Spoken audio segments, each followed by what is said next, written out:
1 second, sir. And could somebody maybe text Eric, make sure he's coming?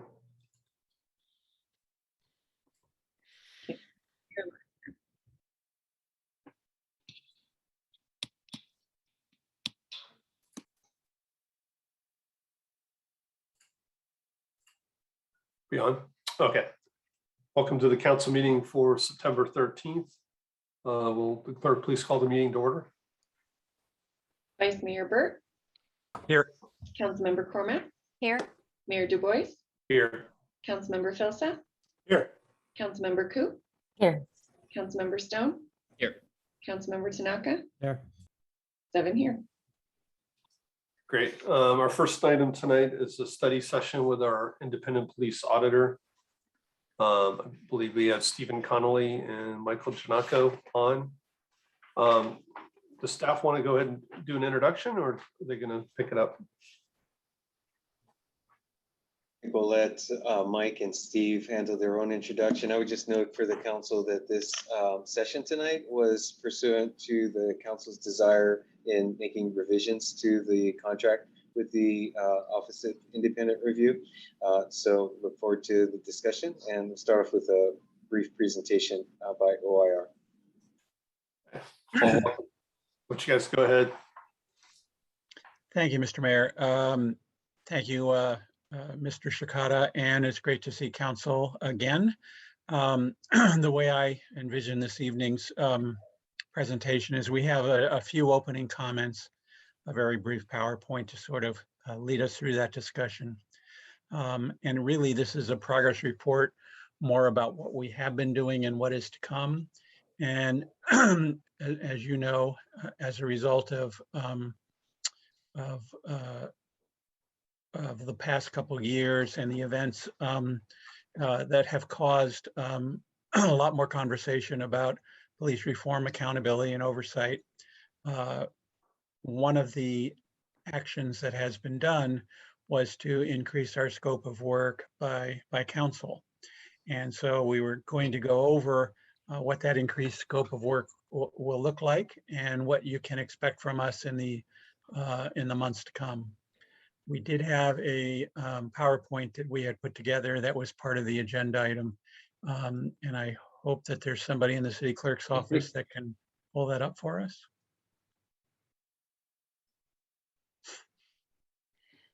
Ah, perfect. It all worked, which is unusual for some of my past experiences. But really, this is, as I indicated, an update on police monitoring. I am being joined this evening by my colleague, Steve Connolly. Steve has been working with me on auditing matters for the city of Palo Alto for about 3 or 4 years now.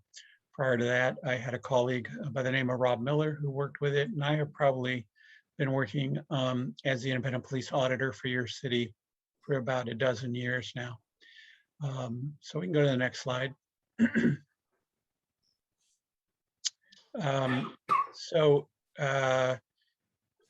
This just gives us a little flavor of who we are. We have been doing oversight for about a little over 20 years now for a number of agencies. We started out in LA County with the Sheriff's Office, but have now grown to being independent police auditors for independent cities and police departments in about 8 different cities in California and outside of California. As I indicated, we have been working with Palo Alto for a number of years, serving that independent monitoring role. And what we generally do is we monitor the way in which PAPD, your police department, investigates and reviews allegations of misconduct that come in either internally through the complaint system or internally generated investigations as a result of command. And we can talk a little bit more about how that scope has changed or will be changing this year. And the other thing we do is we write a report of what we have found and recommendations twice a year. Go to the next slide, please.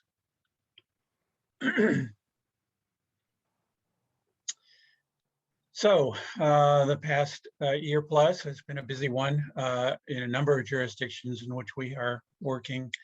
And this is just some examples of things that have been going on in your city that you are very familiar with because you are leading some of these reforms as a body. As a result of workshops and some discussions we have had back and forth with you all in previous workshops and meetings, we did execute a contract this year, the summer of this year, that has expanded functions and responsibilities for us. Go to the next slide, please. So one of the things that will be changing is that there is going to be a more formal reporting format with regard to how often our reports will be coming out, when they'll be coming out, and connected to that, the expectation per our scope that we will have regular interactions with council. So just to give an illustration of how that will work is that we are currently reviewing the cases that have been received this past year. And we will be reviewing up to the point where we will have time to include our reviewed cases in a report that will be going out to the city for review no later than December 1. That will allow for any feedback we get from the police department, from the police association, from the city attorney, and then be able to finalize a report so that we are then back to present that report and to meet with council early next year at one of your regular council meetings, which is different. This is a sort of formulaic. And so since we are doing this on a semi-annual basis, there'll be a similar time structure and format behind when you might expect a report from us in 2022. I believe that council meeting will be sometime in August of 2022. All right, if you go to the next slide, please.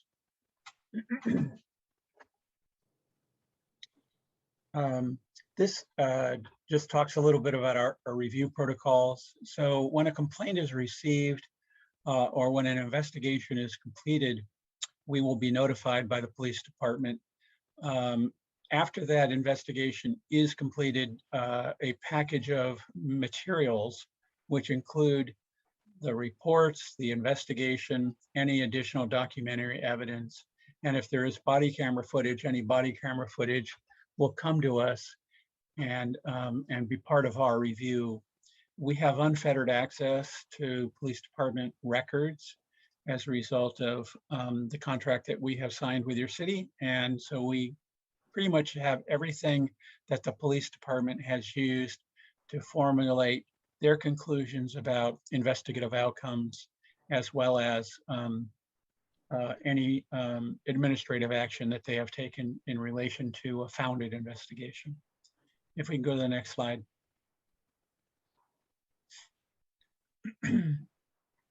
Steve, do you want to pick up here?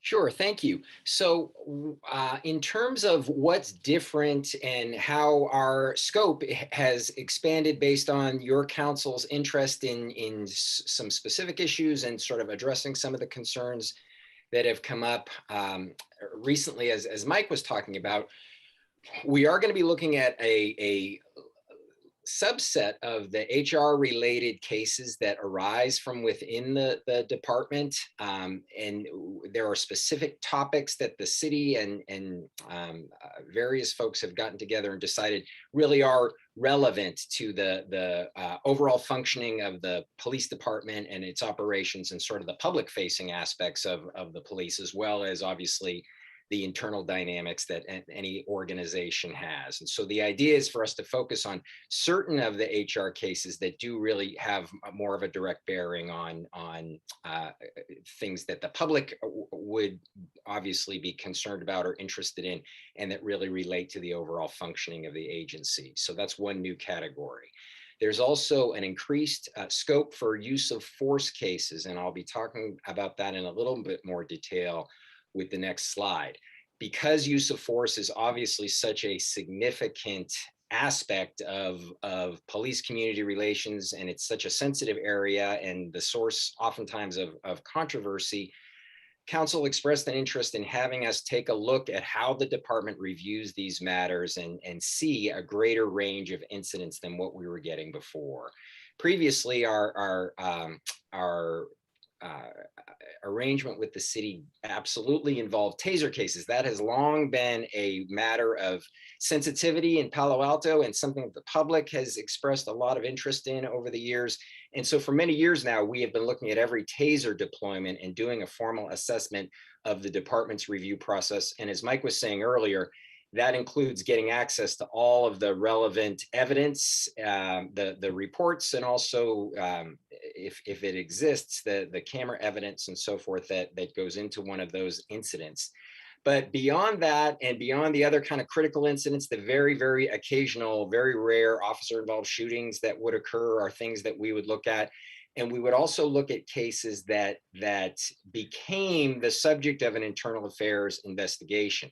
But now the scope is going to be greater, and we're going to have an opportunity to evaluate more, I don't want to say run of the mill, because I think that the department appropriately takes them all very seriously, but lower level incidents that may not create, a major controversy or result even in significant injury to a person. But those actions, those incidents are absolutely an important area for a department to look at in a kind of a multifaceted way. And that was a preoccupation of the council when we were talking last year, and it has become a new scope of our contract. We'll talk about that a little bit more in one more slide. But the last on this is what the department is now calling supervisory inquiry investigations. They've changed the terminology a little bit, but what's new is that we are now getting access to a category of complaint that was previously sometimes going below the radar. These are issues that are brought to the department's attention by a complaining member of the public, and a supervisor is assigned to review that and look at the evidence and see if there is a basis for a formal investigation or if it's something that can be addressed in a less formal but nonetheless documented and assessed sort of way. So we have been taking a look at these. This our last report to the city that you folks have now had access to address those investigations. And again, it's those matters that are brought to the department's attention by concerned members of the public. They're not necessarily always the biggest controversies, but we have found that those lower level dynamics and some of the things that get people frustrated with the police or that are, draw concern from the public for different reasons, those are really part of the foundation of healthy police community relations. And we prioritize the idea that the department takes those matters seriously, gives them an appropriate amount of attention, and we're glad to be able to be looking at this new range of cases. Next slide, please. So with regard to use of force that I was talking about a little bit previously, you should know, and I'm sure you've talked about this with the department itself,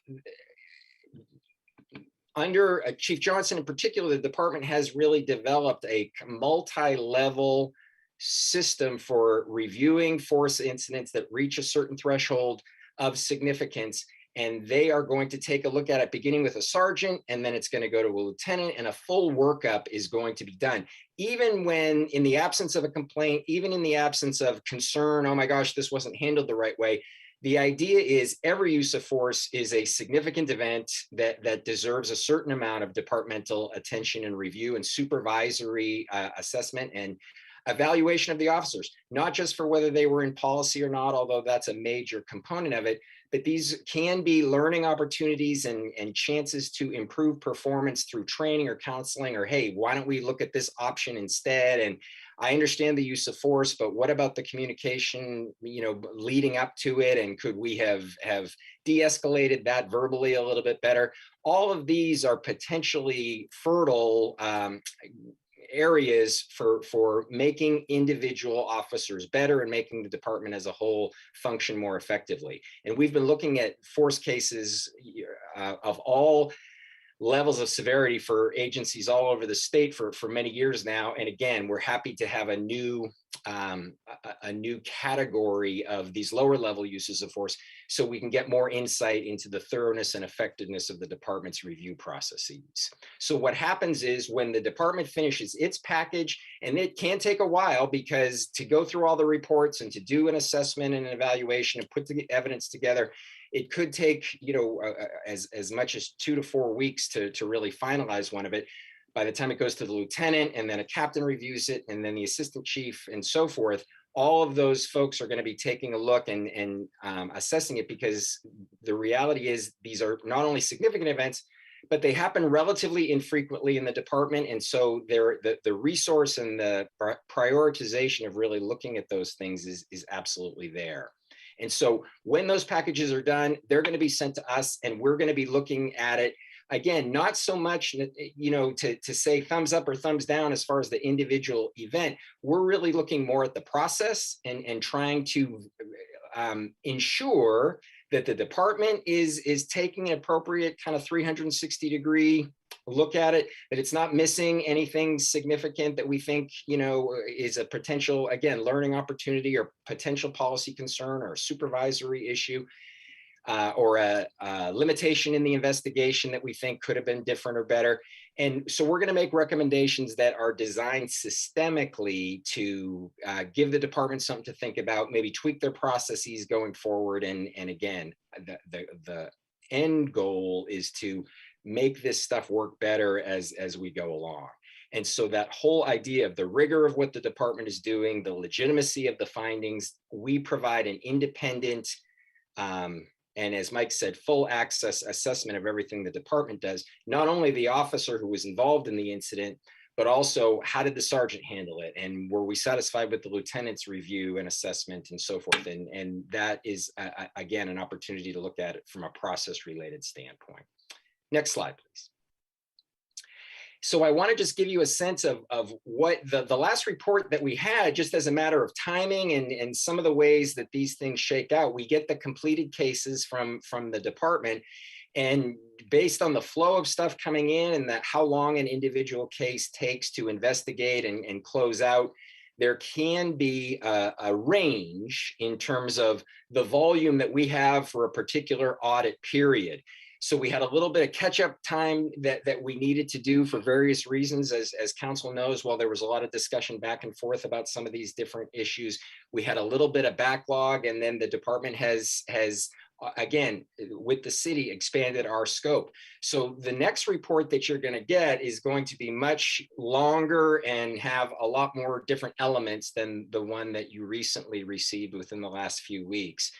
And if you just, again, those numbers kind of speak for themselves, but there were 4 formal internal affairs investigations that were completed that we're going to be reviewing, 2 complaint cases that came from members of the public that were investigated formally by the department, 4 of the supervisory inquiry cases, that category that is, again, new to us and that I was talking about a few minutes ago, 2 taser deployments, which we've been doing that for a long time, and we are going to continue to do it. And there were 2 different deployments during the period that we're going to be auditing or monitoring, I guess I should say. And then last but not least, 4 other force incidents that have been packaged up and come to our attention under the new protocol that last year we would not have been receiving based on our then agreement with the city.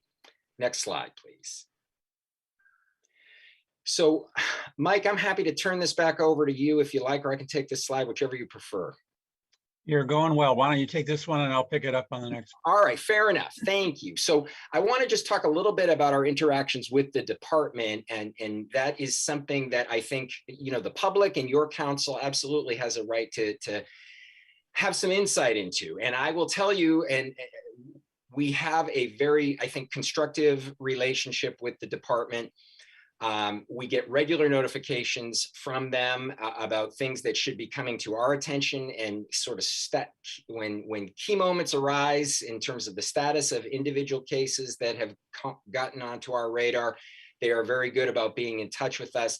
And they're also very good about responding to us when we have a question or inquiry. That the turnaround is they're very responsive, very and very willing to share with us the information that they have. And that obviously is a huge component in terms of our ability to feel comfortable that we're getting all the information that we need in order to do our job and make effective assessments. One of the things that we also do is serve as a liaison for individual complainants.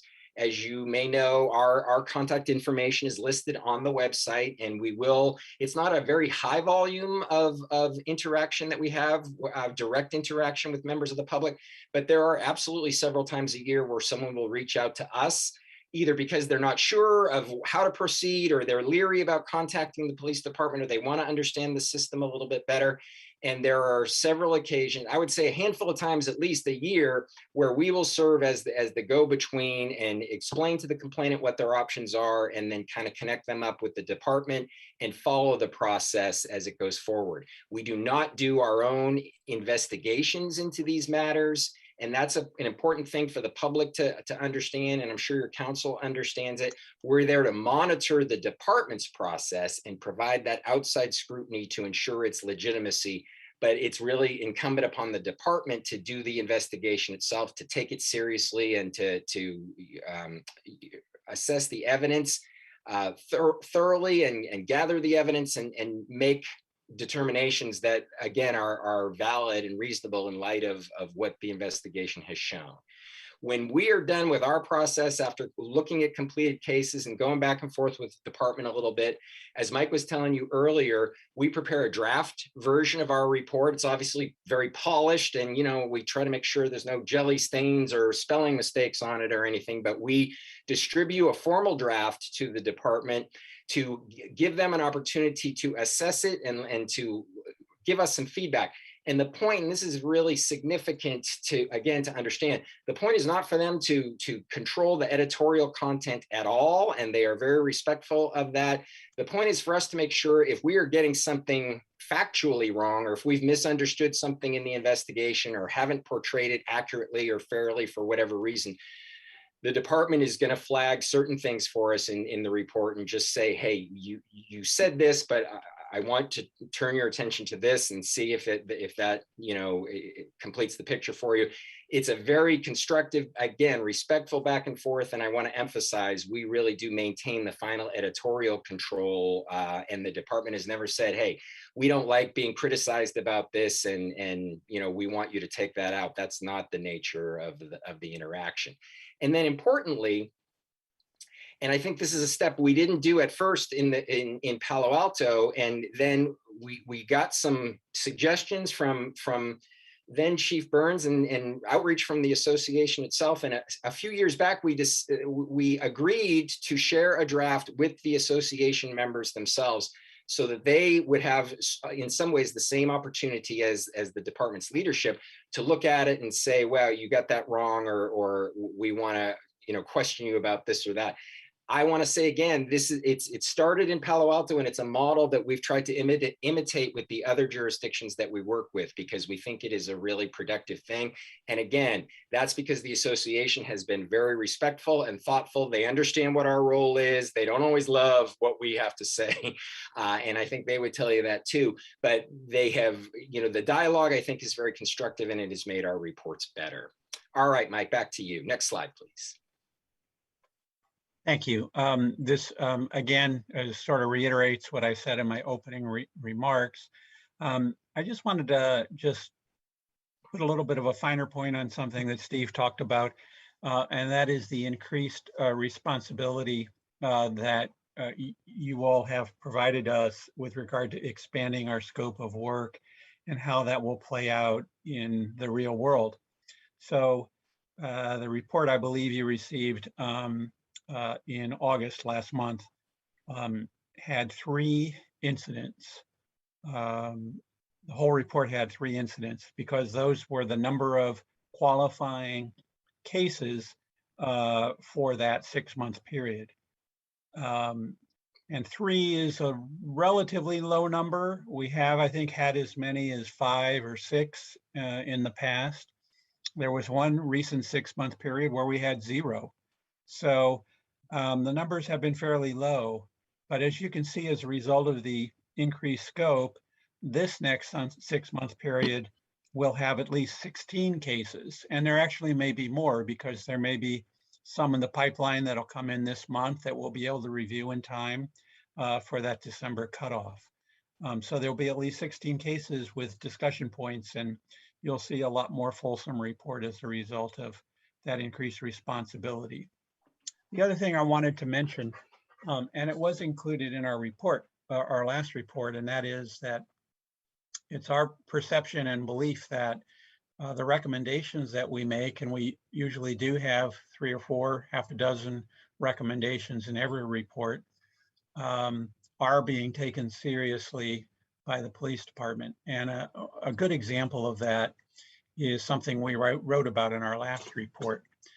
So what we had found when we were reviewing these cases over the years is that state law requires that every agency receive complaints from the public, and also that upon completion of the investigation of the complaints, state law also requires that the department respond to the complainant to inform the complainant of the outcome of any complaint that was received. And what we found was, and this is not unique to Palo Alto, but what we found was that the complaint responses that Palo Alto had been generating back to the complainants were essentially very formulaic, boilerplate responses. And I can almost quote them, and they were all the same, which was, thank you very much, dear complainant, thank you very much for your complaint. We take all complaints seriously. We reviewed the case, we reviewed your complaint and found that the involved officer acted in accordance with policy. Thank you very much. And those kind of form letter responses, they're easy to generate, but they don't really, in our view, give a lot of confidence to the complainant that in fact their complaint was taken seriously and that there was a thorough investigation and that there was some thoughtful consideration of the complaint. So what we had recommended a couple cycles ago was that the police department take a look at that process and see whether or not those responses could be bolstered in any way to provide further information to the complainant, not to identify the officer, not to get into personnel issues, that's not the point, but really to talk through with the complainant the investigative process. So for example, advising the complainant, we looked at the police report, we talked to the officers, we talked to any witnesses, we reviewed body camera footage. We did what the investigator to sort of lay out the investigative steps. And even if the outcome ends up being the same, we think it's important to send that message to the complainant that this was not just something that was really cursorily handled, but that it was really meaningfully handled. And by showing your work in that way, I think it does provide more confidence that the process itself is a significant, substantial process. And really, it takes a few more minutes to write, but to have that customization with regard to the complaint response, we think is important. The good news is that the police department agreed with us and now has developed more complaint responses that are more tailored and more customized to the actual complaint, and provides additional information without violating any privacy concerns of the officer, but provides additional information about the investigative process to give a higher level of confidence about the system and the process itself. We go to the next slide, please. that will end at least the remarks that we had prepared for you this evening. But obviously, we are here to answer any further questions you all might have. We look forward to seeing you beginning of next year, which is the next time we're slated to seeing you, and talking about what we have found. The other thing that I didn't mention but should is that as a result of this increased workload and increased responsibilities that have been provided to us, we are also expected in that semi-annual report to talk about trends and to talk about any kind of aspects of what we are finding based on the whole volume of information and allegations and investigations and force incidents that we are seeing, which is also a new feature of our scope of work. So with that, I will end, and but Steve and I are certainly available for any questions. Great, thanks. Yeah, we have an hour scheduled tonight for this. So let's go to the public and then we'll come back to council for some questions. So if there are any members of the public who want to speak about the independent police auditor, please raise your hand. And then based on the number of hands, we'll figure out the amount of time. Okay, so I'm only seeing a few hands right now, so we'll go with 3 minutes a speaker, and we'll stop taking new hands once Mr. James finishes speaking. So our first speaker, and I don't see her on, oh, there she is Winter Dellenbach. Winter. I'm so glad to have this chance that you're all meeting with our police auditors. Good work, city council members, to build this into your new reforms. Thank you for this. I want to comment tonight on the IPA report regarding informal inquiries, also known as supervisory inquiries. The city manager stated in his 2018 supplemental report, quote, informal inquiries may include matters such as misunderstandings or minor issues of discourtesy. Allegations of officer misconduct or neglect of duty are not appropriate for resolution as an informal inquiry. In 2019, the city manager repeated this. Informal inquiries may include matters such as misunderstandings or minor issues of discourtesy. Then how in heck was case number 3 in this IPA report handled as an informal inquiry by the PAPD, a public complaint categorized as dereliction of duty? When we know that, as the city manager stated, isn't suitable as an informal inquiry. It's far beyond the bounds of a misunderstanding or minor issue of discourtesy. Here, a woman, afraid of a nearby man, asked officers for help and didn't get it. She filed a complaint that was handled as an informal inquiry with no witnesses, not even the officers interviewed about the matter. That complaints are being improperly processed as informal inquiries is unacceptable, ignoring the criteria of misunderstandings or minor issues of discourtesy. This is not the first time this has happened. In a prior IPA report, an officer misconduct case was handled as an informal inquiry. If they can't be used properly, discontinue informal inquiries. Otherwise, they just undermine officer accountability that the city committed to strengthening. I also want to draw your attention to one other thing, which was the auditors were to draw up an audit plan. That was one of the directions that you all gave to City Council in November of 2020. And I'm not aware that an audit plan has been drawn up to date. So that is a reminder that yet needs to be done. And please correct me if I'm wrong about that. Thank you very much. Okay, thank you. Our next and final speaker will be Aaron James. Okay, good evening. Are you able to hear me? Yes, it looks like you can. Couple of things. January 28th, 2014, Zach Perone is alleged to have used the N-word on Marcus Barbour, who's now with the Santa Clara County Sheriff's Department.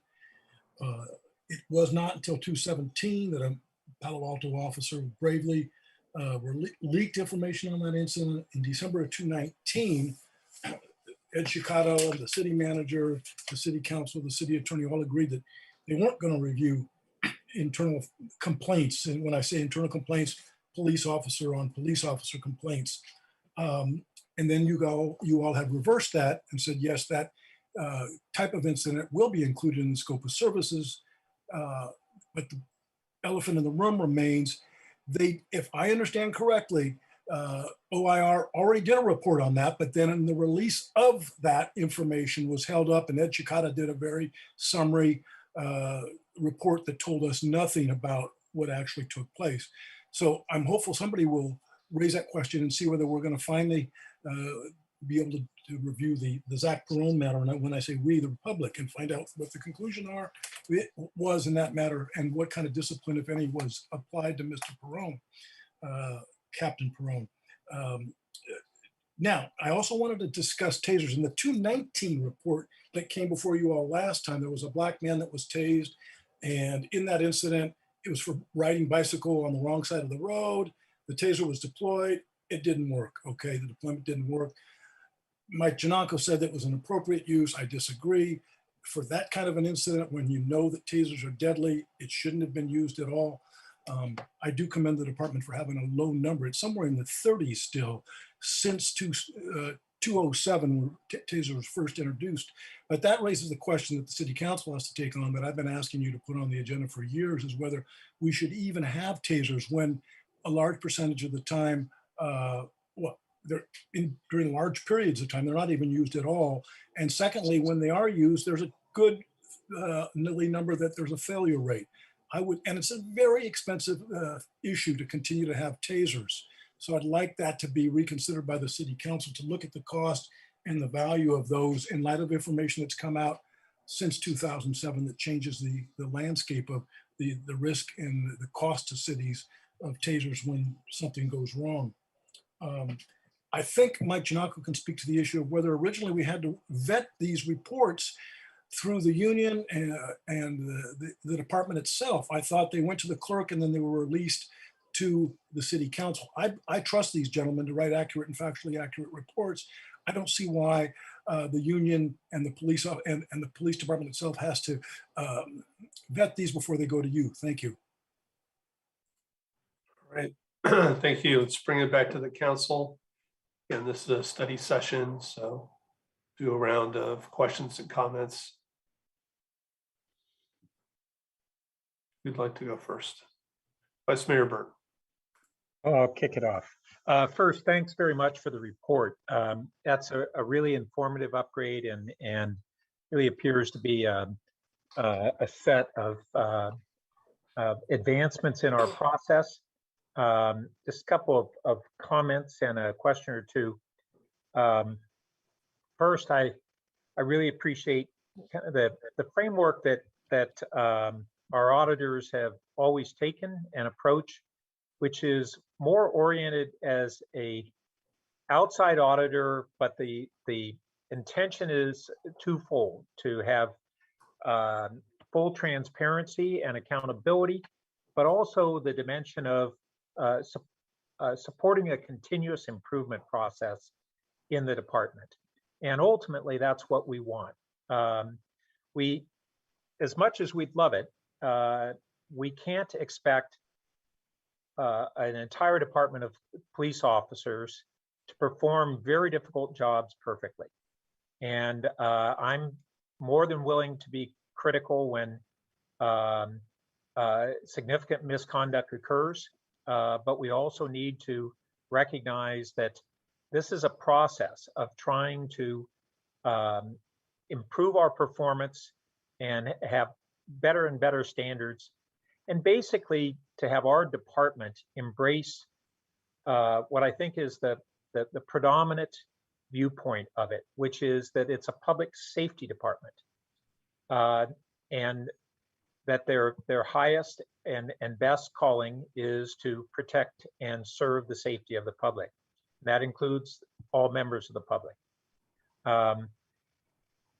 So one question I do have is, we've had problems in recent years with the timeliness of getting the reports through the system, including now that we have this constructive step of the police union being provided an opportunity to give feedback on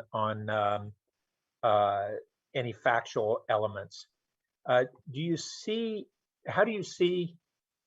the going forward, where we're going to be on the timeliness of the process, and are there any recommendations you would make to streamline that process? Thank you, Council Member. The timeliness is important because justice delayed is justice denied, or at least justice forgotten. And it really is important to maintain some timeliness here. So my prediction is that with this new schedule where everyone sort of understands the way in which things are going to be delivered, December 1st of 2021, December 1st of 2022, and that I think will really improve the turnaround time. We do not expect that the department's review process or the association's review process will slow that down in any significant way. But we do think that you will be getting reports in a much more timely fashion. As Steve alluded to in his opening comments, there was a period of time of several months in which we were trying to iron out exactly what kind of cases we were going to be reviewing. And that caused there to be quite a bit of gap. And we have been playing catch up ever since, but we are more or less caught up. And by the next cycle, we will be caught up. Councilmember Burt. Thank you. And then do you, with this increased volume of cases that you're going to review, plus I have to assume that your firm is being asked to have broader scope for a lot of public agencies these days. Do you have any problem on the bandwidth within your company to be able to handle this increased workload? Councilmember Burt, I just have more expectations from my colleague to get into gear. But no, absolutely, we have never been more busy than we have at present. We do have other experienced individuals that can assist if we need to, but Steve and I think that at least with regard to these 16 cases that we have already distributed and are in the process of reviewing as we speak, that we will be able to get it done. Thanks. And then I also want to just say how much I support the department's embracing of the better response to complainants and more material responses, and that your firm is going to be looking at any trends. And in that vein, are there, I think your report alluded to just other emerging best practices. Are there any other best practices that we should be considering at this time? I think you have been spending a whole lot of time on public safety as a result of the increased interest, particularly after the murder of George Floyd, the protests that occurred in your city and elsewhere. And that narrative, I think, has caused a number of things worthy of reconsideration and thoughtfulness. And I think the leadership of this body has been very impressive. For example, I know that you asked the chief to compare the 8 can't wait ideal policy recommendations on use of force with their current policy. And I believe there may have actually been some tweaks to the policy as a result of that exercise. But as we go forward, we will be talking with you, early next year about any additional ways in which the department's performance, either on the investigative side or the review side or the training side with regard to providing further guidance to its officers, can be improved. That's exactly what we will be looking for. Great, thank you. Thank you. Councilmember Stone, then Councilmember Ku. Thank you, Mr. Mayor, and thank you, Mr. Giannakko, Mr. Connolly, for being here tonight and for the report and all the work that you're putting into this. A few questions. Wondering, you talked about the report process before it comes to us, goes to the department, goes to the union for kind of their feedback and correction on factual issues. Do we see within the final report if there's been any changes because of involvement from the department or from the union? Yeah, I'll leave the question there. Yeah. So really, to the degree there are changes, we're not talking about swaths of sentences coming out. So for example, I'll just give you an example of the kind of change we're talking about. We'll write a paragraph to say that there were 3 officers on scene, when in fact there might have been 4 officers on scene, and the department can go back to its radio logs and communications and CAD records and say, we've double checked this and actually there were 4 officers on scene. That would be an important factual irregularity that deserves to be consistent with each other. So we're not talking about changing any recommendations. We're not talking about changing any kind of finding that we might be making. We're talking about making sure we're factually on the same page, because we should be factually on the same page. Okay, that's helpful. So it's not substantive changes that are happening, some critical factual changes, like you said, but okay, that makes sense. I appreciate that clarification. One question I had as far as when you were just examining through your own investigations, how consistent are you finding that officer worn body cameras are being activated, as well as the cameras on cars? I've worked in a couple of district attorneys' offices in the past, and that was something that wasn't so uncommon to have those cameras turned off, and it was always a frustration on all sides. Are we finding that in Palo Alto we are having a very consistent use of those cameras being activated? I would say that compared to many agencies that we have been working with, that Palo Alto is well above average with regard to activation. They do have a very clear policy about what their expectations are of their officers. We have made some recommendations over the past to provide even further guidance. For example, I think in a recent report, we noticed that when the officer was traveling through the hospital area in order to interview a witness, he kept his body camera activated. And there are HIPAA issues, there are privacy issues, obviously, with having a videotape going on of uninvolved individuals in a hospital setting. So we suggested, and the department, I believe, agreed to change and provide further guidance on that, to suggest that you shouldn't be having your body camera activated during your visit through a hospital. But because Palo Alto has had a history of cameras much longer than most agencies, they started with the in-car videos, and they had those going for quite a few more years than many agencies in comparable in your area. So I think it was an easier transition for officers because they were aware of the in-car video system, that they made a relatively smooth transition to body cameras. That's not to say they're perfect. And when they're not perfect, we comment about it and write about it and suggest that there be some intervention of sorts to make sure that officers understand that that is an expectation. You mentioned the district attorney's office. It's interesting because what we have found in dealing with many agencies throughout California is that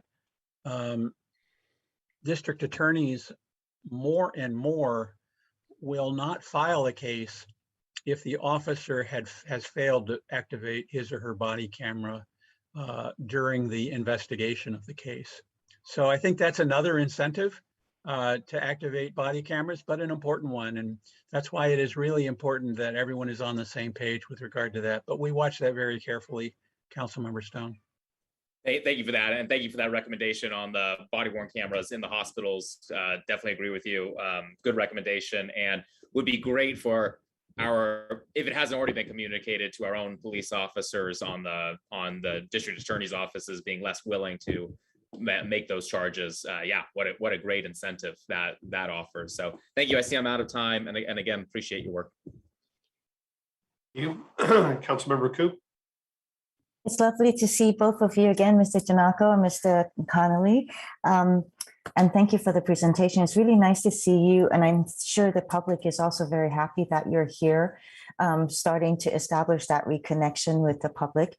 I also wanted to say that I really appreciated when you gave examples of some of the cases.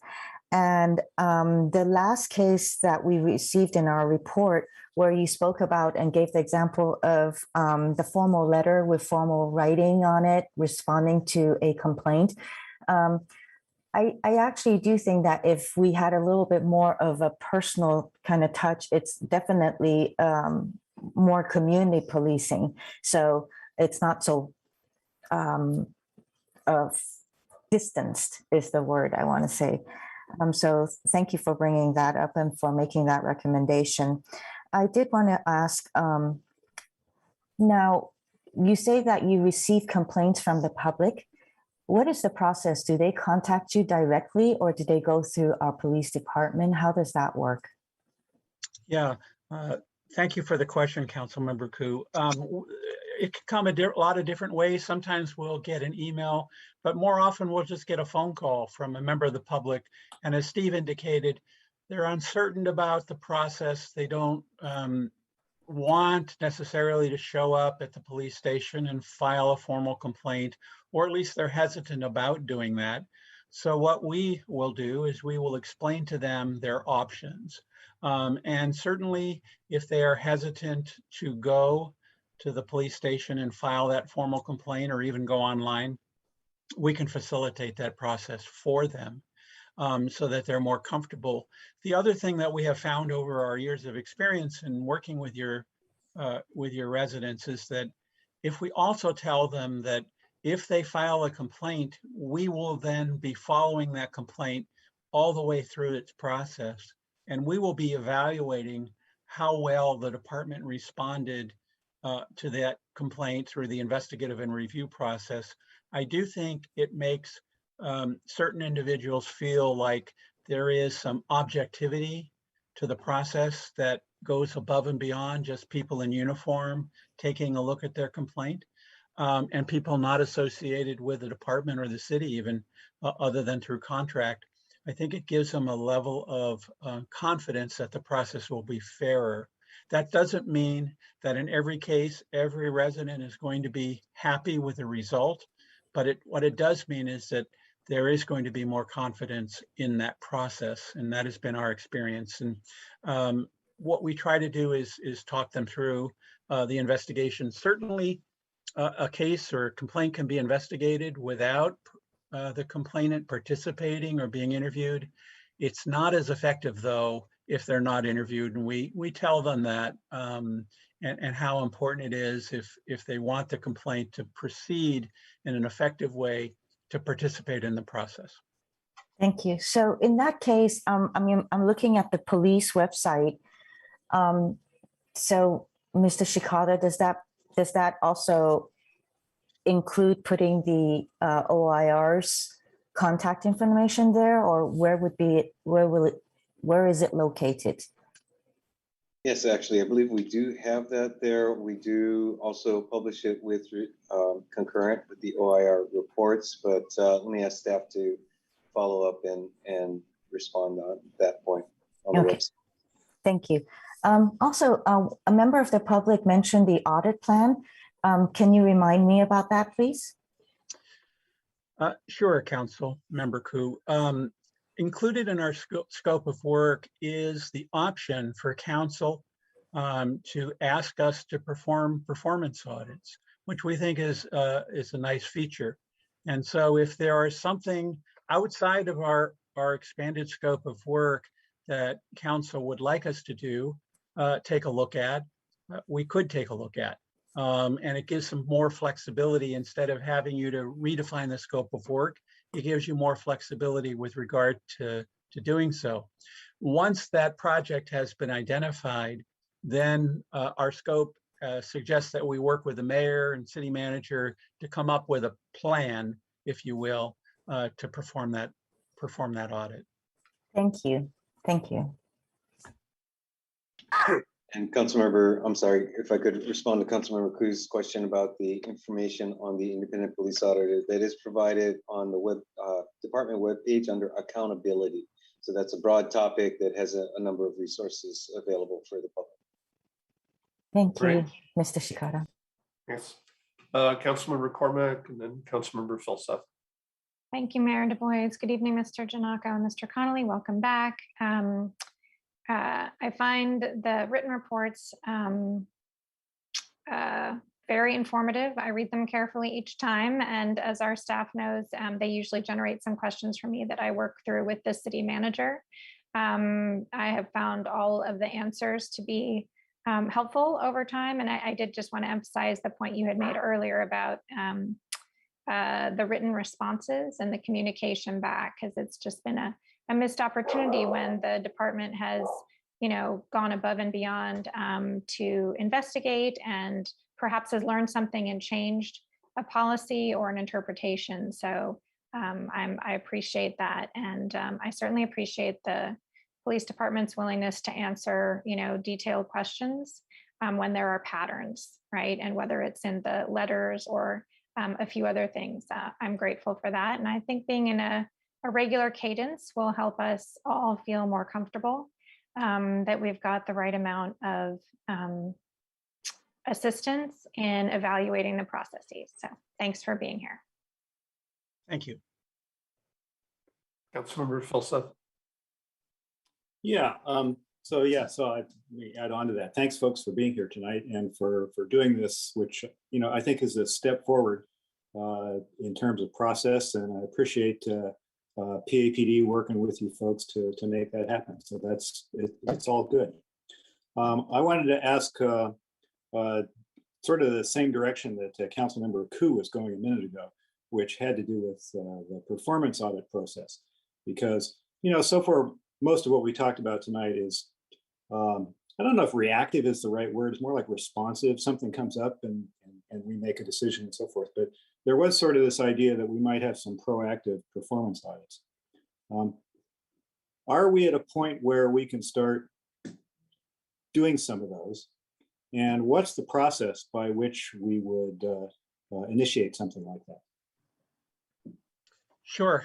We haven't, you all haven't done it before, so we'll be charting new territory here. But my recommendation would be, if you thought of something that you think would be helpful to learn more about, to then work with your city attorney, with your leadership, city manager, and come up with a topic for us, and we'll go from there.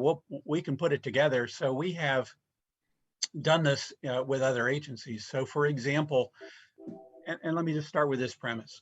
You're absolutely right, council member, that most of what we are looking at is reactive, and what the perspective we are getting of the police department is through a keyhole instead of a whole door, because what we're seeing are complaints or force incidents, and the department will tell you that they respond to thousands of calls for service, and a very minute fraction of those end up being involving use of force or any kind of complaint. So the idea of performance audits is to widen that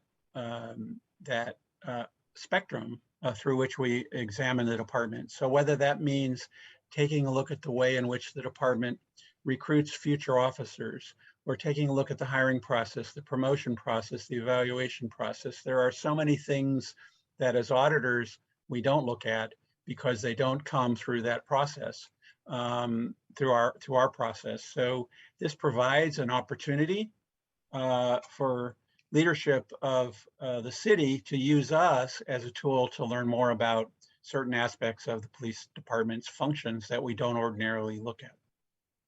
So I guess maybe I'll shift direction a little bit to the city manager and the city attorney. How would we, so it sounds like the OIR can do it if we propose something, right? How would we, what's the process by which we would propose something? I think I would look at it from a fiscal standpoint, and I appreciate Mr. Janako's, Mr.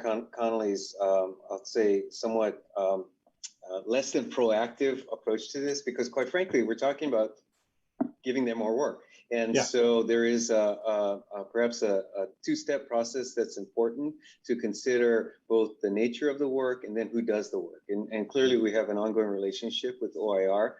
So in all likelihood, it would be some form of sole source contract to OIR. But again, having that two-step does respect avoid basically a situation where OIR is proposing to increase their own contract.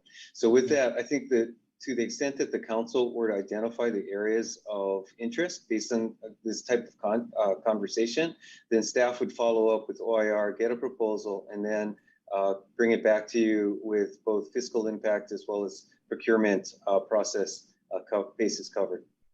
Well, one of the things that, to be more specific, one of the things that we've sort of knocked around a little bit in the past on council as to whenever the time is appropriate, and we have to sort of, get our process with Mr. Janako and his firm in order first, is that, there still is this sort of hanging thing from the Alvarez case.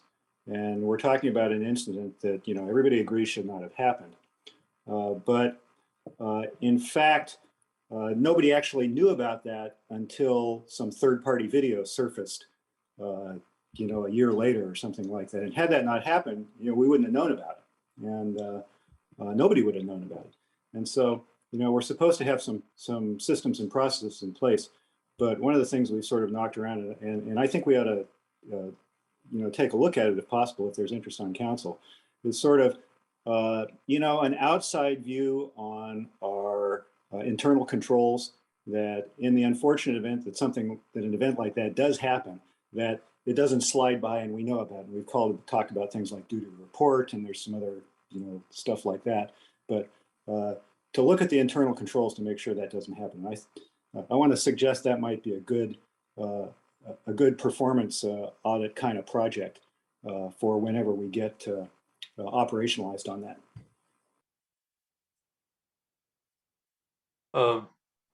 Molly Stump, looks like you want to make a comment. Yes, thank you, Mr. Mayor. So just let me follow up for a minute on the city manager's description of our contracting process. It warms my heart. It's certainly the way that our process works in general. But in this case, we actually took another step on that road. And so we've already put into the OIR's contract that council may request OIR to conduct additional performance reviews. So, and what we say is on special topics in light of best practices in the industry. So it's at council's request and direction, and then Mr. Janako's firm comes back then and prepares an estimate of time and cost. You, of course, should talk to him about your idea and get his feedback, and he can help you shape it to be feasible and efficient. Then he comes back with time and cost, and that can be approved by the mayor and the city manager on a task order basis. And there are already additional services dollars allocated in the contract for a moderate and reasonable amount of that type of work. So did I understand? I want to make sure I understand what you just said. Did you say that council should have a motion and vote on such a thing, or somebody on council should have a phone call with Mr. Janako, or how would all that work? Yeah, no, I think that the contract and your form of government indicates that you need to act as a body. So it would be in these types of meetings that you could form some thoughts on that, talk to Mr. Janako, and then he would come back to the mayor and city manager for sign off. So Mr. Janako, is something like I just described, is that something that's feasible? It sure is. Not to well, let me put it to you this way. We are going to be looking at the case that you talked about when it's completed at some point. And that whole issue of how long it took for the department to, quote, become aware of the incident is something we'll be looking at through the eyes of that case. But that doesn't mean that you couldn't commission further looking at that with regard to department culture in general, right?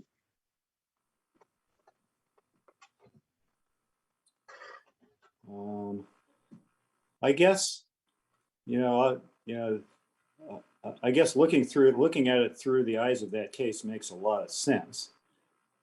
I do think that I do think there's value in. My inclination is there's value in sort of looking at it, a little more broadly than that from a sort of an internal controls. What's our internal controls process for this, and is that adequate to reduce the likelihood of this repeating itself? So I would be in favor of sort of using some of that bandwidth to take a broader look at it than just this case, notwithstanding the fact that this case is probably the logical starting point.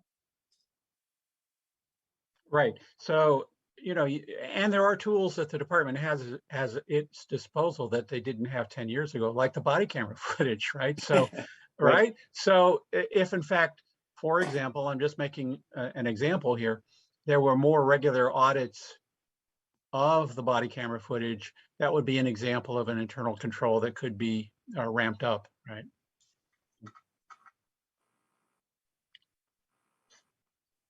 Okay. Eric, are you finished? Well, I'm sort of waiting for an answer to how do we move forward and what's the process, but do you want to chime in? So on this one, I would just note that we did not notice this for any kind of motion from council, and it bears a little bit of thought. This is a study session, so our thought was to kick this one off with more kind of general introduction. You will get a larger report, as Mr. Giannakko and Mr. Connolly explained, next time, and that might be a good time for us to bring back an item that's agendized a bit more broadly so that council can have some thought about that and maybe make a motion. And when is that time? I think, did I see January is the January next window for that? Yes, January, February timeframe, when it fits on your agenda in that timeframe. Okay, well, I personally would like to, if others on council agree, like to see that as part of the agenda for the next meeting. Okay, Councilmember Tanaka. Yeah, first, thank you guys for your work. Really appreciate it. It looks very comprehensive. I like the idea of what you guys are trying to do in terms of personalized responses. I think that makes a lot of sense. I think it makes people feel like they've been heard, and we actually did our diligence on it. So that's great. It's a great idea. I think my colleagues covered a lot of that questions I actually had. So thank you for answering those. The one question I had for you guys that didn't come up is, in your services, do you guys, and I realize this is probably not our current contract, but under your services, do you guys look at also effectiveness in terms of, so I know you guys are looking a lot about, abuse of power and things like that, but do you guys also look at effectiveness, right? So for instance, we've had an increase in property crimes in our city, in terms of how police departments can actually protect the community better.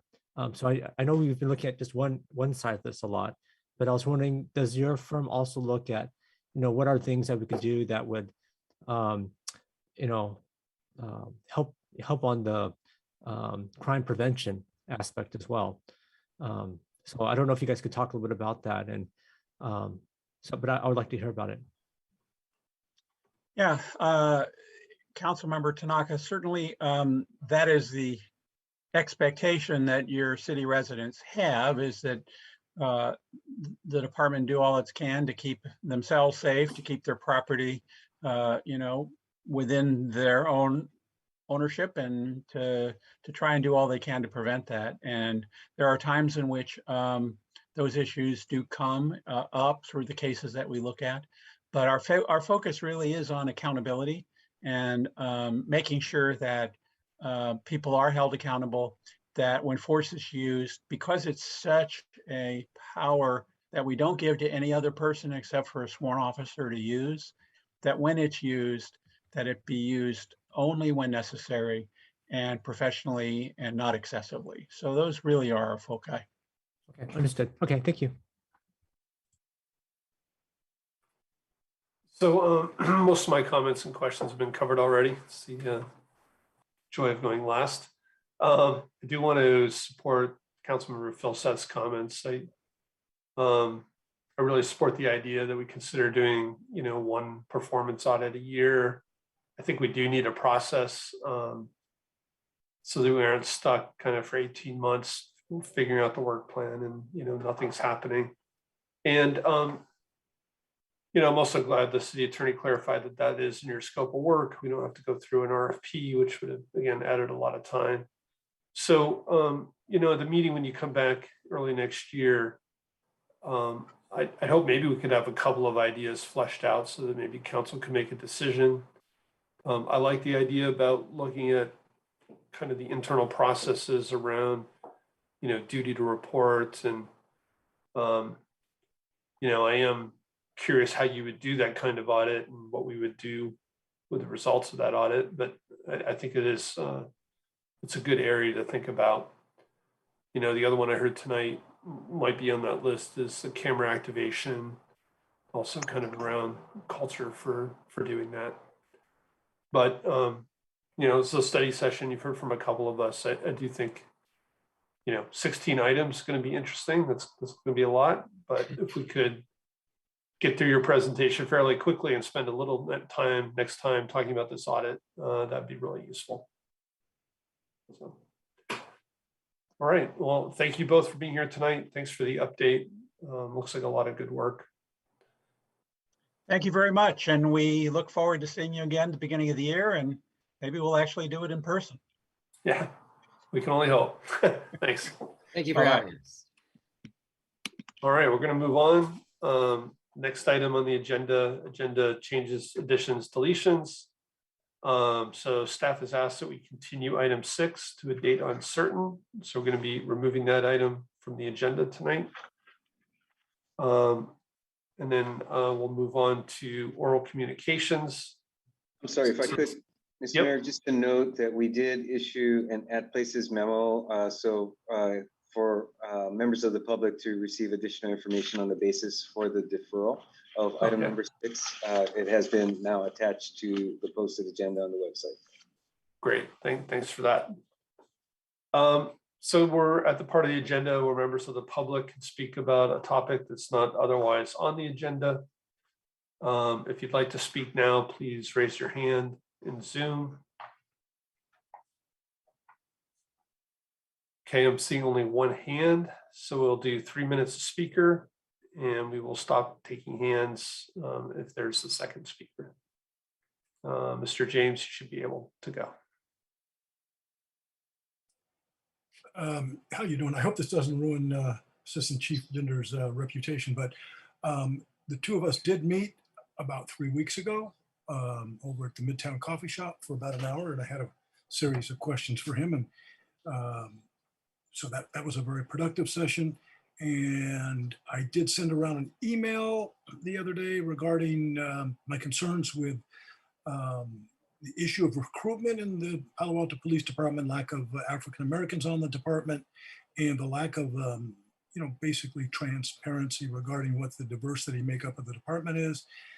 And I got a favorable response from the Assistant Chief saying, Aaron, whatever input you can give on that would be appreciated. So I intend to do that.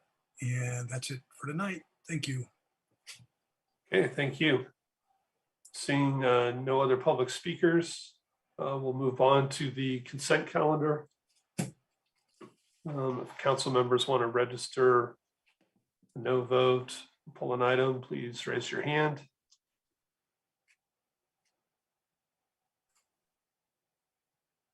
Okay, not seeing any hands. Let's go to members of the public. If a member of the public would like to speak to an item on the consent calendar, please raise your hand. All right, it's pretty efficient tonight. I'm not seeing any hands there. So we'll come back to council. Could have a motion on the consent calendar. So moved. Second. Okay, so we're voting on consent, moved by Vice Mayor Burt, seconded by Councilmember Cormack. Vice Mayor Burt, how do you vote?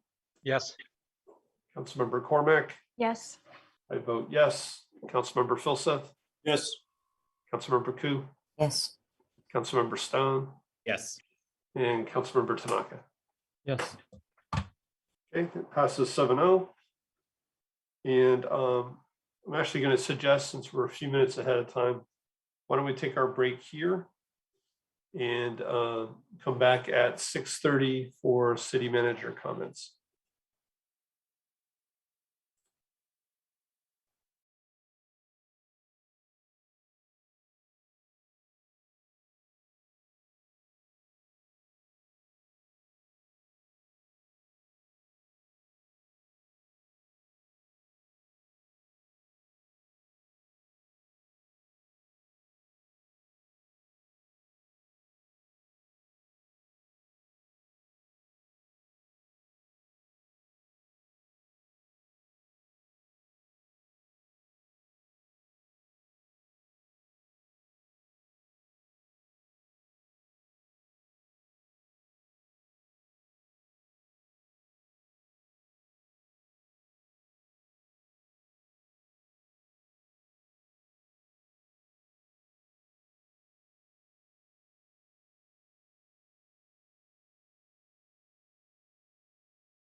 Thank you for being prompt. Anybody else is there, please turn your camera on.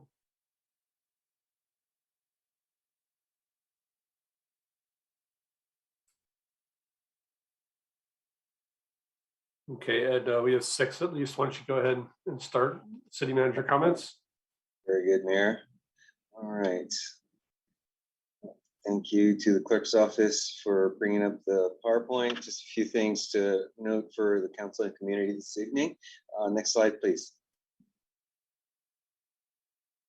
Okay, first off, just to do a quick update on issues pandemic related, as we are focusing increasing attention on our pediatric situation, or kids basically.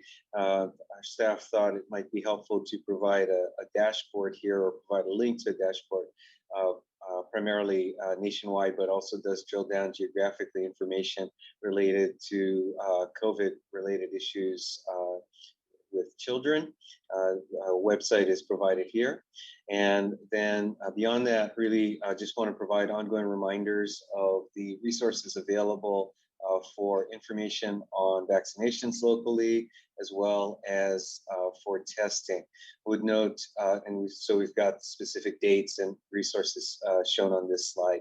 Would note that in our meeting earlier today with the Citizens Core Council, we heard from our local medical providers that they're waiting and coordinating with the county on rollouts of boosters beyond the current rollout for immunocompromised individuals. So we're all standing by and looking forward to additional information as that comes together. Next slide, please. Then just really looking forward to ongoing activities, events, and items of note for your calendar this week. A number of events which started this past weekend for the series of community events Together Again Palo Alto began on Friday and will continue throughout this week. Events throughout the community. And so information here available on our webpage, as well as some lawn signs that you may see around town on cityofpaloalto.org/togetheragain. Next slide, please. Okay, also, again, just upcoming calendar items, handle them chronologically. First off, if you haven't yet put in your ballot for the gubernatorial recall election, tomorrow is your last day. We do have a ballot box out front at City Hall. I know there's also one at Rinconada Park or Rinconada Library, and I'm sure other places around the community. So just want to provide that reminder. Next slide, please. Then looking forward to this coming weekend, it is the Coastal Cleanup Day throughout the county, and actually I believe it's statewide. And so if you would like to get involved with our local activities, you can sign up at cleanacreek.org and additional information on local options here. Next slide, please. Then, oops, got our chronology a little off base here. Tomorrow, our next Uplift Local Community Meeting, where we will review discussion and outcome of tonight's discussion on our downtown and California Avenue streets, as well as other local support activities that the community can be involved with. That will occur tomorrow from 5:30 to 6:30. This is our monthly community meeting. Next slide, please. And then going forward, starting on Friday, the 17th, and continuing our ongoing next exhibit at the Palo Alto Arts Center, titled The Art of Disability Culture. And this, let's see, don't have the end date for this exhibit here on this slide, but I do know it will be ongoing for some time. So get additional information out there. Next slide, please. And then ending with upcoming council items, we'll note we've got next week's agenda out for public awareness. And then on the 27th, the last meeting for this month, we'll come back to you with the follow-up actions related to Project Home Key application that has been discussed by the council, and the first step in discussion of the land use ADU objective standards ordinance, and that will be followed with the second discussion later in the month of October. Also, in the upcoming agenda on October 4th, you have our commercial linkage fee related to affordable housing funding. And then as you look forward, a number of upcoming items through the month of October and beyond. And I believe that's it. Next slide, please. With that, Mayor, back to you. Thank you. Great, thank you. All right, we'll move on to our action items. Our first item, item 5, is a TEFRA hearing regarding conduit financing for the Silicon Valley International School, which is at 151 Laura Lane in Palo Alto. So I'm going to open the public TEFRA hearing. And just to remind council and the public, we sometimes hold these hearings. They are, the last one was in April. We held it for the JCC. This is basically allows the Silicon Valley International School to obtain tax exempt financing as a nonprofit. There's no financial impact to the city. The city's not responsible for the loan. There's no financial risk to the city. We simply enable the hearing as the local agency. And there are representatives, Diane Morey, the CFO of the Silicon Valley International School, and Anthony Stubbs, the California Municipal Finance Authority, is here if there are any questions about the school or this financing. So we'll first go to members of the public to see if there's any public comment. Please raise your hand if you'd like to speak on this item.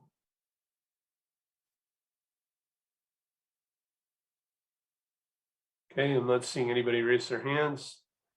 So we'll come back to council for questions, comments, and motions. Councilmember Cormack. Thank you, Mayor Du Bois. I'd be happy to move approval of the resolution in attachment A, approving the issuance of the bonds by the California Municipal Finance Authority for the benefit of Silicon Valley International School. And I'll second that. Do you want to speak to your motion? The only point I would just note is that when you read the resolution, you'll note that there is some of this loan is to be used in Menlo Park and some in Palo Alto, but that's clearly specified on the second attachment A2, packet page 58. Okay, any other questions or comments? Councilmember Tanaka. I have a quick question. Does this, let's say there's default or non-payment, does it affect our credit rating at all? It does not, but would Director Dosay, do you want to confirm? No, just you are correct, Mayor. It does not impact the city. Great, thank you. Okay, not seeing any more hands, so I will close the public comment. We'll go ahead and vote on the item. Starting with Councilmember Cormack. Yes. I vote yes. Councilmember Philseth. Yes. Councilmember Koo. Yes. Councilmember Stone. Yes.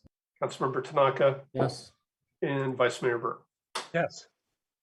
Great. All right, that passes with 7-0 vote. And we'll move on to item 6. Oh, item 6 was rescheduled. Item 7, which is discussion and provide direction on RFPs for economic development. Would staff like to go ahead? Sure, and let me kick us off as staff gets situated. Just thought it'd be helpful to provide a brief introduction for both this item number 7, economic development, as well as item number 8, which addresses the issues of downtown and California Avenue, closed streets, open streets, depending on how you do the terminology. Arguably, these are discrete items, which is why they're agendized separately, but at the same time, would like to just take a moment to reinforce some of the connections between the two. In both cases, staff is following up with information based upon prior council direction, and we'll be seeking your direction tonight on next steps on each of these individual issues. At the same time, I would note that these two items do represent a significant opportunity for the city to move forward with immediate steps, while also recognizing that they have longer term, or one might argue midterm implications that are very important for the city to consider at this moment in time. One could argue that before the pandemic, the relationship between the city and our economic community, our business community in particular, was somewhat incidental, certainly not involving the level of dependency that we see today. Now, through the issues that we've all been grappling with, we certainly see that at least for the upcoming year, if not longer, the steps that we take, that the city takes, will require continued ongoing communication and ideally partnership with the business community that we're talking about here this evening. So with that said, and mindful at the same time of some of the bandwidth limitations that we talk about often, I'll ask staff to talk about and to weigh in throughout your discussion wherever it may be needed in order to align expectations between where the council's discussion on scope and follow-up work is needed. Also may weigh in where it's helpful to identify some of the next steps that we have ongoing through a number of efforts, including some areas where Public Works is already working on, where planning and development services are involved, as well as the specific scope that we'll be talking about here in a minute related to economic development. So with that, let me turn it over to our CFO and interim assistant city manager, Kylie Nose, to lead off this specific item. Thank you, City Manager Shikata. Good evening, City Council. Kylie Nose, Administrative Services Director. So I will lead us off tonight, but we'll also turn over the bulk of the presentation to Good City Company, who the council may remember we contracted with to help us through this economic development kind of scoping process as we try and execute the goals associated with the community and economic recovery plan. So just a bit of kind of going down how we got here and then what we're expecting to come out of tonight with, or what would be helpful to come out of tonight's discussion with the council. So this year in 2021, the council unanimously did select Community and Economic Recovery, or CER, as staff refers to it shorthand, as one of the 4 2021 council priorities. The work plan was approved by the council back in March, and in June, we had a robust discussion with Good City Company and the council on what they would like, or what the council would like to be in a draft RFP scope for economic development activities, and the resources that would be needed to consider continued investment and staff time on economic development activities. So that's what we're here to do tonight, is follow up on that June discussion with the full city council. And ultimately, the goal for tonight is to come out with direction of some sort to move forward and issue an RFP, either as outlined in the staff report or with any recommended changes from the council tonight, so that we can solicit for economic development work. And then 2, to provide direction to staff to execute the next steps necessary for the addition of internal resources to actually support this work and the connection to the business community. The council feedback from June was basically, as I had mentioned, to bring forward a draft for RFP. And there were 4 focus areas that the council had asked staff to focus on that are presented here on this slide. And so taking that guidance, staff worked to identify or draft out a scope RFP with Good City Company that addresses these 4 priorities. They'll go into further detail on the tasks in a little bit. In addition, the council back in June also asked staff to complete a survey and obtain feedback from the local business community, which staff did thanks to Kara Apple in CMO, or on loan to CMO right now. And the intent was to provide input and feedback. And so ultimately 287 ground floor businesses were located within and nearby the Uplift Local closed streets, and about 65 businesses responded. And so when staff reviewed the survey responses, we looked at businesses by location, street closure, as well as industries. And as you can expect, and as you read in the report, ultimately there are many different types of businesses. There's no single clear silver bullet alignment in terms of the magnitude of the economic impacts from the pandemic. There's not a consensus of opinions on street closures, which we will be reviewing after this item specifically tonight. And there are some helpful nuggets in terms of challenges that the local businesses are facing and ways that they would like to or would best benefit them in terms of assistance. So on that note, the top challenges that were identified was basically retaining and hiring employees. And so obviously being in the center of the peninsula, with all that's going on with COVID, that's been a core issue. Obviously there is cost or availability of supplies. The next was lack of capital or time. And last was delaying or paying for deferred and increased rent. So those are the kind of top 4 challenges from the survey responses. And the areas that businesses identified in terms of priority of needs was, as you can imagine, these correlate to their top issues. First is helping find employees. 2 would be access to capital. That could be anything from loans to tax credits to grants, assistance in marketing and promotions, and then assistance with all levels of business regulation. Both the trouble areas, as well as obviously the desired needs, are similar to those from business surveys conducted in other neighboring jurisdictions. And Good City Company has been able to help provide that context for staff and that council this evening. With us tonight, I will actually turn it over to Good City Company. We have Aaron Ackman and Leslie Parks, who you hopefully remember from our June discussion, and they will walk you through both the internal staffing resources, the different scenarios, and ultimately the recommendation that they and staff have come up with, as well as a draft RFP scope that we can go in detail and hopefully get council's feedback and ultimately, again, direction on next steps as we pursue these. One last note that I will just mention, for those who may not recognize this, in terms of resources, one thing that's going to come up when we talk about the internal staffing plan, you'll notice that I'm presenting tonight. When historically you may have seen Steve Guagliardo presenting this evening. But Steve is actually no longer with the city. We wish him well on his endeavors at another local jurisdiction. But he was staffing this work plan, frankly, in the development of it with assistance from Miss Apple, who's on loan again. So ultimately, when we do talk about internal staffing resources, you'll notice staff's recommendation with Good City Company has changed in terms of the urgency or the timeline in which we would recommend moving forward. And that's in order to ensure that there are resources to continue to move forward with this effort and also continue with a more comprehensive approach as our city manager just went through.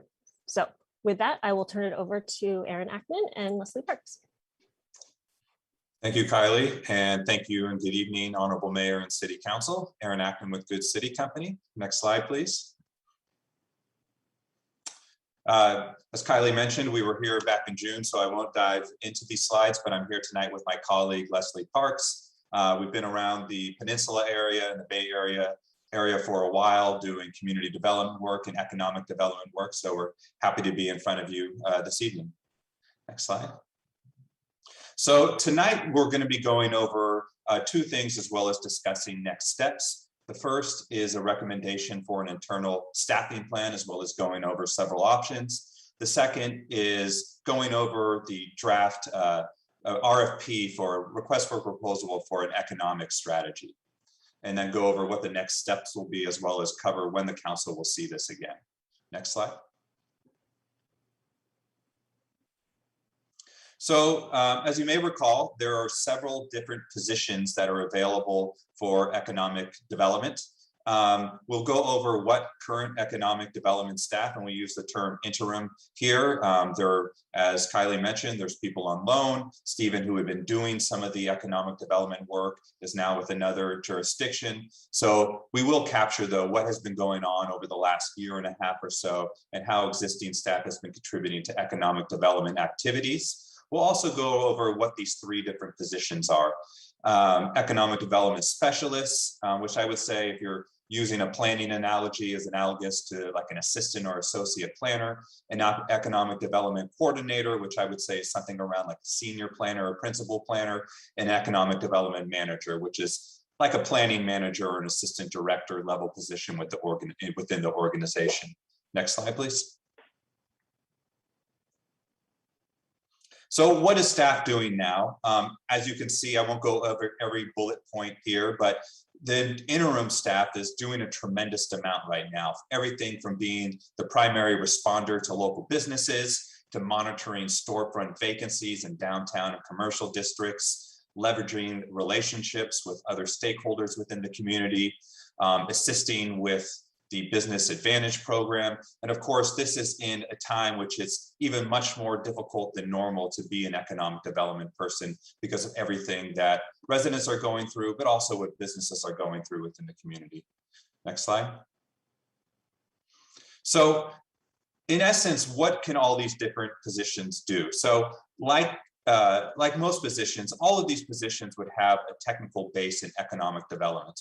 I think the difference is, like when you go from an assistant planner up to a planning manager, is the amount of experience that they have, the level of complexity of challenges that they could handle alone, the types of technical, a lot of times with these positions is, how do you have experience? How can you translate the technical things that you're going through into common language so that people from the community can know, so that higher level staff can know, so that the city manager and the city council can make decisions. So as you go up that scale from economic development specialist, to economic development manager, you have more experience in those. That's not to say you will not still need some consultants. If you're doing a performance analysis, you're going to hire a real estate consultant who understands that, a land use economic development who would actually crunch those type of numbers and run a performance analysis. But as you go up the scale from an economic development specialist up to a manager, that person would have more and more experience in that arena and be able to ask the right questions and communicate the right points back to the city manager and city council. Next slide. So what works best for Palo Alto? We've talked to staff, and we're recommending that the mid-level position, the economic development coordinator position, would be the right position. This is a similar position to that many other cities have in the area. It's someone who would have enough experience to be able to communicate, hire the right people, communicate to the council, communicate to the manager's office. Another option would be hiring an economic development specialist. That's more of an entry-level position, or a manager. Of course, alternative two, that's something that we discussed with you last time. That's just saying we'll do it all with consultants. We will not have an in-house point. It sounded like council direction last time. There was a timing difference amongst council members when this person would come on board. But in general, there seemed to be a consensus that it would be good to go back to having in-house economic development staff. This position could cost anywhere from up to $245,000 to $290,000. I do think that's conservative for an economic development coordinator position. You most likely, that would be at the $250,000 range when you're all in, when you include benefits, pension, as well as the base salary. And then of course, as I mentioned, there still would be, regardless of what level, you would still need some consultant dollars to offset and specialize depending on the economic development activity you're looking at. Next slide, please. So during the last council meeting, the council identified 4 different buckets for a potential economic development strategy that could be put into place. Now, this economic development strategy is something that a consultant would put together and that the in-house staff would then help implement along with other departments, other city staff, as well as the city council. Now, there's several parameters that the council also outlined in addition to the strategy priorities. There was looking at a short term, so more of a 3-year versus longer term horizons, specifically addressing the needs of local businesses, as well as including retail and travel industry experts on the consulting team. Obviously, the travel industry and the retail industry are facing unprecedented challenges throughout the Bay Area, throughout the country, but specifically in Palo Alto as well. So the 4 buckets are looking at additional ways to bolster revenue so that you have revenue to provide essential services to residents, strategies to deals with shifts in the economy and consumer choice brought on by the pandemic, strategies to bolster Palo Alto hotels, and then as well as an analysis of shifts in Palo Alto's business mix. And more, even just as important, including a cleanup and analysis of the business registry data. Next slide. So these are so we broke down these 4 different buckets into 6 RFP scope tasks that we have outlined in the RFP, the draft RFP that's attached to the staff report. I won't go over all the sub bullets, but we can answer any questions you may have of that. First is an economic scan. So really looking at the existing conditions within Palo Alto. You will notice some overlap between these different scope tasks, which is always the case when you have RFPs. But there is some redundancy between these, or more specificity in the later tasks. Looking at global and international trends and how those impact Palo Alto. Looking at pandemic impacts on local businesses, using the survey that Kylie mentioned earlier to help with that as well. Next slide, please. An assessment on the travel industry. I think a lot of folks are asking, when will it come back? What are some things that the city can do to help local hotels, to help the travel industry in general come back quicker? A profile on local businesses. So really analyzing that business registry data and other resources to have a clearer picture of the number, type, structure, day and time of operations, and number of employees that operate within Palo Alto. And perhaps most importantly, looking at ways to bolster city revenues for services. So identifying opportunity retail sites, what type of retail is performing and what isn't, and why is that the case, as well as sales and use tax weaknesses and strengths. Next slide, please. So we're recommending tonight that the City Council accept this information and confirm the staff recommendation on the internal staffing plan, and we would come back, develop a job description, and go out for a recruitment. And the second is an issuance for a request for proposal for economic development strategy consultant based on the scope of services that is attached to the staff report, plus any changes that the council has tonight. Next slide. So in terms of what we would do if we do get council confirmation, we prepare and issue the RFP, most likely early 2022, given the holidays and other city priorities. Of course, the council would be able to see this again. You would be able to approve the contract, or you would need to approve the contract as staff reviews those RFPs and then selects a recommended consultant. It would be a minimum 9 months to complete the strategy. I would guess it would most likely be in that 9 to 12 month range, depending on how council meetings line up and other schedules are. And concurrently, staff would bring forward budget adjustments to implement the actions tonight, including recruiting for the economic development position. And hopefully when that would go forward, that person would be on board so that they could be help towards the tail end of the strategy, being the formulation and the adoption, and be there on day one to help implement and coordinate the various economic development activities that will be happening throughout the city departments. So with that, that concludes my presentation, and both Leslie and I are here to answer questions. Great, thank you. And anything else from staff at this point? Okay. Ready to go. Let's go to members of the public. If you'd like to speak on this item, please raise your hand. And we will take hands through the second speaker, and then we'll stop taking additional speakers. Our first speaker is Jessica Roth. Jessica, you should be able to go. Hi there. Hello, everyone. I hope you can hear me okay. Yep. So thank you, Council. Jessica Roth, California Avenue business owner. So I will actually be speaking twice tonight. I'll speak on the next item as well. But I just wanted to speak on that last little bit of timing. I would think that it might be important to get an economic developer as soon as possible, maybe try to get them in sooner than that 9-month period, just because so much change happening right now, which I'm hoping will be for the better. But it'd be nice to get a real good balance downtown and the helps with the economic developer. Thank you. Okay, thank you. We had a phone caller with their hand up for a second, but it looks like it's down. Are there any other speakers? Okay, our second speaker is Karen. You should be able to speak.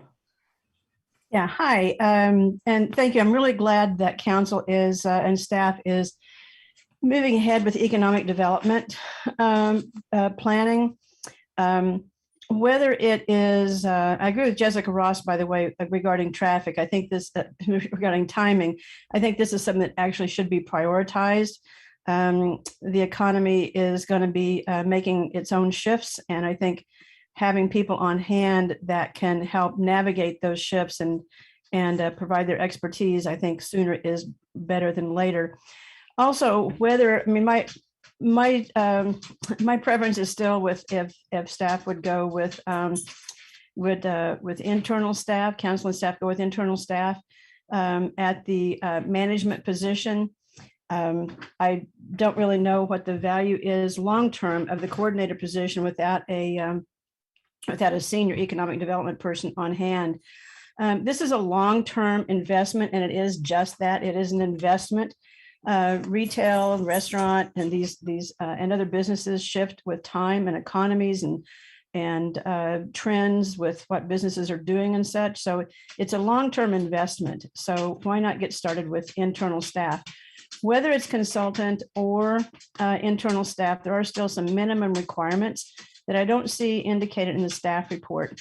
And that is, with economic development staff, like a bachelor's degree in economic development, urban planning, marketing, business administration, or public administration, economic development experience. 7 years is kind of a threshold that's used oftentimes in this field. And also, the council be very, very clear whether it's a recruiting document or if it's an RFP, be very clear about the roles and responsibilities with a strategic focus. One of the things that I don't think got very much attention in the staff report or in the consultants report was how culture and the arts contribute to economic development. They truly, truly do, and in very significant ways. And it's been reported and studied over and over and over many years. One of the things that I think was missing is completely was finding businesses and enterprise that support existing businesses.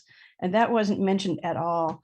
So I think my time's about to run out, but I think, being very, very clear on whichever way you go, be very, very clear on what the qualifications are and what the roles and responsibilities are. So thank you. I'm very glad you're moving ahead with this. Good luck. Sorry, I didn't mean to cut her off. Okay, thank you guys. We'll come back to council for questions, comments.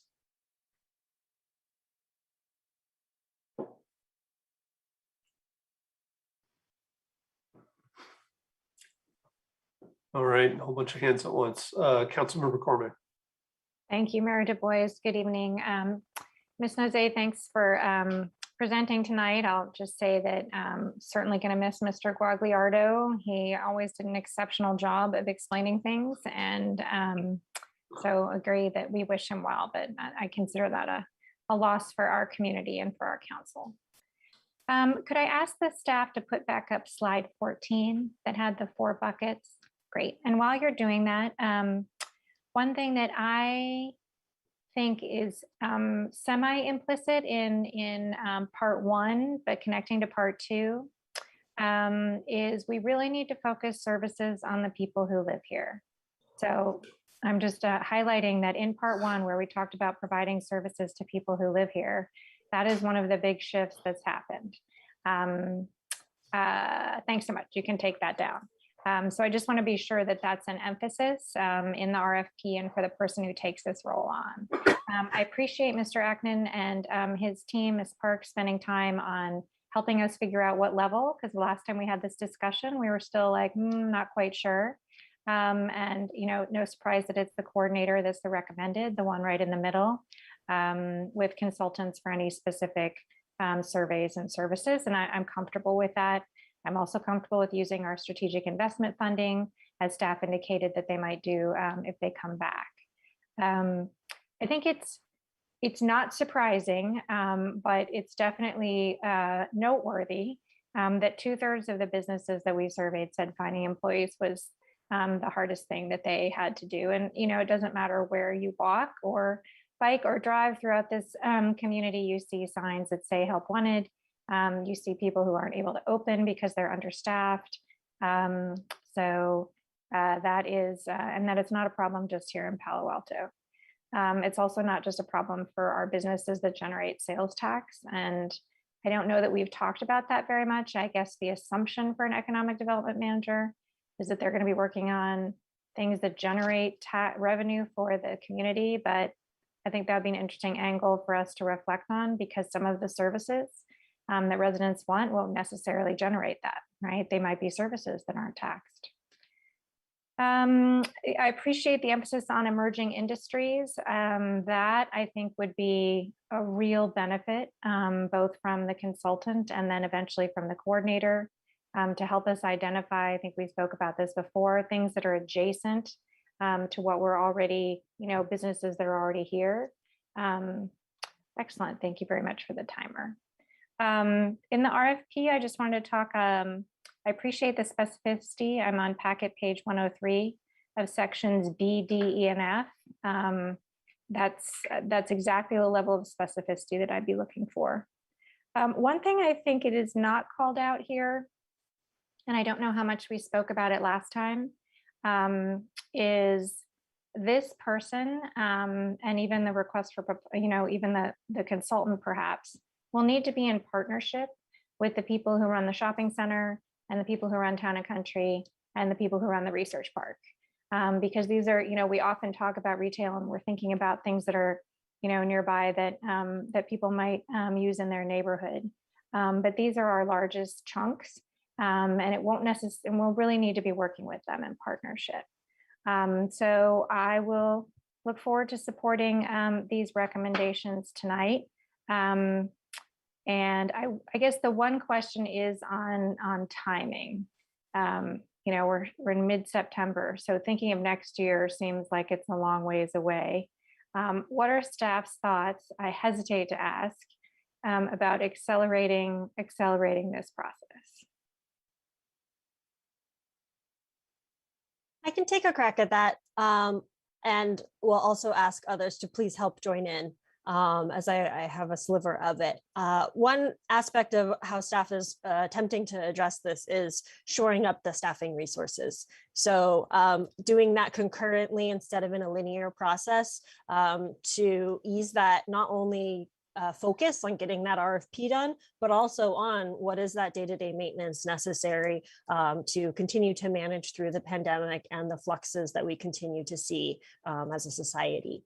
And then I would say the other one is as we hear the council's thoughts and we work with the RFP, we can always structure milestones when we work through the RFP language. And that might be something that we might consider adding so that we may not have a full product, but we may consider what are some of the milestones that we want to hit. I hate to akin it to a construction project, but kind of like a construction project where you hit certain milestones where you can sign off and you know that piece is shipped off. And so that will help us tackle the highest priorities first. And then you know the lower priorities or longer term items will take longer and be towards the tail end of that timing. I will say, obviously, there are many council priorities right now. So there takes time to hire staff, to draft a job description, to recruit for it. So recognizing the urgency, but also really trying to be realistic in what capacity is in order to accomplish these things. Yes, so thank you, Director Nose. Yes, City Manager Shikata. And then I have one more thing before my time is negative. Okay, I believe Ms. Parks wanted to make a comment as well. Yeah, only to add to that, as someone who has spent a lot of time on the provider end of doing these types of strategies, some of the challenges are timing is that many consultants have other projects they're running concurrently. They can't just rely on one project. And then secondly, there's little that they control in terms of the process. We try to get the community outreach underway, but there's things in terms of timing, meetings, all of that we don't control. One thing I'd like to underscore is the importance of having a staff person who is dedicated to managing the consulting work, because it is a lot of time involved in trying to coordinate all these different meetings, all the different outreach that needs to go on, community engagement. So, and then we hit things like the holidays that always throw monkey wrenches into a schedule. Typically when we outreach to businesses, a good time to do that is not the Christmas holidays.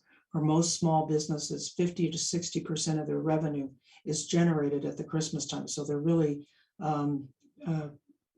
concerned about that, and their time is taken to devote to their business issues. So trying to get them engaged is difficult. So maybe that will help explain the timing on this. And it's not unusual for these types of projects to take as much as 9 months to a year. Yeah, I'm sure we're also not the only people who are trying to figure out how the world is changing. So the limited number of people who used to do this work on an occasional basis are probably swamped.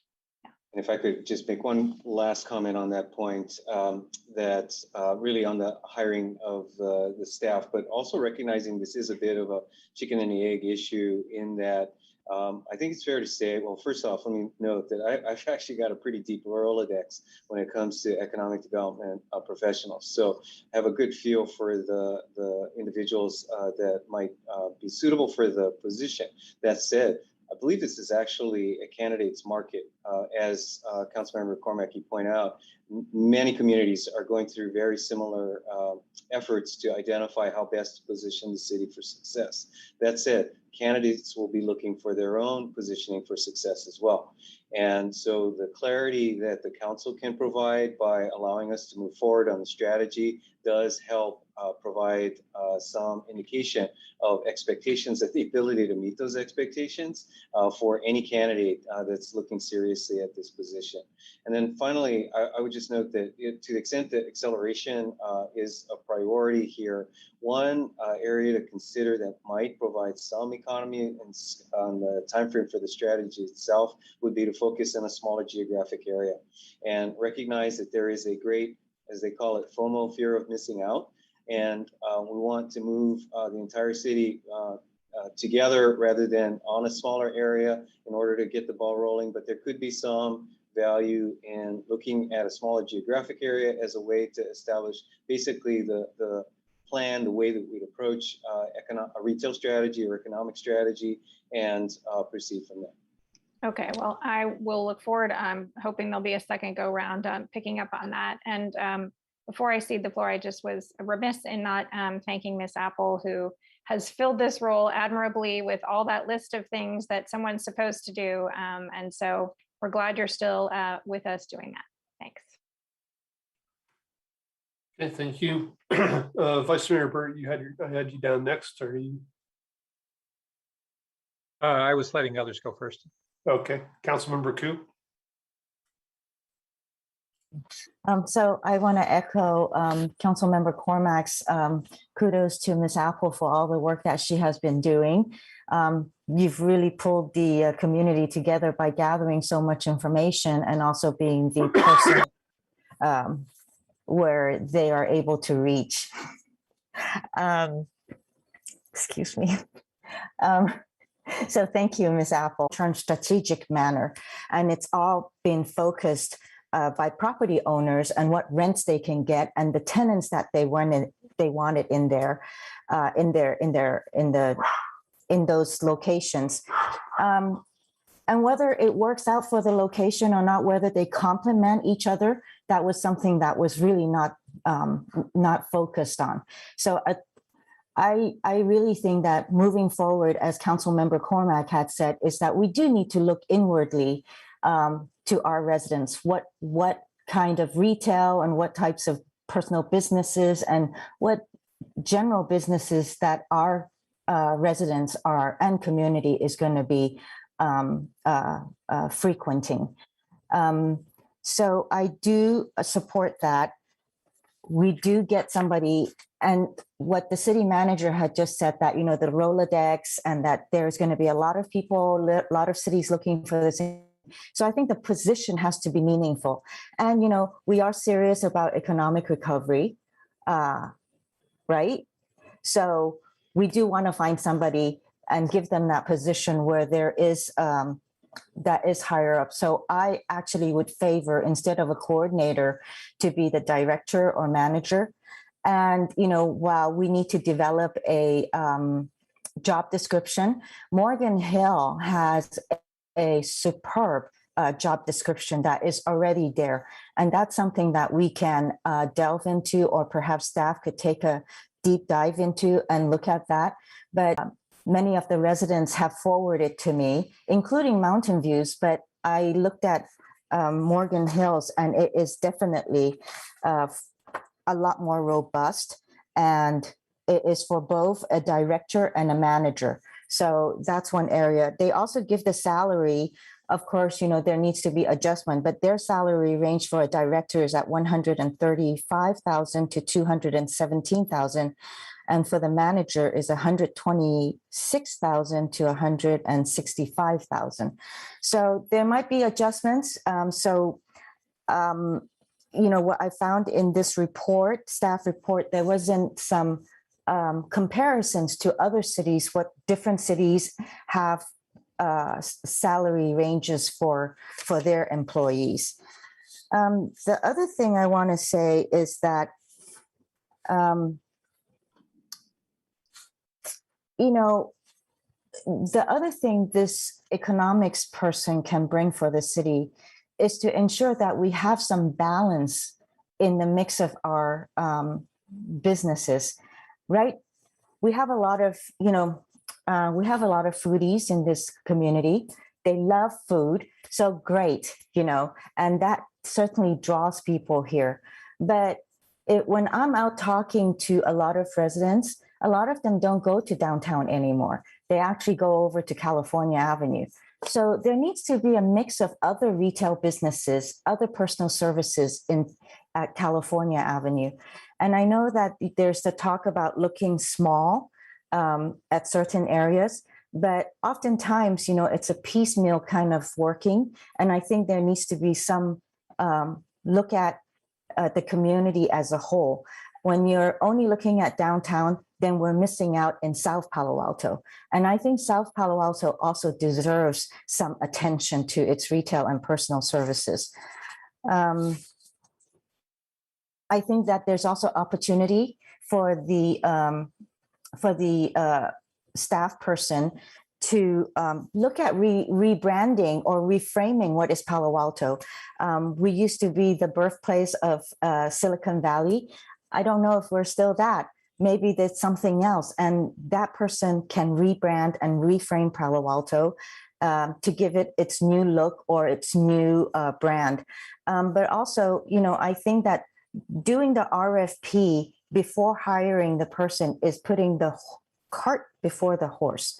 And, you know, we want to make sure that the person that we hire is going to be putting forward these kind of tasks, and also putting into the RFP, what is the scope? So I hope that we will revisit that and look at doing it in the right process. Thank you. Councilmember Stone. Thank you, Mr. Mayor. And first, I want to add my thanks to Ms. Apple as well for all the work that you've then tirelessly been putting into this position. It is not your job alone, and hopefully we're going to be able to get you some support here pretty soon. And I'd like to really align most of my comments with Councilmember Koo, so I won't won't try to repeat what she said, but in general agreement with most of the points that she made. So I'll start off just a few questions. First, does staff have an estimate on what the annual price could be of maintaining a consultant, at least the way that this kind of consultation is being proposed to us today? Do we have any ballpark about how much that could cost on an ongoing basis? This is Leslie Parks. I currently work in that capacity for the good city. First of all, there are very, very few firms that provide staffing, consulting firms that provide staffing. I would probably caution or advise the city that the cost may not be less than hiring someone full-time and who is fully benefited. It all depends on the depth of the work and the breadth of the work. Cupertino had an arrangement where they had a consulting firm providing staff services. And once they got into the pandemic, the time requirement far exceeded what the anticipated budget was going to be. So I just caution that it may not be less than a fully salaried and benefited position. It just depends on what the council's scope of work is for the person. Okay, thank you, Ms. Parks. That's really helpful. Because it really kind of, it seems to me by reading the report that the consultant will be basically doing the work that an economic development manager would be responsible for, in addition to this coordinator position. At least that's based on kind of my interpretation of the tables provided on page 98 and 99 of the staff report. So is that why we're being recommended to have more of this hybrid approach of having both a full-time economic development position and the consultant in order to kind of divide up those responsibilities? Well, No, let me take a shot, Leslie, and then I'll turn it. I think it is a combination approach, but front end is having a consultant specifically put together an economic development strategy. And then your internal staff would be the leader in implementing that strategy. So that would be typical. Even if you had an in-house economic development manager or coordinator now, you would most likely, and 95% of cities would still go out for these consultant services so that they could very specifically put together the strategy plan that would then be turned over to staff for implementation. So when we're done with that strategy and we have the economic development position in place, the need for the consultant goes away. Correct, that specific consultant. Now you may have a need for a consultant. Let's say you have a development and you need to do a pro forma analysis to see how much community benefits you could extract from that development. You may still hire a consultant for that specific task, but it won't be an ongoing type role. Okay, good. That makes much more sense. Thank you, because I was very much concerned because this is an issue. Obviously, economic development is not a one-term, 1 year, 2 year, 3 year project. This is ongoing, and we need the investment in that for our community. So I'm glad to hear that we're not looking for a long-term consultant. So then that kind of brings me back to, one thing I am confused about is why staff is proposing that we create an economic development coordinator at the equivalent of an assistant to the city manager classification instead of an economic development manager, especially with the price tag of being $245,000 to $290,000. At that price tag, can't we get an economic development manager who's going to be able to fulfill those ongoing needs that we're going to really want to have for the more strategic, big picture moving forward? Why don't I ask Kylie to respond on the specifics? Sure. So as you saw on the PowerPoint slide, that is about up to a maximum of $165,000 annually. And as actually even Councilmember Ku just said, if you were looking at a manager or a director, some other cities are looking at over a $200,000 salary. So when you're looking at that, you're actually going to go beyond that $290,000 total cost. It'll actually go up probably into the $300,000 total cost as that salary increases. When staff did bring forward this proposal as the coordinator, we did choose on the high end of the coordinator, knowing that we would likely want kind of a coordinator plus based on what council's desires were in the last meeting. So again, to what Mr. Acton identified as staff provided the high end of the range, we definitely did. Knowing that we might not hit that director level, but we are looking for something that's more than just being able to coordinate meetings. So we tried to hit that sweet spot in the middle.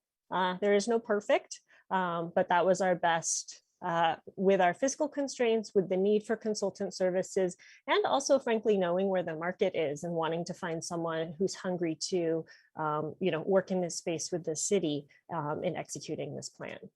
Let me, if I could also add a couple of notes there that the court, you made reference, Councilmember, to it being pegged to an assistant to the city manager position. It's really trying to overlay it with the classifications that the city does provide, and the A2CM, or in shorthand, does provide a broad range of skills that, as the council has discussed already, recognizing that the specific duties around economic development will shift on an ongoing basis, whether it be research or analysis versus outreach versus event coordination. May be the case that the A2CM does provide us the skill sets that would be flexible enough to be applying those skills wherever needed based on the outcome of the strategy and of the specific duties and opportunities that present themselves. I would also finally note, quite frankly, that at the manager level, that does presume and likely will portend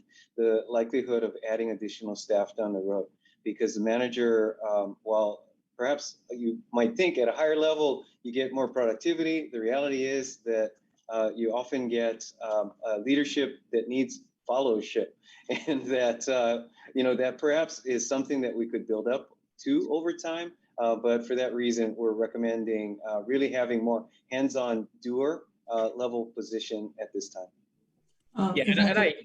Sorry, go ahead. Well, maybe I could add also to the city manager, what the city manager said. It's been my experience, having served as permanent staff for different cities, if a city has a director position, that really implies that there are other staff people that person would manage. Most of the cities in San Mateo and Santa Clara County that have economic development staff have them titled as managers, but they rarely, occasionally there are other staff, but mostly they're a one staff person shop. And again, a city can get lucky and find someone who comes in at the coordinator level, who has a lot of capacity and a lot of skills and value that can be added. So you may get a lot more than you thought, and that person can add so much, a lot more to what you want. So again, there's no one size fits all when you go out for a recruitment. The descriptions for the different positions can vary. They're not really standardized. I've seen different position descriptions for the same title. So it just depends on what the city's needs are and what they want to accomplish. And then also, what do they have to really work with? I've worked in small cities where it's not a robust business space. They don't have any resources. And so at the end of the day, there isn't much that can be done. Yeah, and I hear kind of like the staff's response there. I think it makes sense. I think one, right, at the end of the day, we're the gatekeeper on whether that department is going to have more staffing. And so I understand that concern. A manager should manage, but we make that decision at the end of the day, whether we're going to create additional staffing, and maybe it will call for that eventually. But I'm really kind of concerned with the coordinator position. To me, it seems more of like a liaison type of position to the community and staff and working on this, not as much of a big strategic thinker, which is what I think we really need. As Councilmember Cormack mentioned, kind of right, we're all trying to figure out the changing world that we live in. I think we need somebody who's going to have that expertise to be able to push that through. And then my final point, because I know I'm out of time, just I do think, right, looking at what are other communities paying for this position, the Mountain View created an economic vitality manager. My understanding, based on that job description and kind of what's on our in our packet here, that seems to be the equivalent of an economic development manager here in Palo Alto. Just earlier this year, they hired John Lang, who was serving in that very same role in Morgan Hill. He has over 20 years of experience in economic development, and his starting salary was around was $170,691. So we know Palo Alto, our staff salaries are very much comparable to that amount of you. So I think I don't know, it just does not make sense to me that we would create an inferior position to Mountain View for one that's costing significantly more. But that's the end of my time for now. Thank you. Okay, thank you. Vice Mayor Burt. Yeah, so thanks for a really good report and valuable comments by my colleagues. I am comfortable with this phased approach that Mr. Ackman explained, where the consultant will really be responsible for developing the strategy, and then that person that we bring on board will be more focused on implementing, although not exclusively. We hopefully would have a person who's going to continue to evolve that strategy based upon local conditions and understandings and changing circumstances. I am a little worried that we might be limiting ourselves in the candidate pool with the salary range that we're proposing for the coordinator. And I would be open to expanding that range, whatever title we assign to it, whether it's coordinator or we are able to go to manager. In either way, I'm not sure that 20,000 or so, or a little more than that difference a year in base salary is going to be as critical as getting a person who's really going to have a big impact. And then within that context of what that focus would be and what impact we're looking for them to have, it's laid out in the staff recommendations, but I'd put them in kind of two categories. We've got looking at how do we manage the transition out of this downturn, transition in a evolving retail environment where basically the length and depth of the COVID impacts really did a step change in what was already an occurring trend toward greater online goods sales. And we have to look at how we help try to stem the tide of that transition. At the same time, though, the real return on investment that we can get, especially in the nearer term, is what we can do to increase our hotel occupancies. And that's really about a marketing program that we're not currently doing, and that is the dial that we can turn that can have a big impact. A 5% increase in hotel occupancy is a lot of money. So I want to make sure that we've got that at the forefront in terms of, can we afford this position? And are we viewing it as an expenditure, or are we looking for a return on investment and the community benefits that we're looking for, the transition toward serving the local community more, transition toward downtowns that are more destinations than traditional shopping districts, as much as we can also, I believe, do things to promote the shopping, not only from within our community, but from outside. I am concerned about the amount of time it's going to take to get the RFP out. If we can't do any, I would like to try to get that sooner. And if we can't do that sooner, then we're left with a gap of rolling into, by the time we get the response for the RFP and get the consultant going, we're well into the middle of 2022, apparently. And I don't think we have that much time before we can really start making progress. We've been trying to deal with all of our adjustments on an ad hoc basis. And so then it begs the question of what can we do in the interim? And I think that we have community resources. We've been doing stakeholder outreaches, but that's not quite the same as engaging with a group of domain experts that and others in our community that could really add expertise. I know of several people who are prominent in the retail sector, who are residents who would be willing to help us in this area. And I'm sure others have various other connections. I think we've got to figure out what we do over the next 9 months so that we don't wait that long to kickstart this process. And then I do have a question: who is going to oversee the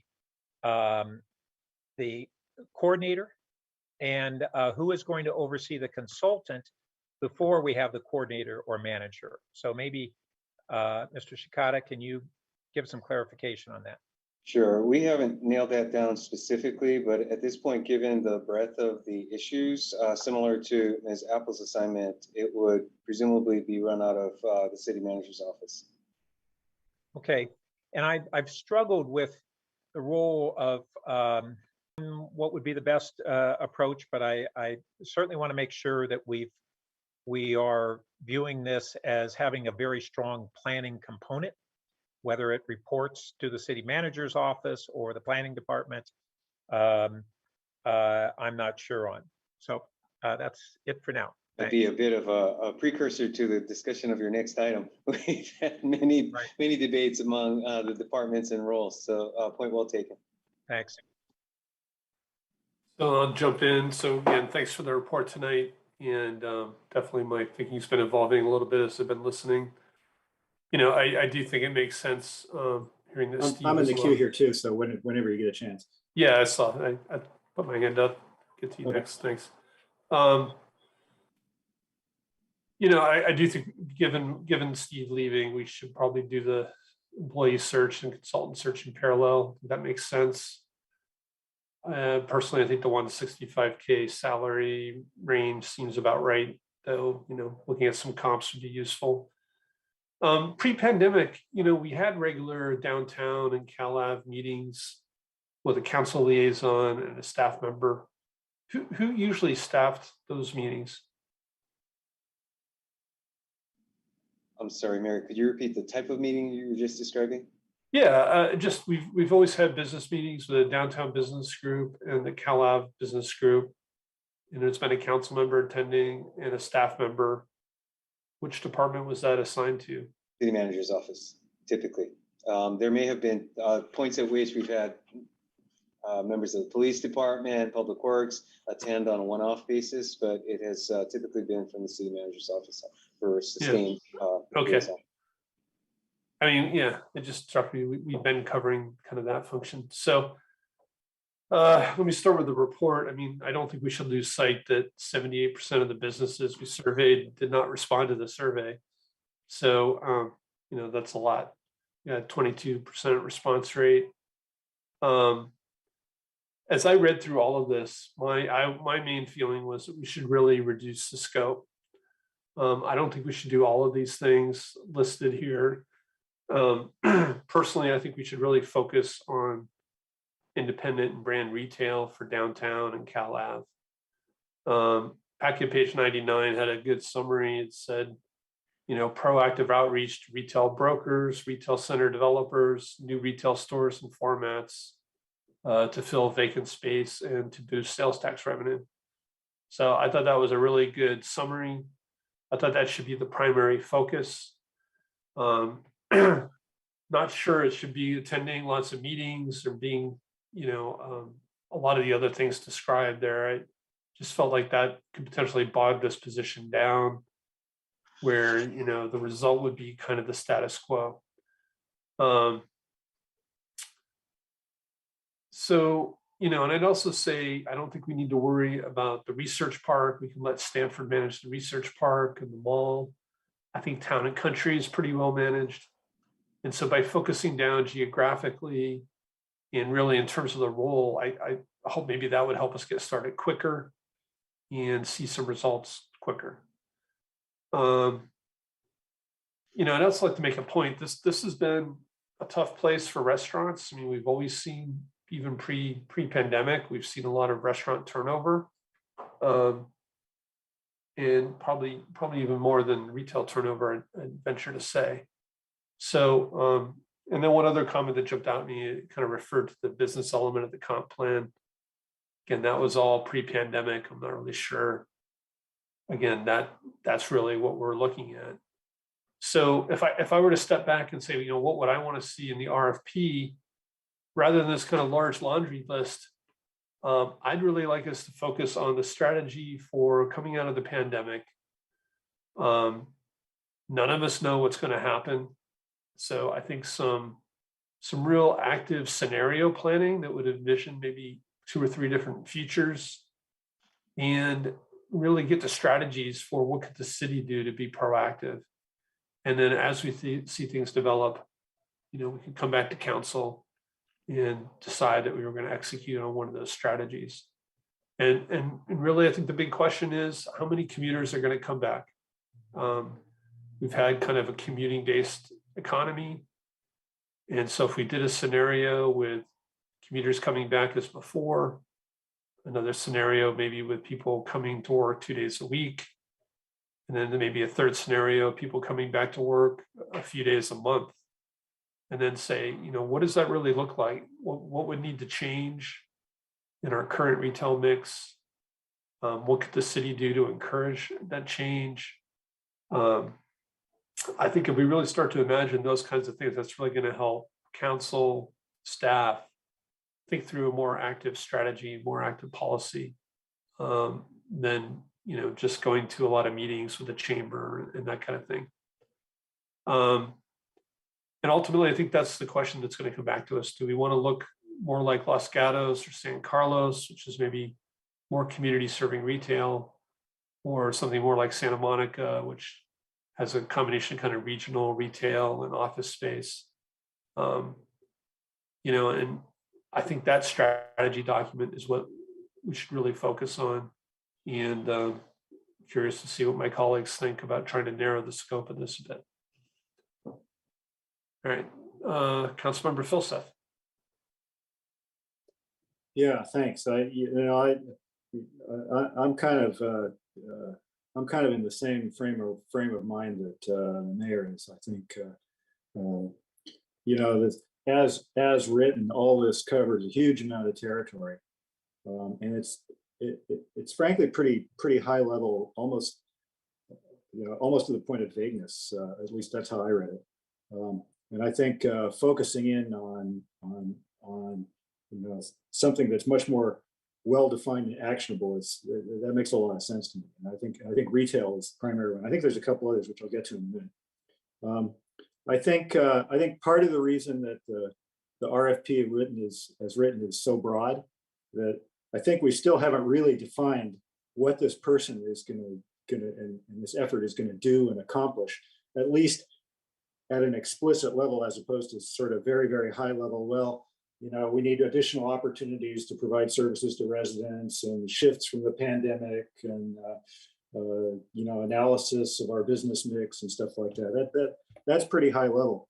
And we all look at this and we all say, well, what did the last economic development manager? Because we've had economic development managers in the past. Economic development is pretty broad space. And so whether and I think mostly went to meetings and sent memos, and we all agreed, oh no, that's not what we want. And yet, because the council hasn't been explicit about exactly what we do want, the job description in the RFP kind of reads that way. If you look at section A, it sort of sounds like somebody that's going to go to meetings and do some research in the literature and read advertising age and write reports and memos, right? And then section B really focuses in on sort of the classical economic development function, which was to bring major employers to town by negotiating tax and zoning incentives, right? That's kind of how it reads now. And I think, that's really broad. I think we need to get focused on what problem are we solving and what's the explicit connection, okay, between the action that we're going to take and achieving that solution, okay? Now, there's a step in here I didn't know about Steve G, right? I'm sorry to lose Steve G. I thought he was a smart individual. A bunch of the stuff in here has to do with, analysis and reporting of, sales tax and trends and stuff like that in town. And I thought finance was doing a pretty good job of that. Right? And so one of the questions in my mind was, well, how much more value in that area is a business development or an economic development manager actually going to add? Because I actually thought finance was doing pretty well at that. So if part of this is the way there. So the things that leapt out at me is that, what are our real needs here? Well, one is, we ought to fix the business registry. And I don't mean analyze the business registry and somebody else looks at it and says, yeah, it's not working. And so we should go hire somebody to fix it. I mean, actually somebody that can fix it, right? As Ed said, a doer as opposed to, another manager to look at it and say, oh, there's a problem here, right? So that would make sense. We need to figure out what we're going to do in retail, right? Because we keep getting all these decisions that we have to make relative to zoning and other factors like that. And we say, well, it's for retail, right? Retail preservation, but none of us knows what that means. I mean, Tom and I can sit around and other council people can sit around and brainstorm all day long about what foot traffic means and big box retail and shopping malls across the country and so forth, but we don't really know, okay? So what we really need is some domain knowledge, somebody that really understands retail, because most economic development people, including the previous one we had, right, is a smart generalist kind of person who can do research and write. And go to meetings, right? And understand what they hear, right? And I think, but that's not the limitation here. I think what we need is some domain knowledge on retail. You need a combination of domain knowledge on retail and somebody that understands Palo Alto. Well, we got the know-how and the knowledge of Palo Alto. What we need is somebody that really understands retail, right? And so if we're going to do what the mayor suggests, which I think makes a lot of sense, right? We really ought to be focusing on the missing domain knowledge and skill set, as opposed to another smart generalist, which we have lots of those in the city, which we're blessed to have lots of those in the city already. And then the other piece, the vice mayor brought up an interesting thought, which is, well, what about marketing Palo Alto as a travel and shopping destination? I wonder if I wouldn't oppose that. I wonder if we're willing to actually spend what it would take to do that. Should it be the city doing that? Should it be the Chamber of Commerce doing that? How effective is it going to be? That's sort of a side kind of thing. So that sort of made sense to me. But back to strategy, in particular retail strategy, right? I don't see that a smart generalist is likely to do a significantly better job of forecasting retail needs in Palo Alto than we can, and the city manager and some of his key staff can ourselves. I mean, we're all smart generalists, right? And so we can do that. What we need is some domain knowledge, right? And that goes towards the mayor's idea of let's focus in on retail as opposed to sort of all the other generic stuff. Right? Yeah. So that would be my wish list, right? Is to bring in some expertise on retail specifically, fix the business registry, and then, should we invest in a marketing campaign for Palo Alto as a destination? That's, I would have to sort of think about that one. So, thanks. Okay, thank you, Councilmember Tanaka. I just want to thank staff also for your guys' work on this. I think I agree with a lot of the comments I heard earlier, which is, in some ways when I read the report, it seemed like we're trying to solve world peace. There's a lot of things we're trying to do here. The scope's really large. It's a hard problem. And I've learned many times that it's better to do a few things really well versus trying to do a lot of things not so well. So I agree with the idea of trying to do scenario planning, because I think that's really important. Are we going to continue to have people working from home? Is there going to be occasional hybrid working? What's the future going to look like? Because I think that's going to dictate how and what happens, right? We may say we want, our workers to be back in our city, but it's not really up to us. A lot of it's up to the companies, it's up to the industry. And frankly, the industry doesn't even know themselves at this point. So I think scenario planning would be good because that would help us make decisions once we figure that out. I think that focusing on retail is a good idea because I think retail in general has fundamentally changed, not just for us, but countrywide, maybe worldwide, especially because of the pandemic. And there's stats out there that says that 60% of retail stores are going to be closed forever. And so that's a mega trend that no matter what we do, it's going to be really hard to work against. And so, because of that, traditional retail may not be even though we may like the quaint little retail store, it may not be able to be successful unless we do some really key things. So I'm more in favor of more of a regional retail approach. If you look at the retailers, the physical retailers that have done well, it's not been the small stores. It's been the Walmarts, the Costco's. They have deficiencies that enable them to be successful, and the smaller retailers just frankly have not, unfortunately. So we would have to have some things that we have to think as a council. I think one thing is we saw from the survey that there's a desire to be more flexible in the business regulation. I think that's something we have to really take to heart, and that's us as a council to look and think about. And I think the other aspect we have to think about is, I think, as I said, retail is changing. And so I think we have to think about that and think about how do we accommodate that. Because just because we wish it doesn't mean it will happen. I actually would love to see some sort of incentive alignment in terms of the consulting agency that we hire to figure this out, where there's some sort of bonus or something so there's some sort of alignment of incentives. And just so that there's some skin in the game. It's kind of like a realtor who gets a commission if they sell a house. Something like that I think would be good. So they actually have a stake in the outcome versus just yet another consultant. I think in terms of permanent staffing, I think that we should hold off on that for now, because I think one issue we have is we don't have the overall strategy figured out. There's a lot of moving parts right here. And so if we hire permanent staffing, it assumes we know the solution already, which we don't, right? We don't know the overall strategy yet. And until we figure out the overall strategy, we could hire people, permanent staff, but maybe we hired the wrong people or the wrong role. So until we figure out the strategy, I think we should delay hiring full-time people until we have that strategy worked out and we kind of know what plan we want to operate. And then we could hire the people that are needed to execute that plan. Because I fear that if we get the permanent staffing first or early on, it would lock us into a type of strategy or plan that maybe is not appropriate for the skill set or needs of the city. So I would not be in favor of hiring full-time staff at this point in time until we have more of our strategy worked out and fleshed out.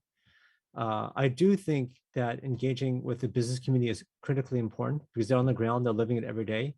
And so I think that's something that we should do a lot of. And it's going to be critical in order to really kind of turn this around. So that's where I am on this item. Thank you. Okay, thank you. Before we start a second round, I wonder if either staff or a good city company has some comments on what they've heard.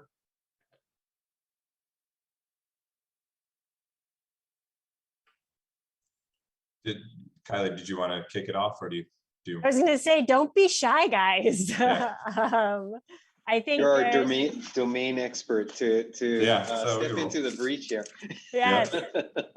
So let me look through my notes as I was. So I think Council, you covered a number of important topics. In terms of focusing on retail, I think we've heard that loud and clear that focusing on retail is one of the main points. I do think, though, that looking at the ecosystem that's required to support retail is important as well. And I think we have that covered within the RFP, within the draft RFP. We could certainly refine it. Councilmember Burt, you made a comment about what can we do to increase hotel occupancy in the short term or the midterm. I remember a similar comment you made back in June about, for example, if people are coming here one day a week for work or 3 days a week work from traveling for longer distances, can we market those folks to stay in the hotel and capture some of that occupancy tax? I certainly think that's something that the strategists could look at. And in terms of what the strategy plan, we did make it rather broad based on the comments we heard before. And these are things that are typically that economic development strategies look at. Now, that doesn't mean on day one you're implementing all of those strategies. I think a key part of this is implementation, and that may change from a year-to-year basis. So this is a plan that's going to be alive for more than 1 year. So at the end of 1 year, I mean, we know how much has changed over the last 18 months, how much has changed even over the last 6 months. So as this plan is being developed, it might make sense to have an implementation component so you could actually focus on the specific tasks that you want to see done over the shorter period of time. And Leslie, I don't know if you have any additional things to add. I can chime in from experience because I've done strategies and I've done economic recovery plans. The base work that is accomplished in an economic development strategy really sets the framework for where a community or what a community wants to achieve as their priority economic development goals. Here, the council had 4 buckets. And so we framed the RFP to address those 4 issues and the main issues in the buckets. When the strategy is done, what comes out of it is more or less an analysis and a prioritization of what assets does the city have that can be aligned with their specific goals. And not everything, as Aaron says, gets done, but it falls out in terms of priority. And so the city at the end of the day may want to focus on travel industry a travel industry plan. They may want to focus on a retail plan. A retail strategy has a life of its own. And that's why we required the consulting teams bring in a market-based experienced retail professional, not someone who deals with retail at 30,000 feet, but someone who has been involved in transactions, understands the city's needs too, but realizes what does it take to make retail work in a city. I've done work in a lot of cities, and I have to always say to residents and elected officials, just because you want it doesn't mean it will happen. Retail is based on a market being there or a trade area. And likewise for the travel industry, we requested an expert be involved because I think there are things specifically that a community can do to strengthen their position for the travel industry, understanding that we're dealing with an unusual situation where that market is probably not going to come back. And if it does come back, it probably won't look like what we were accustomed to. So to explain why we do a strategy was one driven by the 4 buckets comprehensively. If council chooses, it can be the strategy or the focus can be repurposed and only focused on priority areas, but understanding there will need to be some base analysis and research done to understand what is it a community has to support those desired goals. So I hope that gives you some idea of what a strategy can accomplish and what specific action plans can accomplish. At the end of the day, whether it's a strategy or an action plan, somebody's got to implement it. And I can't tell you how many strategies and action plans I've written where that's where it falls apart. Who's going to do the work?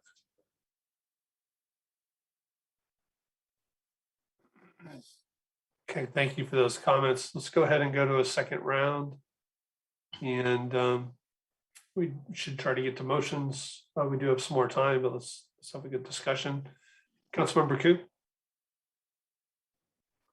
So Ms. Parks, thank you for that, for your comments. And yes, sometimes what we ask for, we don't get or we don't know, which is why I tend to agree with Councilmember Philseth, in terms of looking for that expert that we need. None of us are experts in any of this economic development to a certain degree. We know certain things based on our experiences, but also listening to our constituents and residents here in Palo Alto, the community itself, we kind of gather what is needed and what is wanted and desired here. So again, learning from the pandemic, like I said earlier, going inwardly is something that we need to kind of consider. And getting that expert would help us kind of determine what is it that we need in this city, whether it is prudent to do hospitality and travels now versus the retail portion of it in order to gain some revenue. So that's all. That's why we're looking toward the economics development person that we're looking towards hiring. But I also wanted to say, you know, this city, I don't think we can kind of compare economics development person that we're looking to hire with what we had prior. There was good intentions in our prior economics development person, but I don't think they were as experienced as what the city had hoped for. And so, you know, I think that we cannot use that as a model. We cannot use our past economic development person as the model. I mean, there are definitely models from other cities that we can also use, but more, you know, finding using the job description to find that. The other thing I wanted to mention is, you know, we went through a huge period where there was a lot of retail that left us. And, you know, one of them that I will mention is University Art. They left Palo Alto because the rents were too high here. And property owners raised the rent. They went and they opened in other locations and they were successful and remained over there. I mean, their business was successful. So that also is a component that I think that our economics development manager or director or coordinator is going to be another one that's another area that they should be focusing on.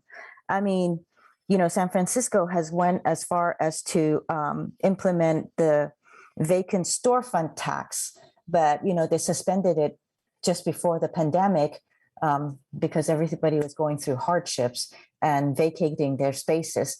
But, you know, I mean, so I think that there's certain things that we do need that expert to help us in order to have a successful model for retail as well as for other businesses. So I just want to put that in place.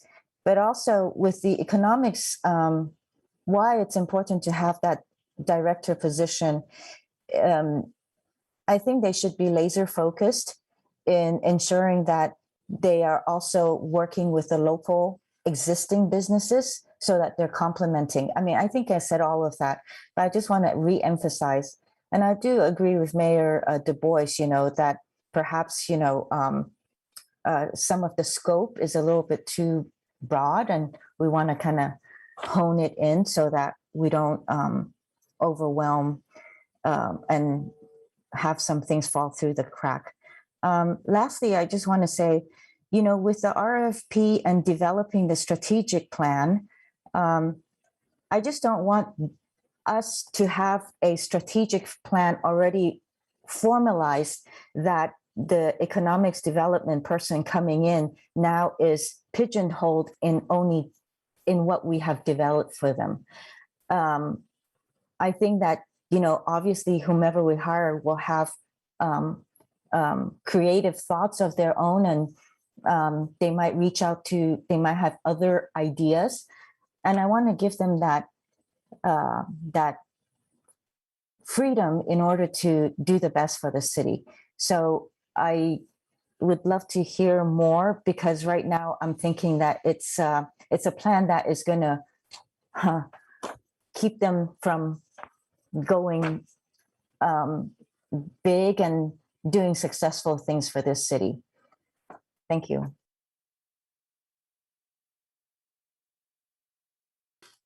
Councilmember Cormack. Well, I guess I'm surprised by the wide range of opinions tonight, given, you know, there'd been pretty strong alignment on what to do, but of course now the rubber's meeting the road and we're getting clear on what are the components of this and who's going to do it.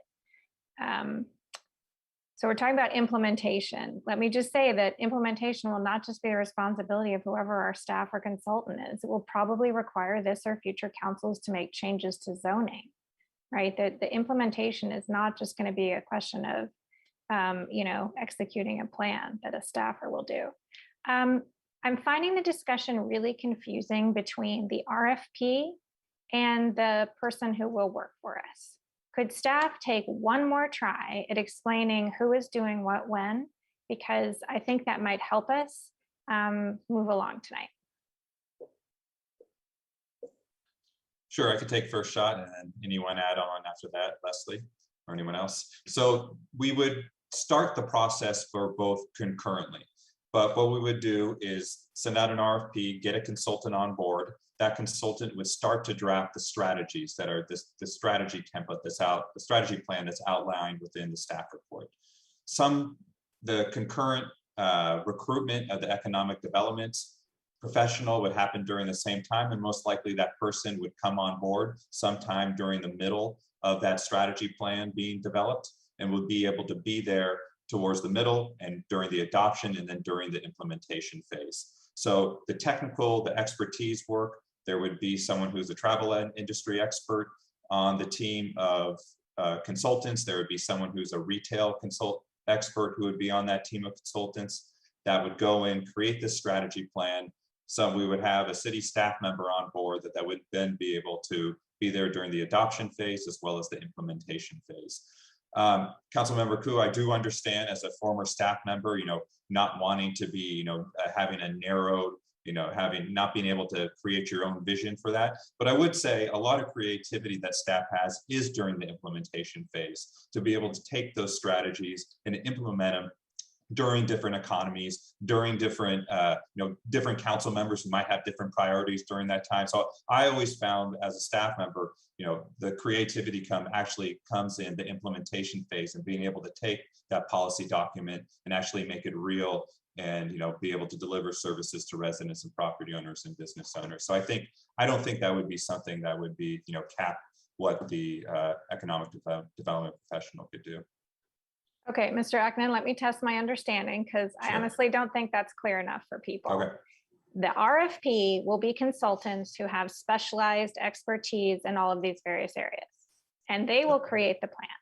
And then we will have someone on our staff who will do work that is not for us on council to specify, I might remind people, but is for the city manager and his staff to determine the reporting levels and all the things that people are talking about. We're supposed to set the policy and the staff is supposed to do the implementation. So am I right that the experts are going to be in the RFP part and then the staff person will be doing the work that the city manager does as a result of our policy direction? That's right. Okay, That's correct. So I think possibly that could have been clearer earlier on, but we're getting there. Let me respond to a few things that my colleagues have said. Hotels. I agree that it would be great to get more people staying in our hotels, especially now that we have more of them and we're so heavily dependent on it for our capital infrastructure plan funding. Of course, we're never going to get back to the level we were at until we get those room rates up, and that's going to require demand. We've gone through this issue with the hotels and removing the tax that was going to the San Mateo Convention Group. I'm not 100% convinced it's the city's job to fund a marketing plan for the hotels. It's possible that they would, I don't know how the all of the antitrust stuff works, but I think that's an interesting area. I'm not 100%, and someone should do it. I'm not 100% convinced that it should be the city. I'm really torn as to whether we would narrow this and focus on, I think, obviously downtown, where the most changes have occurred. And are likely to occur in the future, and having something be citywide.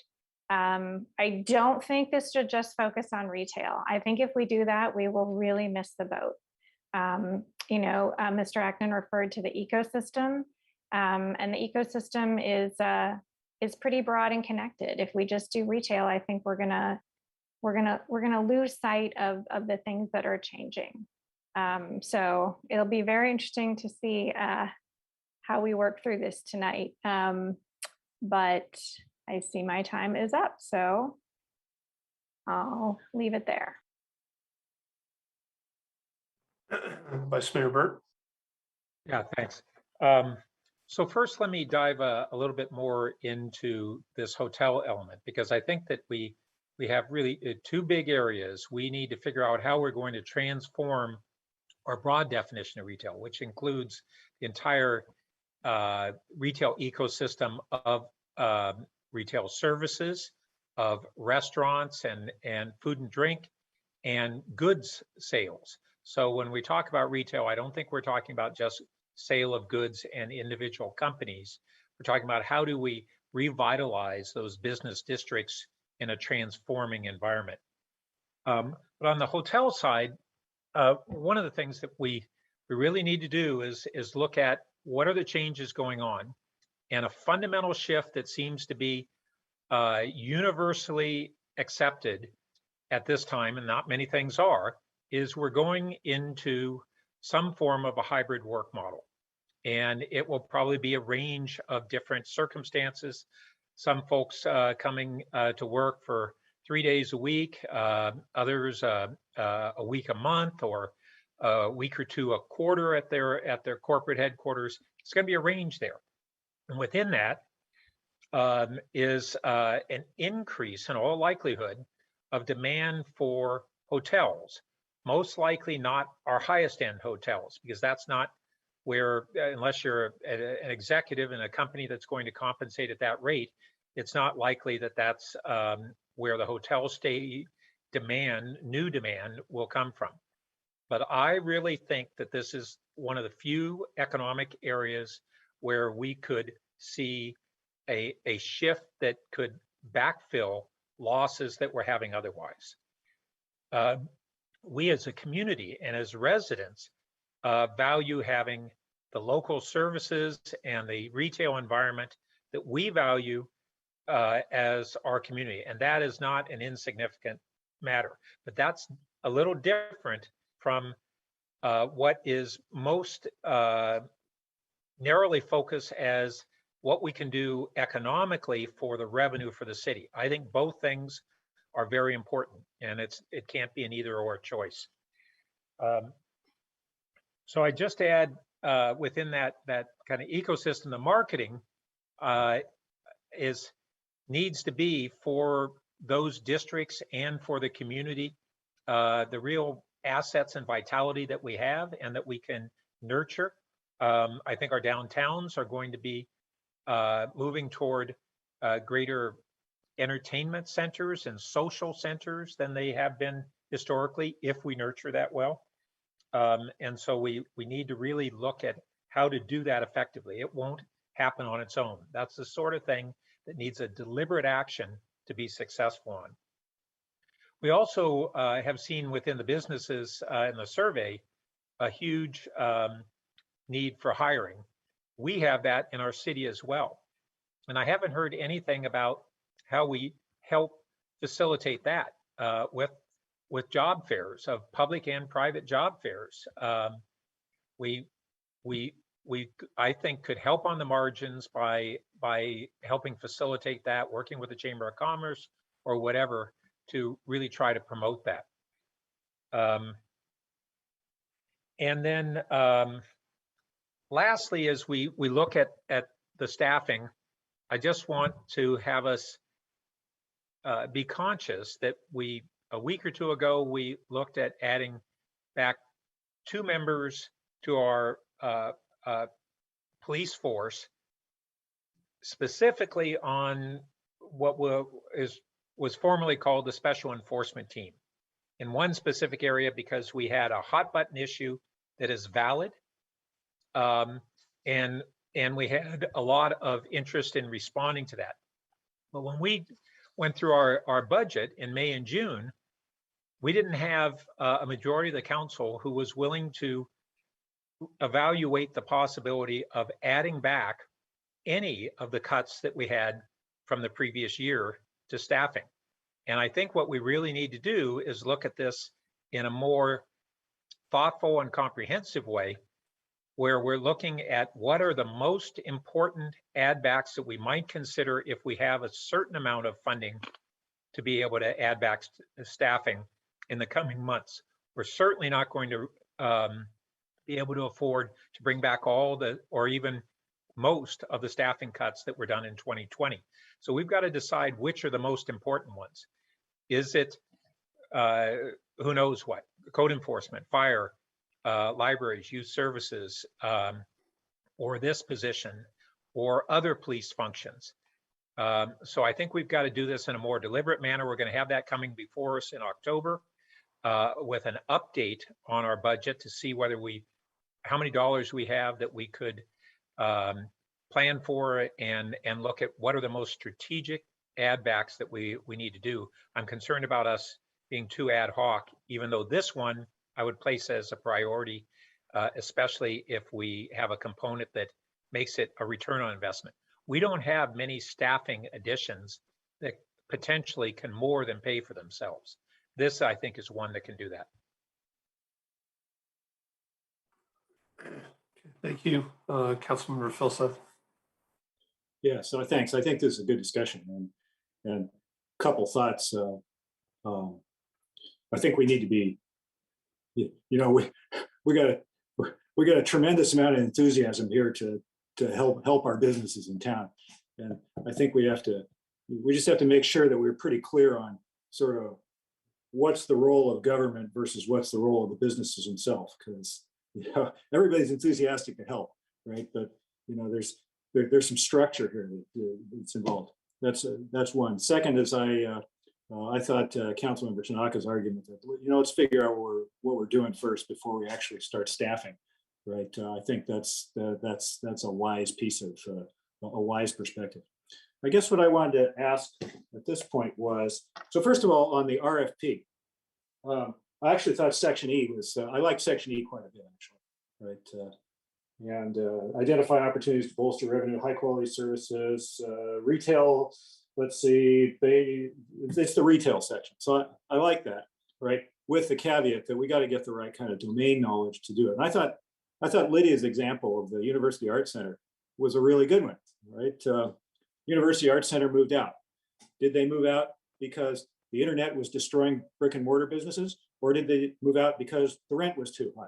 Well, I don't know. I mean, Tom doesn't know, right? Tommy Fehrenbach didn't know, right? I mean, so I don't think anybody here knows, okay? So we need somebody that knows that kind of thing, okay? That can apply that knowledge to Palo Alto. So I think that's the important kind of stuff that we got to look at. So I liked that. So what I wanted to ask was the city manager, what do you need, okay, in order to tackle this problem and sort of help thrash through our long-term, where should we be in retail given Palo Alto's specific needs, right? Palo Alto, because this is going to be like 80% Palo Alto, 20% national, not the other way around, okay? So what do you need to help us thrash through this and get a strategy, right? Do you need to replace Steve? Do you need a whole department doing economic analysis? Do you need a battery of consultants? What do you need? Well, thank you for the opening. The recommendation before you does represent our best best guess, basically, at this point as to how to proceed, recognizing, I think we anticipated tonight's discussion, and we do recognize that there is a broad range of interests around economic development, and so the strategy is really critical. Quite frankly, it will lead to choices needing to be made.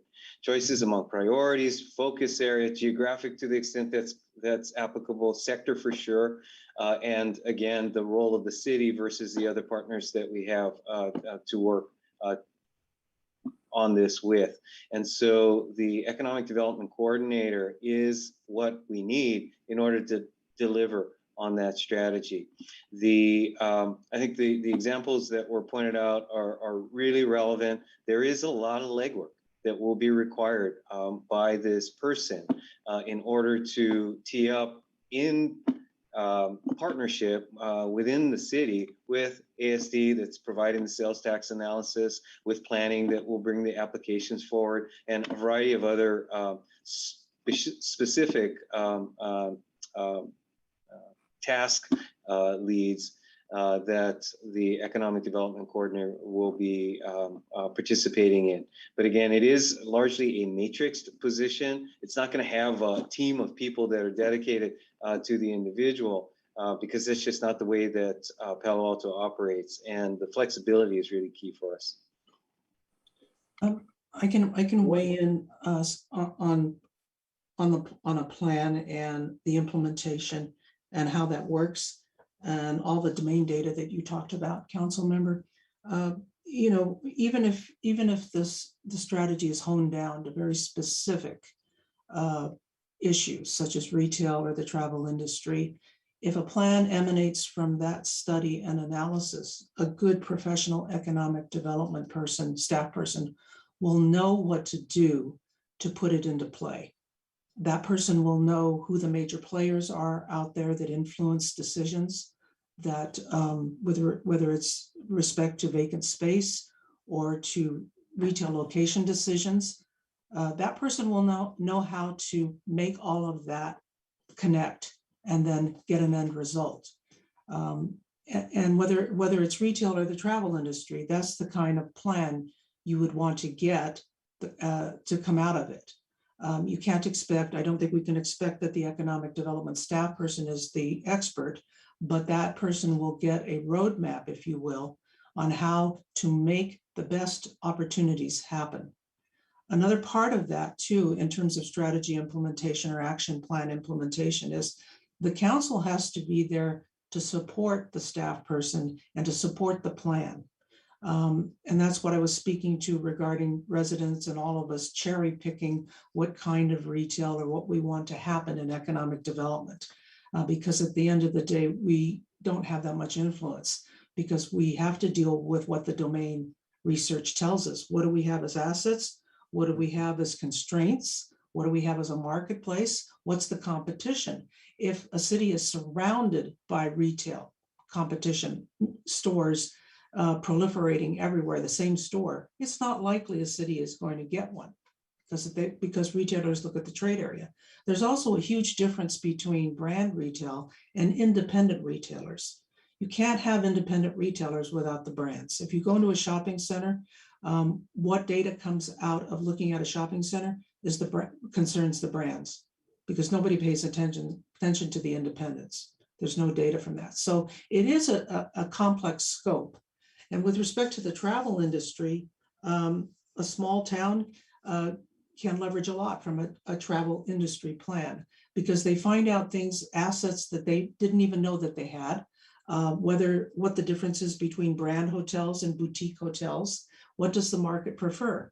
Brand hotels, boutique hotels? It depends on whether it's the business traveler, or if it's just the tourist, right? So a good study will break that out and help us understand where the opportunities are and where the constraints are. You know, we can take that strategy, the RFP, and we can, again, we tried to address the 4 buckets, but we can hone it down and come back with something that's more specific, understanding there will need to be some base work that needs to be done because a community needs to know what assets they have citywide. What is it that makes the full complement of that city? So. If I could, thank you, Leslie. Just one last comment, and this is a little dangerous because I don't know the specifics of university arts, but let me just use an example of a retailer that, let's say, feels that they need to leave town because their landlord raised the rent. Quite frankly, we have some limitations on what we can do in that situation for the specific landlord retailer relationship.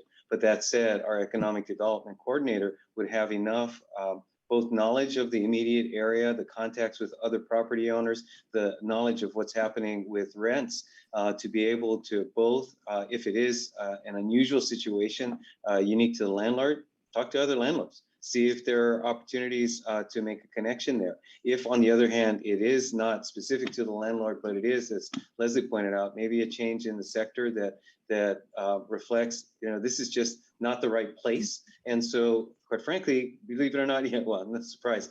Retailers can be insistent as well. So they may not be, let's say, seeing all the cards that are in play as well, or at least sharing them with others. So it will be to go in and deal with the specifics of a situation and to try to see what can be worked out within the, we'll say, the range of tools that the city could put at our disposal.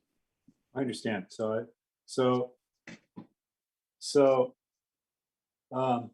I think let me try moving the staff recommendation which is still somewhat vague about an internal staffing plan. So I think, there's still room to sort of optimize for that, right? And the issuance of the RFP for an economic strategy consultant based on the identified scope of services. And I think there ought to be a line in there about, with primary focus on retail in Palo Alto. I'll second. Because I hear you on, sort of knowing, well, this property is available, and I know this line owner, and we know how much they're charging for rent, and and they're charging $6.20 for rent, and this other person over here is only at $5.95 for rent, and so forth. I hear that, and I see the value of that, but at the same time, I think as my colleague Tanaka keeps bringing up, there's some macro trends going on here, right? And long term, we need to be thinking about how this is going to evolve in Palo Alto. And it's not as simple as just saying, well, we know that the traditional shopping malls, are being decimated across the country right now because everybody's going to Amazon. I think most of what's going to happen in Palo Alto is pretty specific to Palo Alto. There aren't a lot of places, for example, that there's huge demand for, arguably, right? Huge demand for office space, and that crowds out other kinds of businesses that can't pay those kinds of rents. Okay, that's a fairly Palo Alto specific, or at least Silicon Valley specific kind of thing. You don't find that in Peoria, Illinois. Okay, so I think a lot of the strategy here has to do with sort of how things are going to change affecting Palo Alto, right? And so that you sort of need both halves of the domain here. We need the knowledge about how retail is working, but we also need the knowledge of, what are the specific dynamics of Palo Alto, and that's going to sort of take both of us, right? And so again, that was the sort of a long that's sort of a long justification for, I think we ought to have a note in there about identified scope of services with particular focus on retail in Palo Alto. Yep, that was added under B. Yes. So Yeah, all the rest of that stuff. I mean, let me ask the city manager, do you want all that stuff in there? All those bullets 1 through 6, or is just A and B sort of enough to give you guys what you need? The latter. I don't want to be over prescriptive here. I think the other's already been stated, so thank you. Okay. So if you're finished, I'll speak to my second. I guess I finished speaking to my motion. Yeah, so it's all right. Yeah. Actually, I had a quick question. Just made me think. So with Steve G leaving, that position is open, right? We're going to replace that position. Well, to be honest, given the council's priority, we made some special realignment of staffing. Steve was actually underfilling the budget director position. So long-term, in reality, that position would go back to overseeing budget. But again, given priorities and where we were at, we made some realignments. So just details I didn't necessarily want to get into. We're adding a position, but there's another open position there, right? These are separate discussions. I'm just trying to be. Well, as I read this motion, wait a second. Recruitment and salary up to 6. Yeah, everything in the parentheses, I think, is also more detailed than we need in the. Yeah, I was going to say, yeah, there we go. Okay. Yeah, I like that better. Actually. It gives the city manager more flexibility to respond to what we're talking about. Yeah. So just a couple of quick comments. So I wanted to agree with several of the vice mayor's comments. Thinking about changing travel, particularly for work, limited time in the office. We have a lot to offer here. We have some new hotels. You have short-term stay, really working anywhere in Silicon Valley. It's a lot more interesting, I think, to stay here than in the industrial parks of Santa Clara. Also, the idea that he kind of mentioned at the end of, if there is a change, are we thinking about downtown as an entertainment center? I think, again, that's where this scenario planning comes in for me. And there's lots of options. It could be We could try to be more family oriented, kid oriented shopping environment. We could think about an art and theater district.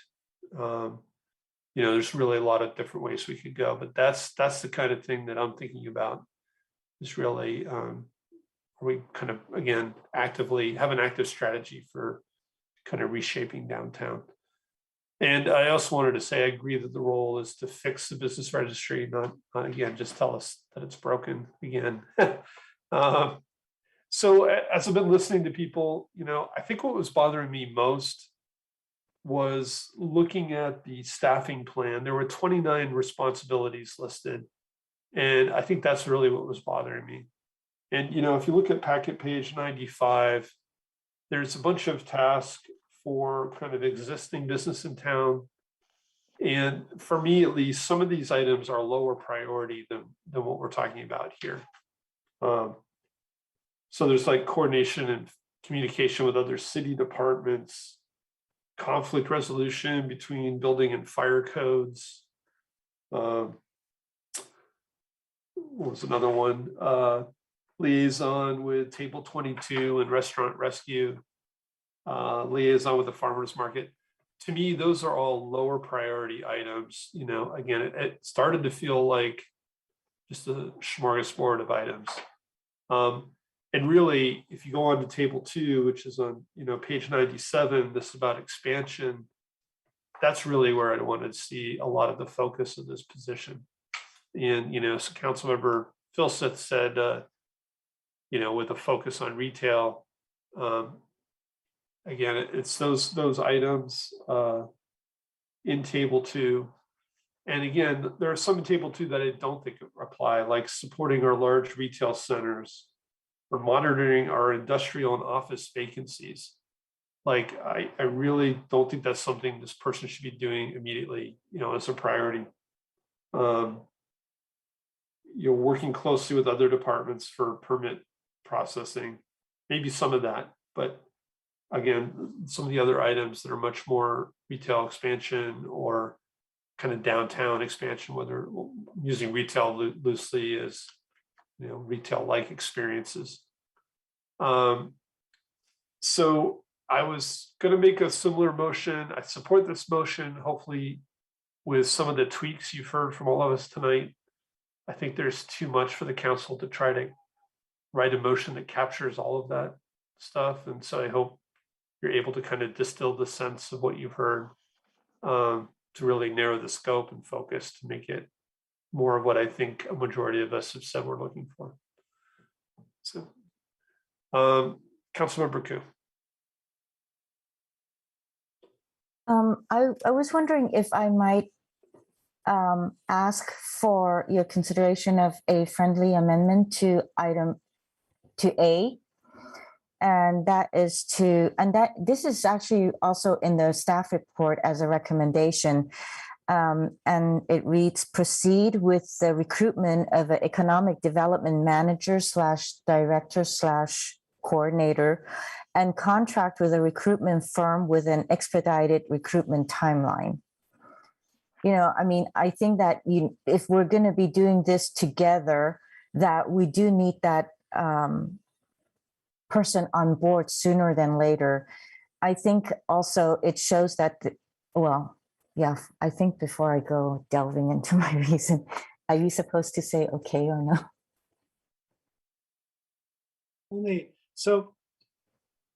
So what I see in this is staff's going to come back with a plan. And what you just said seems like it could be part of that plan. But I don't know whether staff's going to decide they need to come back with what you said, or they're going to say, well, what we really need is 3 part-time people, 1 to do this, 1 to do that, and 1 to do that. And so, I sort of didn't want to constrain staff and say, no, it has to be 1 person with this kind of title and so forth. That was why I sort of left it, because they're going to come back with a plan, right? And then, and I think when they come back with a plan, it's the time to decide whether to do what you just said or not. At least that's how I read this. Okay. I just think that it's going to take even more time. And in a way, I feel like there is an urgency I walked University Avenue on Friday and it's dismal. It's really dismal. And, you know, retailers are doing, the ones that are still existing, they're doing well. There were people in there and they were very optimistic. And I really think that there is an urgency, and I feel the urgency for the retailers, for our downtown, for our California Avenue, and in general, Palo Alto. So I hope you will consider that. If not, then I will have to ask to do unfriendly. I think I'd rather have us vote on this. I don't know, Tom, what do you think? Yeah, I'm not really sure what you're suggesting is going to be different, Lydia. I'm not sure how it's going to speed it up. Speeding it up. She's saying go hire right now as opposed to come back with a plan. Yeah, go to a recruitment firm and hire for the position. As opposed to planning. Planning is the strategic plan through the RFP. That is the plan, the strategic development plan. But we want to be sure that when that person is also part of the planning, and will implement it as soon as it comes forward. Okay, So, I'm not opposed to this, but let's do it as an unfriendly amendment. Thank you. Is there a second? Second. Okay, Lydia, have you spoken to this enough? Yes, thank you. Councilmember Stone? Yeah, I mean, briefly, I agree with Councilmember Koo. I think we have, I agree, the RFP is the plan.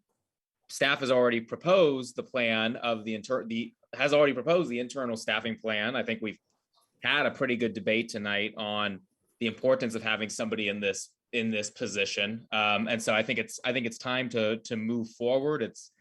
It's clear. I think the item that we're going to be discussing next is just a perfect example of why we need to have somebody in this position. Several of us have already mentioned tonight how we are not experts in this arena, and how wonderful it would be to have somebody like a Director Late or Ms. Stump or many of the other kind of professional experts on staff who can provide us direction when these issues come before us. And so I think we've had this discussion pretty thoroughly. It's clear that we need this position. And and I know there's been a couple of comments saying, well, should we be hiring somebody before we have that plan?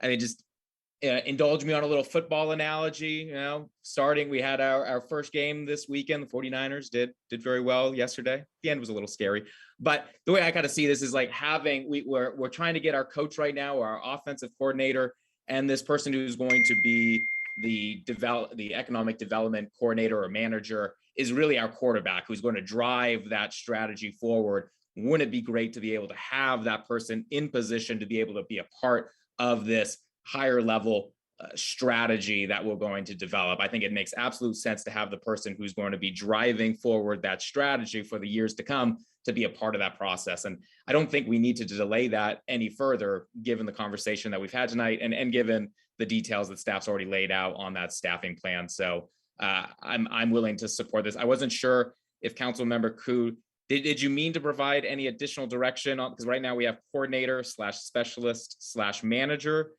Did you want to keep it that way or specify it as the manager, as you were making comments earlier? I would prefer that, but I was indulging the flexibility that was mentioned earlier, but I would go with manager if that's something that you think that's more appropriate.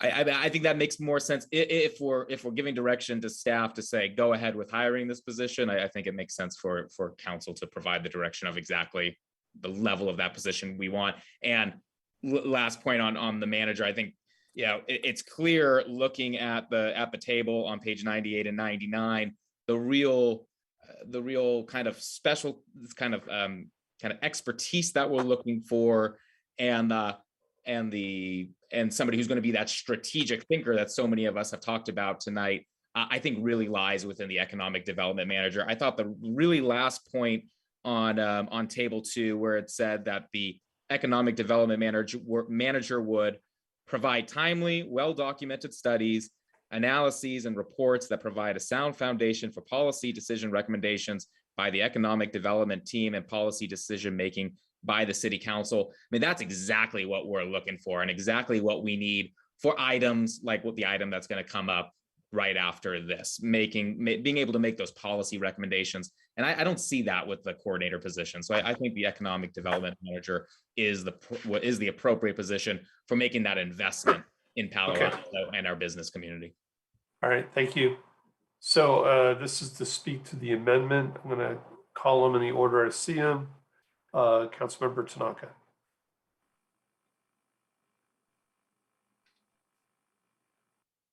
Yeah, don't want to speak to the amendment? No, not the amendment. Vice Mayor Burt? Yeah, so just a clarification, is the expedited timeline essentially intended to mean that we would be pursuing our staff position in parallel with the RFP for the strategic consultant? Is that what the maker and the seconder have in mind? Well, that was what was mentioned in the staff report, expedited timeline. So I am gonna, did somebody say something? I just don't know what expedited mean. I'm trying to be more clear on what the intent is.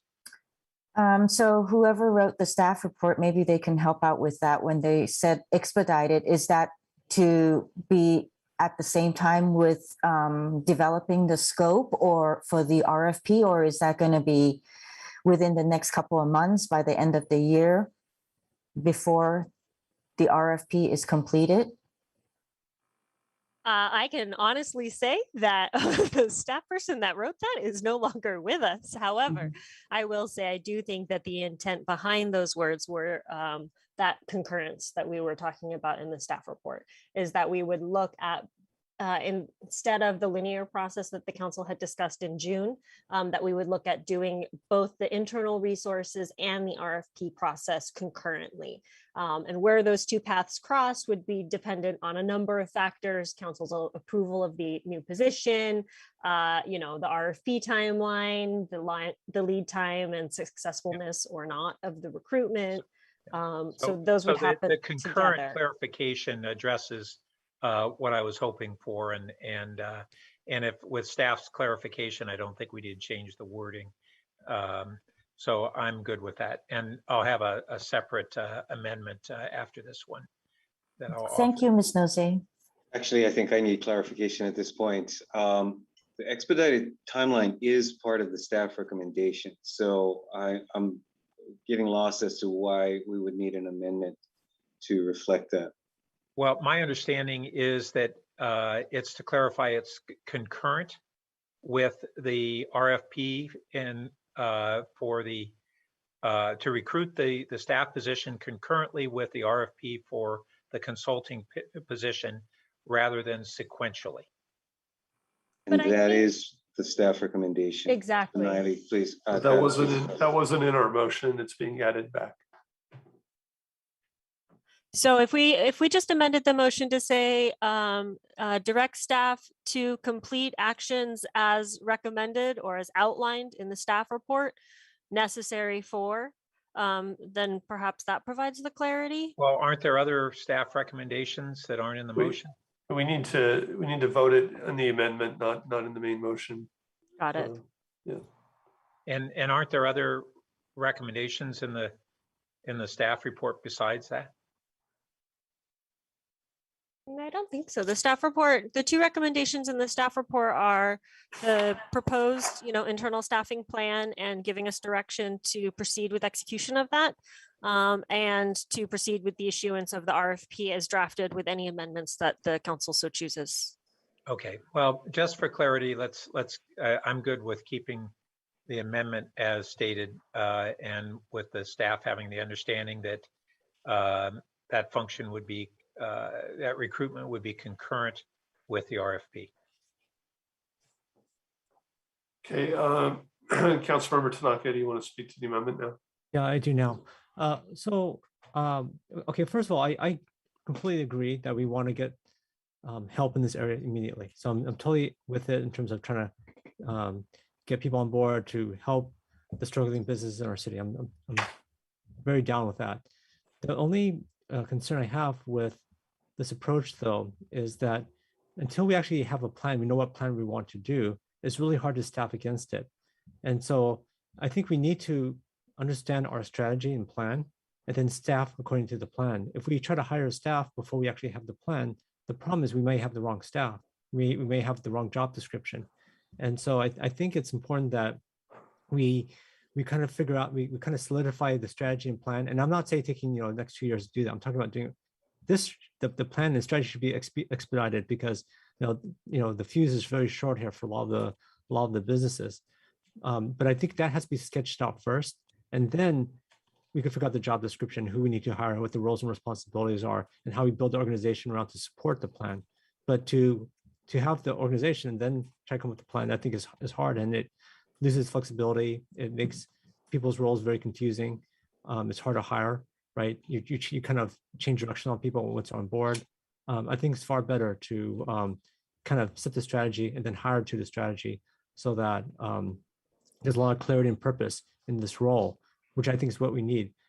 But that's not to say we don't want to move fast, but I do think we need to move fast on this. So I agree with trying to expedite the process as much as we can.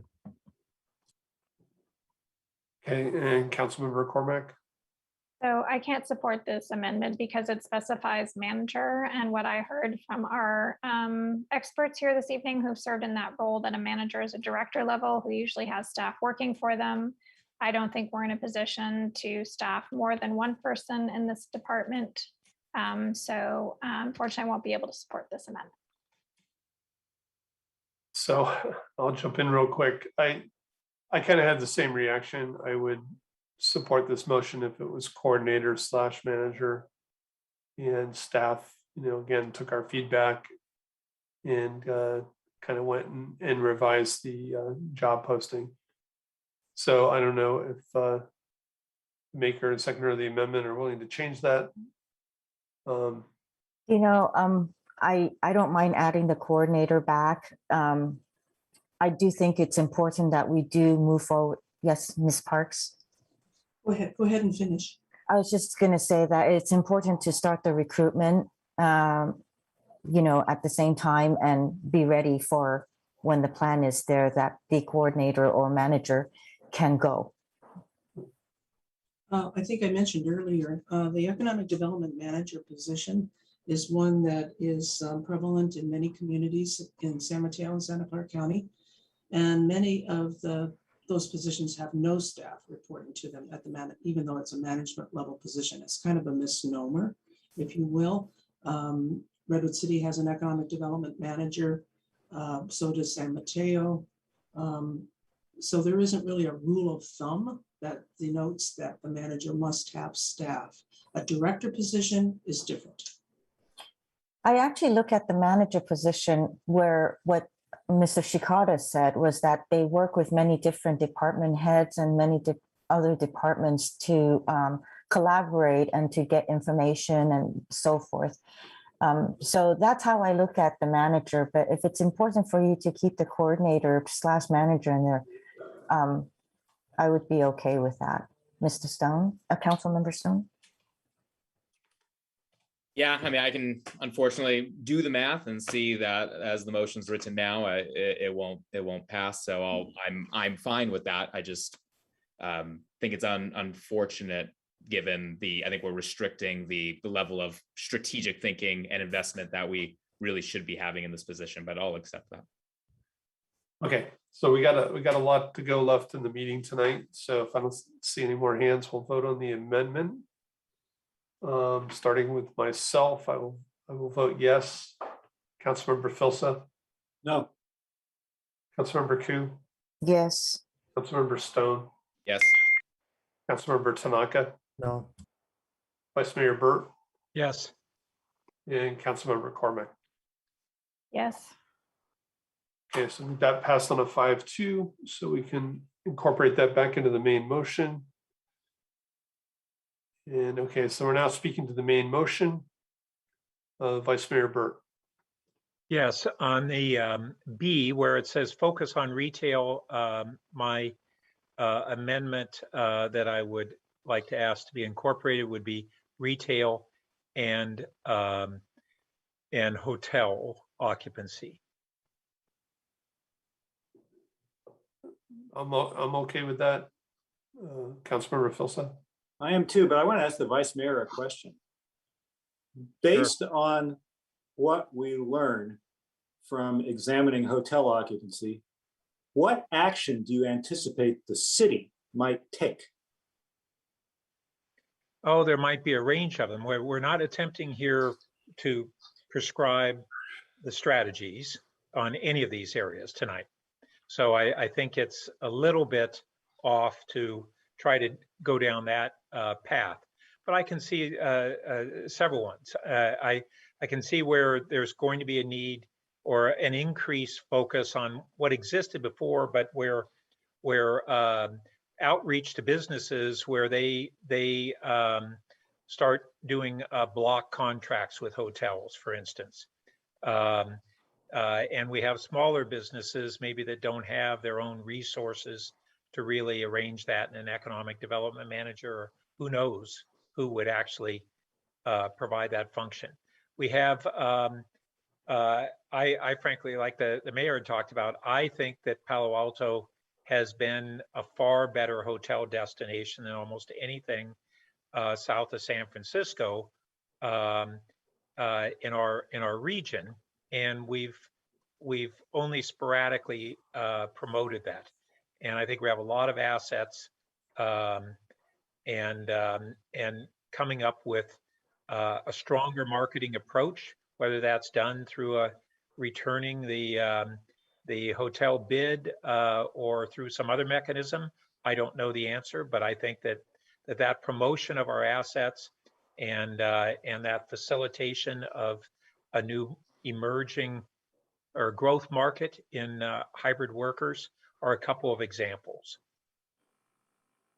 So you're envisioning, that the city might essentially staff a destination hotel marketing. No, that's going down a path of specifics that I was saying we haven't chosen to do on any of the other aspects of this motion. And I just, in response to your request, I offered a couple of strong examples. Yeah, okay. Well, I'll accept it, but I'm dubious. Okay. Okay. Are you finished, Vice Mayor? Yes, thank you. Councilmember Cormack. Mayor, did you accept as the seconder, just on a technicality? I accepted, I think, before the Before the originator. okay. He did. All right, a lot of people speaking at once. All right. Earlier tonight, one of us said that none of us are experts in this area, and yet I see in B basically people saying, here are the things that I think are the most important that we should focus on. I'm not going to be able to support this because it's missing huge sections of what are part of our economy. I heard the mayor talk about an entertainment center, right?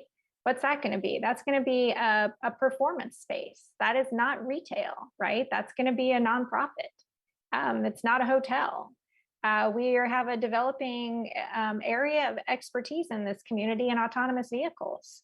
And maybe that's something that we should be focused on. We've got the opportunity to be a leader in bioscience areas, and we've got parts of our community that are focusing on that. I think this is short-sighted, and I understand that people want to have charming spaces that they can walk by and see interesting things. I understand that, and I know that people want visitors to come back and pay $300 a night to stay in our hotels, but I would like both of those things. But I fear that we are really missing a large segment of what we have today and what we'll have in the future if we spend all of the money and time on this and ask experts to really focus on retail and hotels. So unfortunately, I'm not going to be able to support this.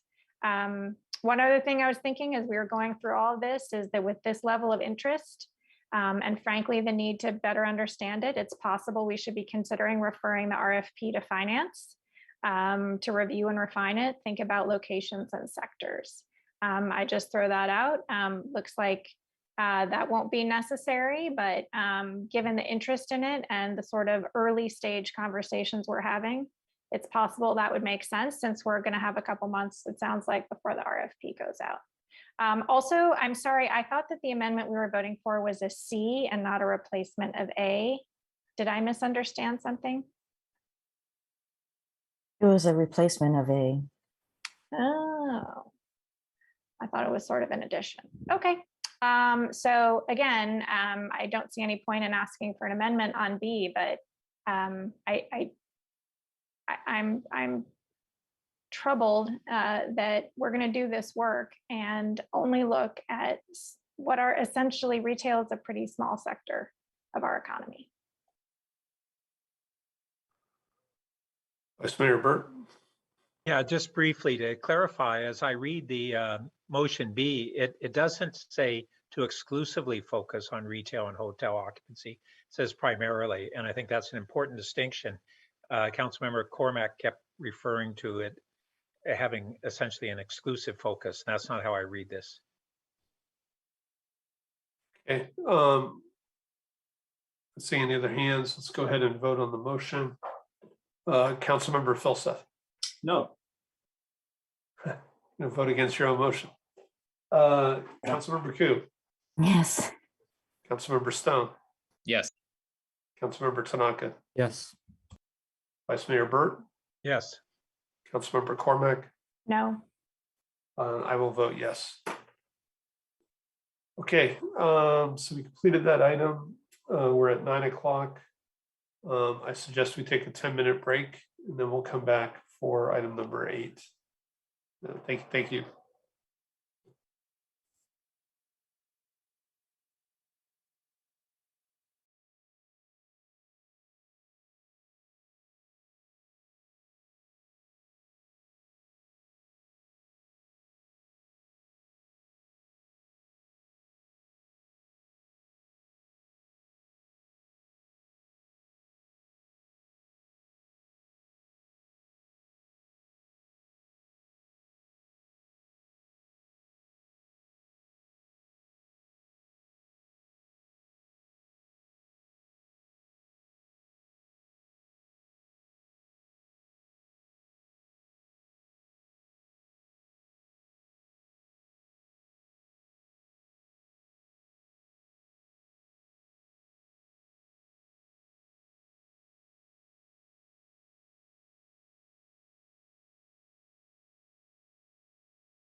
Councilmember Felseth and Tanaka, if you're there, you can turn your cameras on.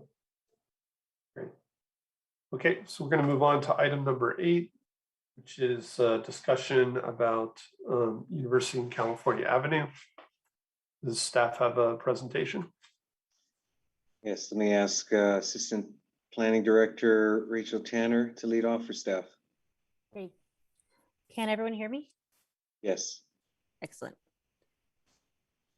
So we have a PowerPoint presentation, which I'll share. Well, your video, Rachel, appears to be frozen, but we can hear you. Well, that's half the battle, I suppose. And maybe the most important part. Let me see if I can stop my video. That might help.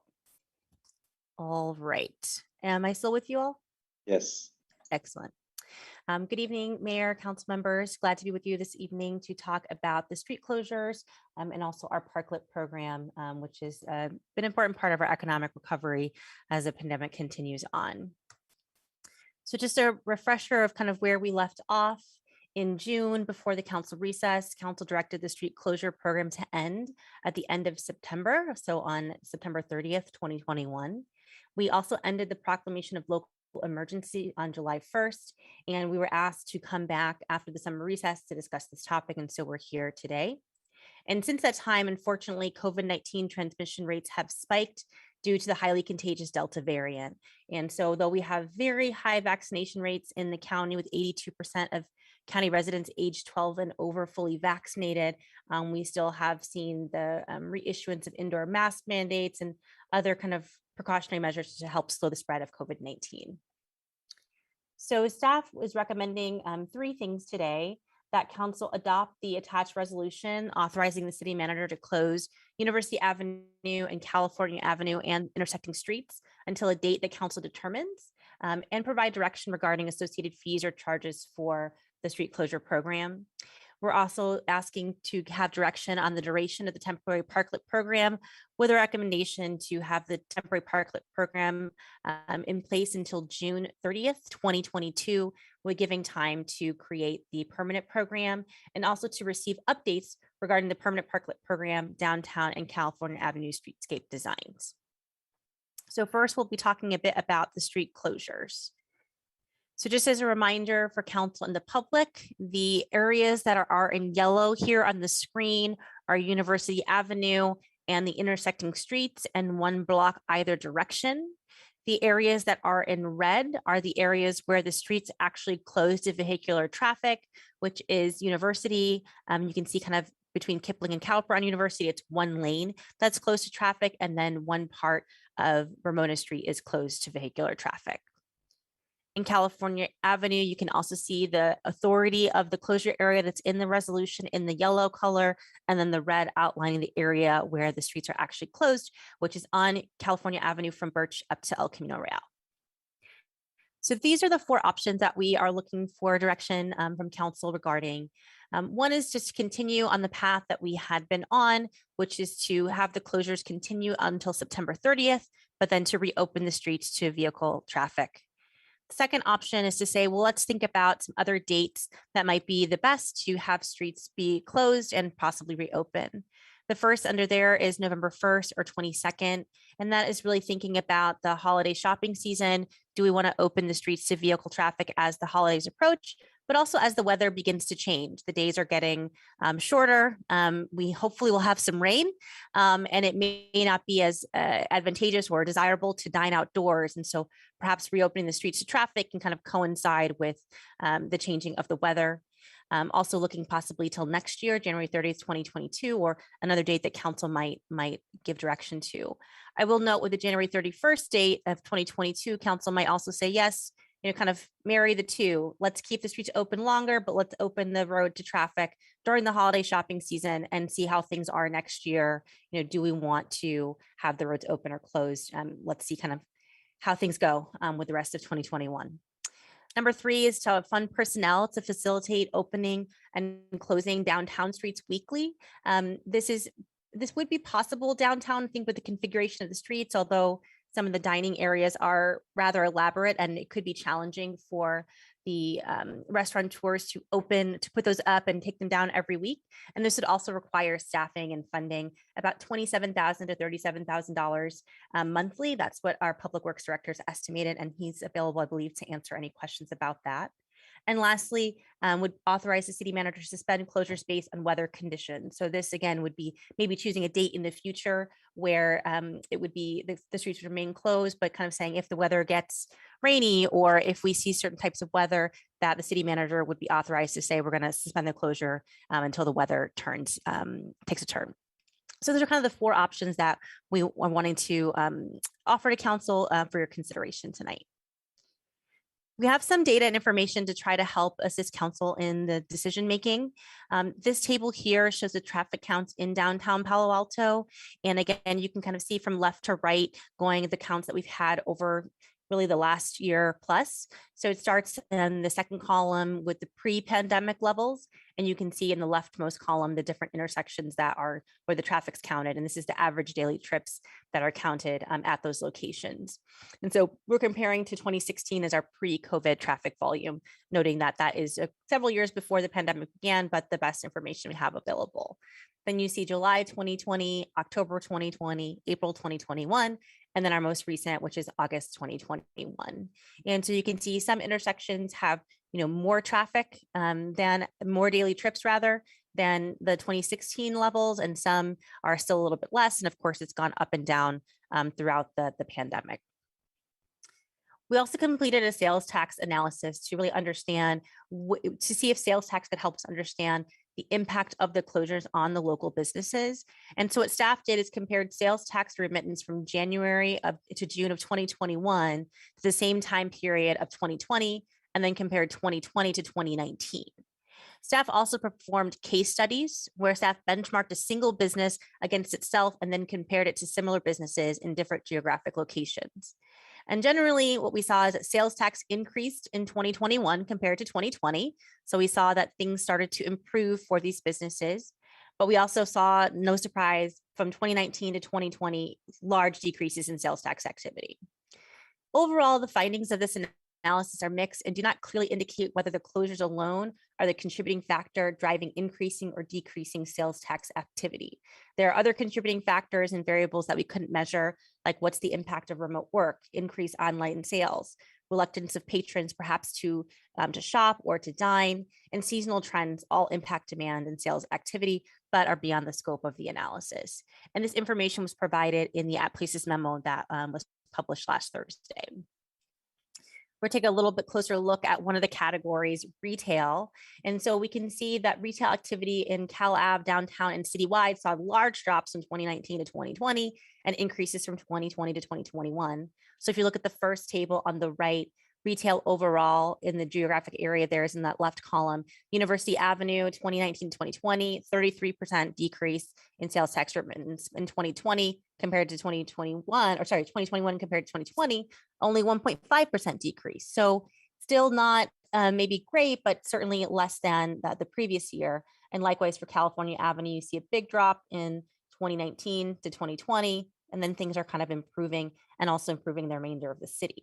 But when we look at the case studies of two retailers and in locations, so inside the closure and outside the closure, we see that certainly inside the closure looks like to have less of an increase, let's say, than outside the closure, but not significantly. But we look at the general retail, the non-apparel retail outside the closure had a significant increase. And again, these are just one business or two businesses in each of these categories. It isn't all apparel retailers or all general retailers across the city. Again, it's a case study kind of looking at two different retailers in each of those categories. And likewise, we have similar information for food services, again, based on sales tax activity. We again see 2020, not a great year, 2021 improvements. And likewise, we see that restaurants on Cal Ave inside the closure here seem to perhaps do better than those near the closure. And on University Avenue, this restaurant inside the closure had an increase, but near the closure had a greater increase. Again, it shows us something and tells us some things, but it's not, we can't say definitively that it's because they're in the closure that these increases and decreases have been seen. We also wanted to just put on the table, if council is interested in having staff develop fees related to the closure area. This would be particularly if the closure is extended into 2022. Right now, the fee that could be developed would cover costs associated with the street closure, like enhanced cleaning that's done to tidy things up. In the event that council elects to open or close the streets weekly, of course, as we discussed, there may be a fee to help recover those associated costs. The development of a fee would require staff time and resources and further council action to create the fee, add it to the fee schedule, and to have staff collect it. Depending on the length of the closure, it may not be worth it to develop a fee if it's going to be short in duration. The time to develop the fee may not be worth the collected fee if it's not going to be closed for much longer. I'm going to move on a little bit to the Parklet program. And so we just want to review a little bit about what the Parklet guidelines are today to refresh everyone's memory. Parklets may use parallel or angled parking spaces, at least two contiguous parallel or angled parking spaces.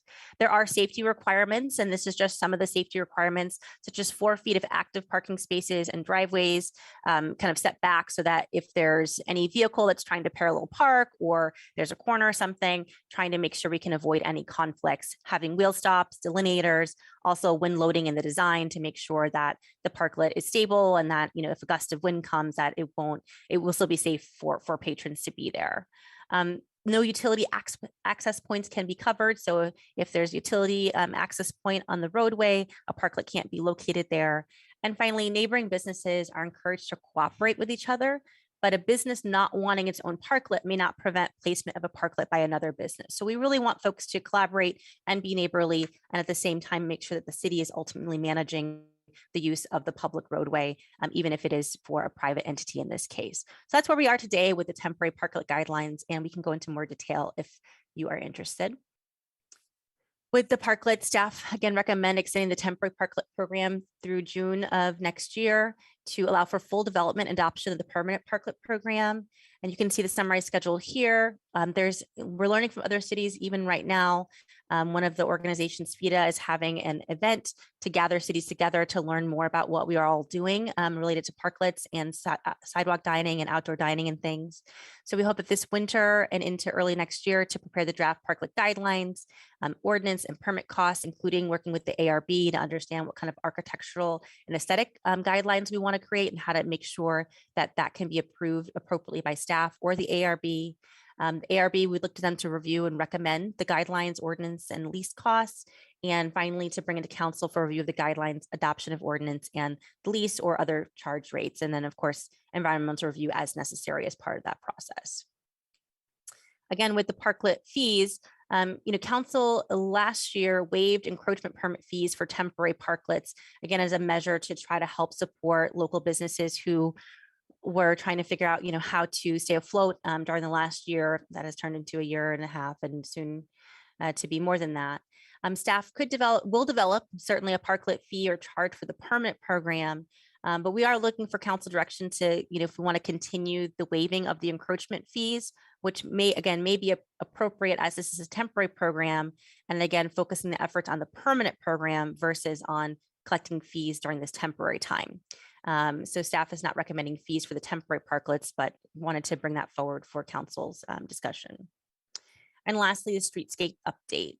So with downtown, there's an RFP that was attached to the staff report that has the scope of work developed for downtown, and proposals are due to this, or responses to this are due at the end of September, and staff will select a vendor for council approval going through the appropriate processes and interviews and things like that. On Cal Ave, we're developing a long-term plan, and we're also working to ensure that the permanent parklet program there enhances the Cal Ave streetscape.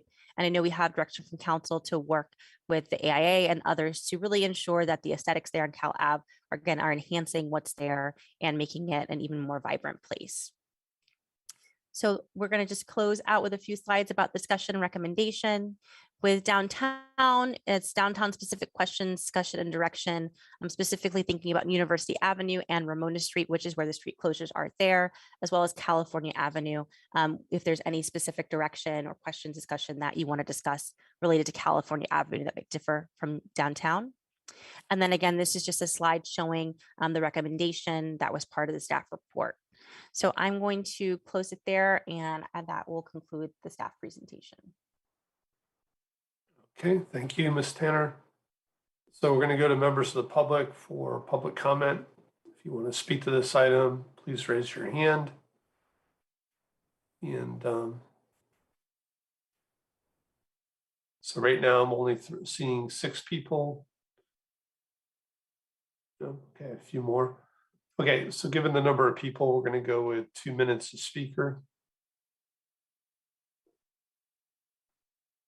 Thank you. And our first speaker will be John Shank. John, you should be able to speak.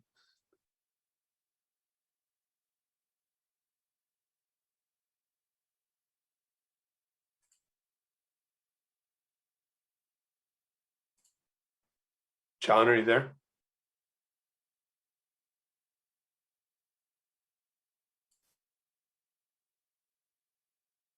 Okay, we'll come back to him. Our next speaker is Giuseppe. Hi, can you hear me? Yes. Okay, perfect. I don't think it's going to take the full 2 minutes. I just, I hope that we extend what we're currently doing, given being I don't really see this great urgency to reopen the streets at this point. I still find plenty of parking downtown, especially during the day. I think the restaurants are going to need a little bit more time, not only to get back on their feet, but to get to the point where people feel comfortable coming inside. Parklets could work in the long term, but in the short term, I think it's too little too late. Specifically places like Ramona where it's parallel parking, and even a 60-foot run doesn't really allow you for a whole lot of tables. I do like the long-term idea of a uniform look and feel, so I'm definitely behind that in whatever capacity, whether that means closing the streets or not in the future. But in the short term, we're definitely going to need more time to weather the storm and kind of get to a place where everybody feels safe. So that's that for me. Great, thank you. And again, we will stop taking additional speakers after the second speaker. And I see that there are 2 John Shanks logged in, so I'm going to try the second one. John, can you speak? I can. Sorry about that, Mayor. I messed up. I had my, you were on my phone and I wasn't anywhere near it. All right, you're up. I apologize. Yeah, thank you very much. John Shank with Thwaites Brothers. And I want to support what seems to be a minority perspective on University Avenue closure. We love vibrancy, we love diversity, we love stability. And the downtown has navigated ups and downs over the decades with whether it was economic things, Facebook coming and going, et cetera. But we've always had a strong base of daytime workers. And it's a very symbiotic relationship with the retail that's supported both. Right now, we have no daytime workers relatively. And as you'll recall from the city-sponsored outreach Zoom calls from early 2000, daytime workers were 70% of retail sales, plus or minus. And everybody had a little different number, but that was kind of the average back then. We do need to bring them back. We need to begin to normalize the downtown. And first things first, we've got to get it clean, and we need to improve safety. Those are the 2 most important things for us to start with. And that's regular steam cleaning, and we've got to get the tables and chairs up and moved and everything else out to be clean. And we need to empower the social worker and police presence to continue to keep things safe for everyone. I also, critically important is opening the street. Again, I think the enhanced parklet programs or the permanent parklet program, that comes out of the process y'all are discussing is a wonderful idea. I think we need to re-envision how things work and make our parklets wonderful and professional. Right now, I went to Los Altos on Sunday, and a few of you a few weeks ago wondered, why are their retail sales coming back and ours aren't? Well, it was delightful. It was clean. The parklets were organized. There was car traffic, and it was wonderful. Anyway, thank you. And let's start to normalize the downtown. Okay, thank you. Our final speaker will be Michael Eckwell. We're not taking additional speakers. Our next speaker is Cedric. Hi, good morning. Thanks for discussing this item.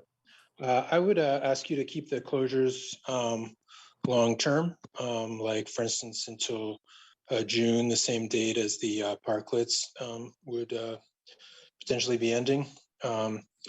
I would say no fees for the closures. I think businesses are hurting enough, and we can recuperate it through the increased economic activity. I think if you go to California Avenue, I live near Cal, so I'm there a lot. And you should just see the numbers of people that are dining out. To me, it looks like it's really successful. And while it may rain this winter, and I hope and I pray it will be a good wet year, it may not rain, given that the changing climate and the drought and the dry state. Even if it does rain, most of the restaurants' outdoor spaces are covered. They may well still have businesses despite the rain. And it would be good to test this out and find out if these outdoor spaces are viable long-term year-round. And we could possibly make it permanent. Many cities around the world have had success with permanent closures of main thoroughfares over the course of decades. So I'm thankful for this aspect of the pandemic, that we've had this closure of the streets, and we can see that this is successful. And then I would caution against doing the intermittent closures and reopening and closures and reopening, because all the stores and restaurants need to store that equipment while the streets are open to traffic. So I think it'd be a hardship for the businesses if you're alternating it like that. It's just better to be closed throughout. Thank you so much. Okay, thank you. Next speaker is Andrea Gara.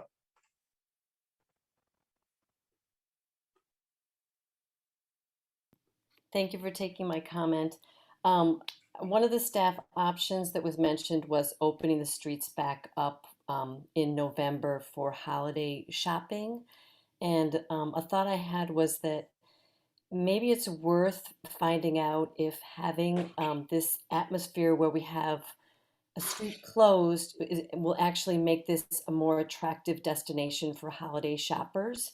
I think that if you can be on a street without traffic noise, strolling, looking in shops, being able to have lunch with your friends, that could make this area more attractive, and maybe would be a way for businesses to benefit from the closure as well. Another thought would be to maybe combine that with something like some street sales days. I've seen that done in other towns around the holidays, where it's maybe combined with some boutiques, and vendors are allowed to bring some tables out on the sidewalk. That would maybe be another way that the vendors could be benefiting a little bit more during the holiday season from the street closures. Thanks for taking my comment. Okay, thank you. Our next speaker is Jessica Roth.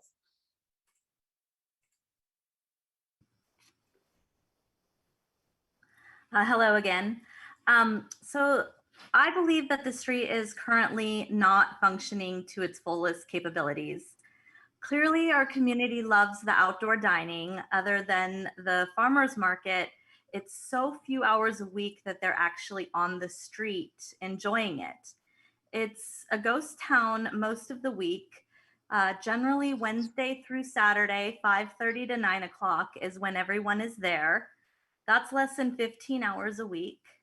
I believe that we need to form a stakeholder and city staff group to discuss the possible different configurations of a future California Avenue. I believe that it is something fun and could be amazing. These things take time, and I feel strongly we should open up our street during the colder months, and especially during the holidays, to help the retailers stay afloat. With the rain, it's hard to plan for outdoor retail. We can move the dining to the parking spaces and allow the street to open to the car and get people back on cars and get people back on the sidewalks. The weather will be colder and fewer people enjoy eating outside during these times.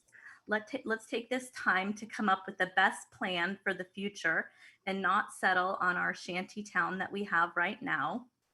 With the help of a new economic developer to fill the needs of the community by placing community serving businesses in the empty storefronts, a well thought out street closure plan, and more art and entertainment, I think we can make this the most amazing destination for people all over the Bay Area to eat and hang out.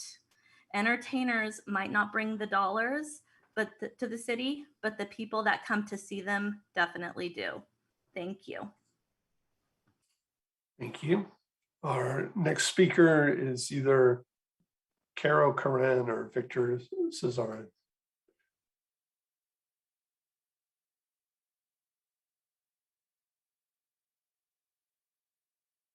Can you one of you speak?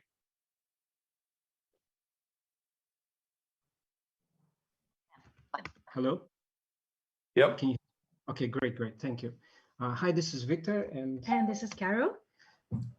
And we actually are married. We are visually impaired, both of us. We work in the IT and we are longtime Palo Alto residents for the last 16 years.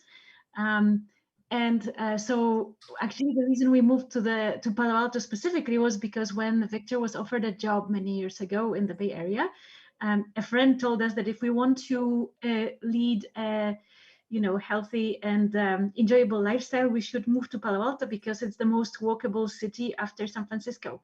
So that's what we've done, and we're very passionate about keeping the streets open to pedestrians.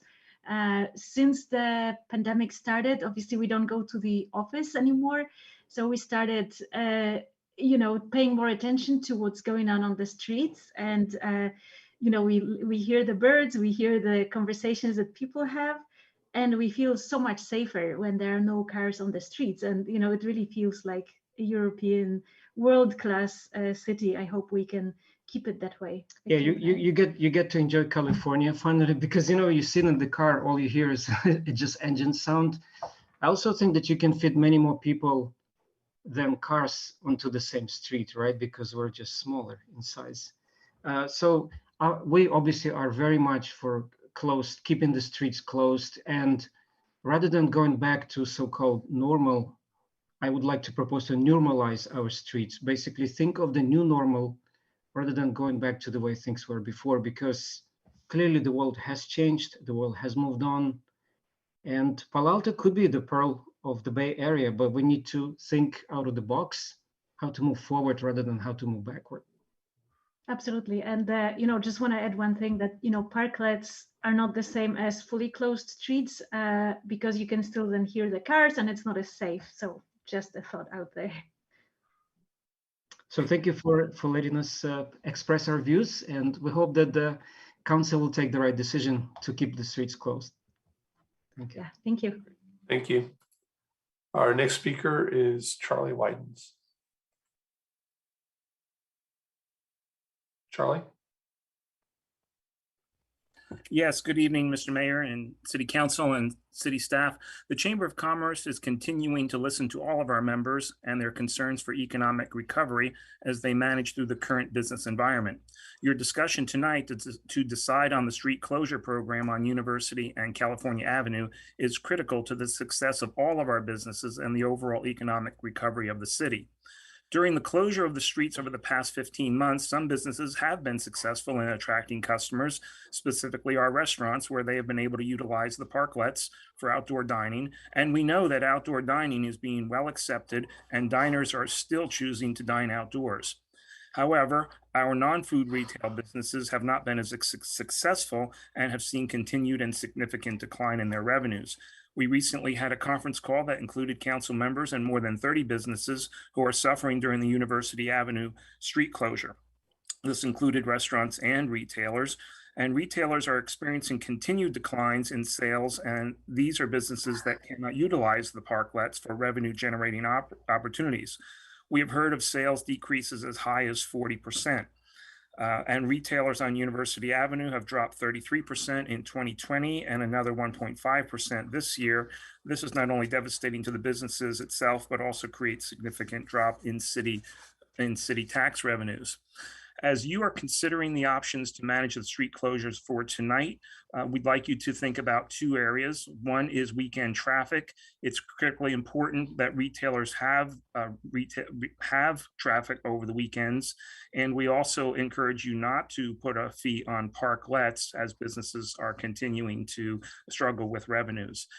A downtown streetscape design project is a very viable plan to allow for the current environment that residents enjoy. It will allow for enhanced parklets, outdoor dining, creating a welcome environment for pedestrians, bikers, and continue to support the success of dining while at the same time maintaining the importance of vehicle traffic, parking, and ultimately creating a downtown that is vibrant and inclusive, supporting the local businesses of all types for the residents to enjoy.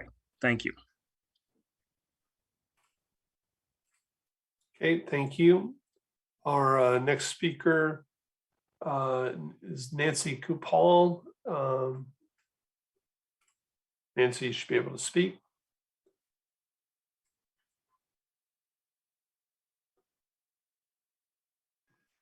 Can you hear me? Can you hear me? Can you hear me? Can you hear me? Can you hear me? Oops.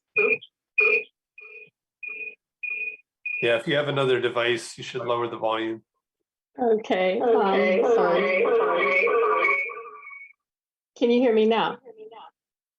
Yeah, that's much better. Okay. Sorry, I'm having technical problems here. I'm not in my office. Anyway, I just wanted to thank the council for everything that you have done up until now. I do want to emphasize we're still in the midst of crisis, and for restaurants and retail inclusive, things haven't really gotten that much better. We don't believe that the closures are negative for anybody. I think it's a sign of the times. And I think that with 43% of the downtown being restaurants, we need to consider this because 20% of our locations are currently vacant. Would not like to see more of that happen. But without these street closures, most restaurants won't make it. They just won't. There's a tendency not to eat indoors anymore because of the variants. And I think that people basically feel safe outside.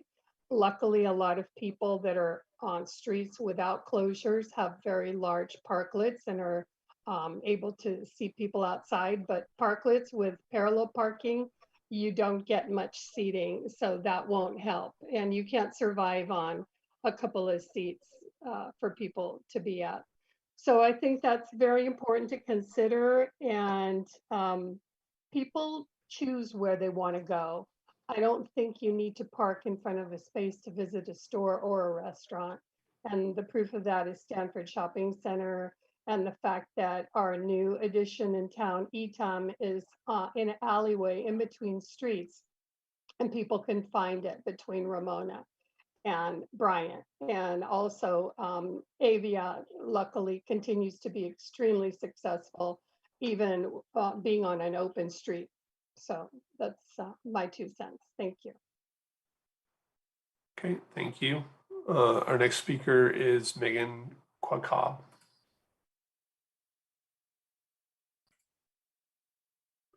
Megan?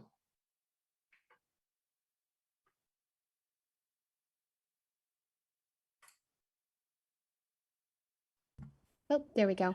Good evening. I would like to thank you, Mr. Mayor, and City Council members and city staff for giving us a chance to speak tonight.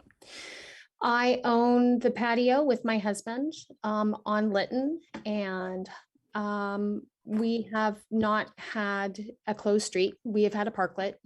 We've had a parklet from the very beginning, and our parklet has been very successful and very helpful towards our business. Our neighbor Evia has the same, and we've just been kind of chugging along down by ourselves on the side street. The one thing I would like to mention is that in April, there was a grant that went out for restaurants only, not retail, and it was called the Restaurant Revitalization Fund. Basically, if you were an upstanding citizen and did your taxes, you took your 2019 taxes, your 2020 taxes, and you submitted it. And they basically gave you the difference. I know that we received it. I know that our neighbors received it. I know that many restaurants received it. I can't speak for all, but I know there are many. And the fact that a lot of these restaurants did receive these funds means that they don't need to ride on the backs of poor retail. The retail stores need the streets open. Now, with that being said, I think that Ramona Street is working beautifully and should stay closed. I think that Cal Ave is working well and should stay closed. However, University Avenue looks like a shanty town. There's only one restaurant that really is doing well, and the rest, it just doesn't, it's not nice. It's not nice to walk. It's not good. And I think we need to start thinking about everyone and not just the restaurants. And coming from a restaurant owner right now, that sounds crazy, but we can't let our retail die. We just can't. I beg you to look into this. Thank you very much. Thank you. Our next speaker is Kelsey Baines. Hi, good evening, Council. My name is Kelsey Baines. I am a resident of Palo Alto and am calling to urge you to keep our streets open to people, especially during the pandemic, but also to plan for how to make this change permanent. Especially while this pandemic is not over, I think we certainly need more time until everyone is safe and vaccinated, including children.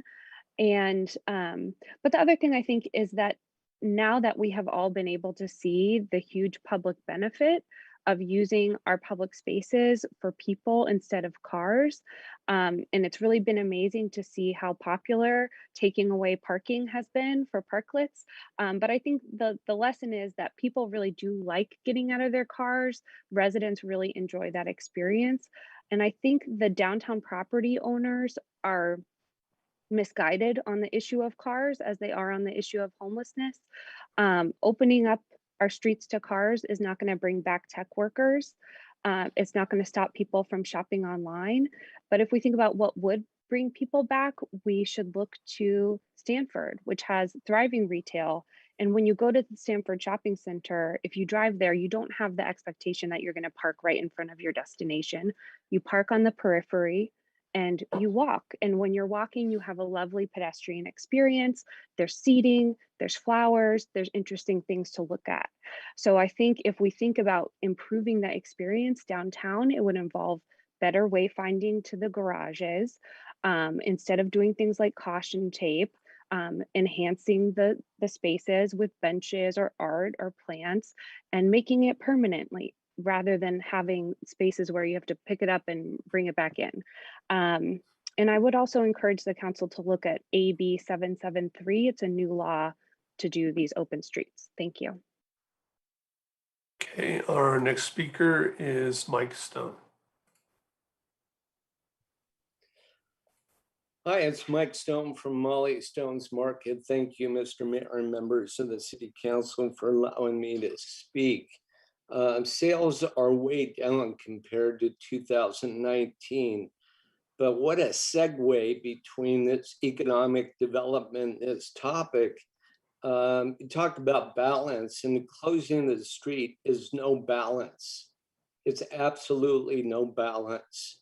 Leslie Parks had some great comments and voice of experience. You know, we try to promote shop local, support local business, but people go outside the city, they shop online. Businesses help support the quality of life for the residents. Setting up the ED person for failure, I feel, is hiring a person from Palm Springs or Morgan Hill.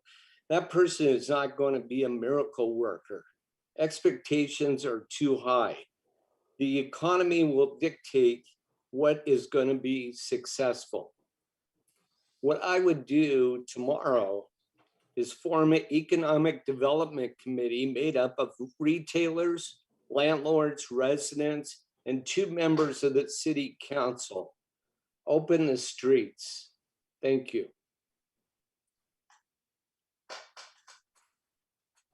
Okay, thank you.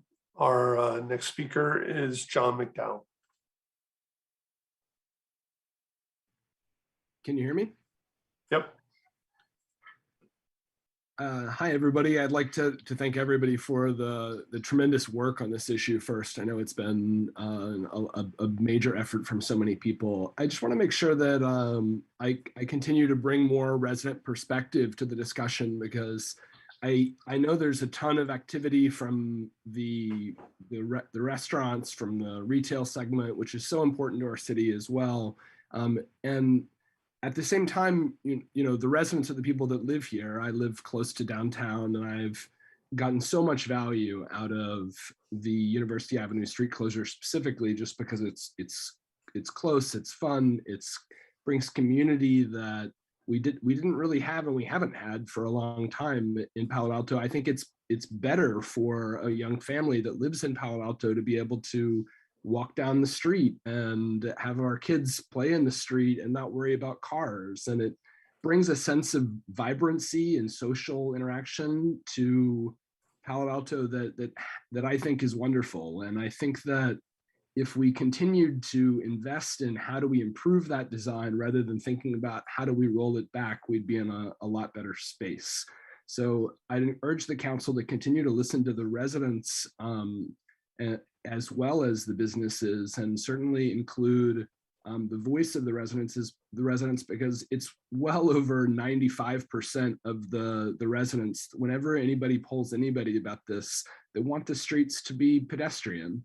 And so it strikes me as surprising that there isn't more weight put on what people who live here actually want to see happen to the streets. So thank you for considering our perspectives as well. Thank you. Our next speaker is Misty Bolton. Hang on a second. There you go, Misty. Perfect, thank you. First, I just want to say, well done with what John had just said. I can't I can't agree even more than that. It's exactly what I wanted to share. So thank you, Mr. Mayor and the members of City Council for just even giving us the chance to share and speak about this topic. As John had just mentioned, and many others already so far, I believe I am one of the owners of Oren's Hummus, and we are doing very well with the university being closed. I'm not just speaking today because of a benefit for us as a restaurant owner, but because of the fact that we do have restaurants in 6 different, we have 6 restaurants in various cities. And one of the things I hear the most from the various areas and speaking to the community, and I'm on a lot of the, the chambers and the different, if it's GGRA in San Francisco, I'm always involved. And the things that I hear constantly is about the sidewalks and about how they're crowded and people don't want to be on the sidewalks and they really want a space to be able to walk, if it's with their strollers or their family or being out and dining and just socializing. Nobody wants to be constricted to just being on a sidewalk and feeling, especially with Delta and COVID and being squished and having to walk around people or waiting for someone to step aside. I think having the streets open has just allowed people to want to come out. And Los Gatos, I heard a lot of people talk about the retail.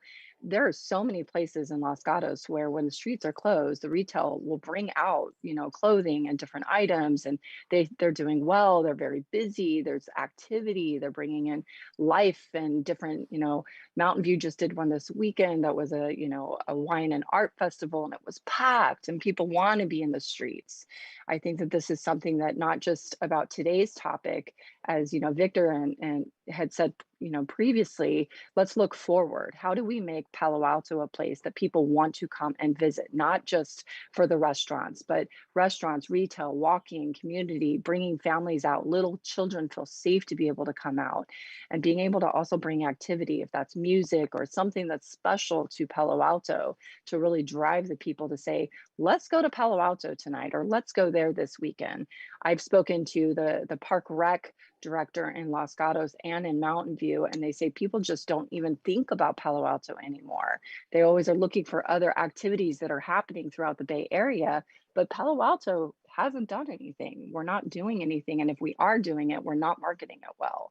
So, you know, I think it's really important to open the streets, not just University, but I think more and more people want to be out and walking in the streets and having this environment. I think it's more beautiful, it's vibrant, it's energetic. I think we just really need to bring Palo Alto to be more lively. So I appreciate the time and being able to share, and I will pass on to someone next. Thank you. Our next speaker is Maura Ullman. Good evening, council members. I've previously served on the California Avenue Business Association when I was the executive director of the nonprofit Blossom Birth and Family on Cal Ave. I also serve on the Palo Alto Rec Foundation that organized World Music Month in June this year on California Avenue and University Avenue. My family and I live in Palo Alto and frequent Cal Ave a lot. I am representing my own views, and my comments are specifically about California Avenue. I personally have loved the open, safe space that the street closure has created. I also hope we can think creatively of ways to make sure the pedestrian flow is directed towards retail stores, as Jessica mentioned previously. I'm so thankful for the earlier discussion on the new economic development officer. As a small nonprofit, I was very thankful to our last economic development officer, Thomas Fehrenbach, for helping us navigate the many different departments of the city and creating strategic partnerships with other businesses. Filling this position will be vital for our economic recovery and attract a diverse mix of retail and restaurants. I hope the street closure extension is considered in light of the needs of many stakeholders and investing in the street to improve the design and making it even more welcoming and beautiful. As a resident, I have enjoyed the live music and fun community environment for our families to come out and enjoy the street, enjoy a meal, and support our local stores. I'm committed to help in any way I can. Thank you. Thank you. And our last speaker is Michael Eckwell.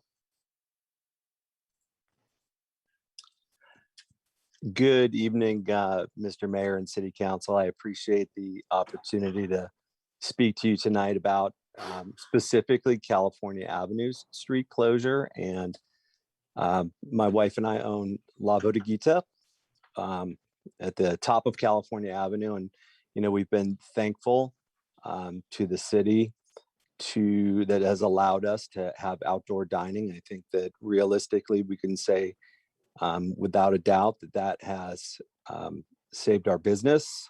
It has allowed us to keep at least 50% of our staff employed. You know, so over the course of the pandemic closure, we've gone and still are kind of hovering at about a 50% of 2019 revenues and associated about 50% of our staffing level.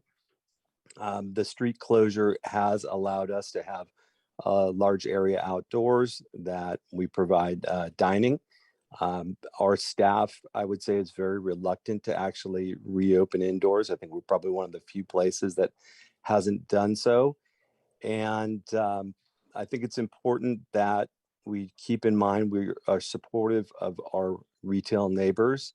But at the same time, I think that if you talk to most restaurants, they're probably in about the same status as we are at this point in time. So, you know, we all had a brief celebration back in June when we thought we were going back to normal, but, you know, most of our guests have no interest in even dining inside right now. So without the outdoor dining, I'm afraid that we would be at a much lower scale that we are right now. So I would ask you to reconsider, perhaps even keeping the street closed through next year and coming up with a viable plan for the future that, as many people articulately spoke earlier, I think 99% of our customers have all been supportive of the street closure on California Avenue.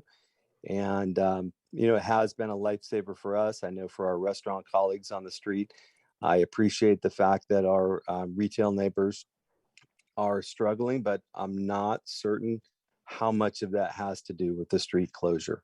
So I would just urge everybody that's in Palo Alto to support your retail.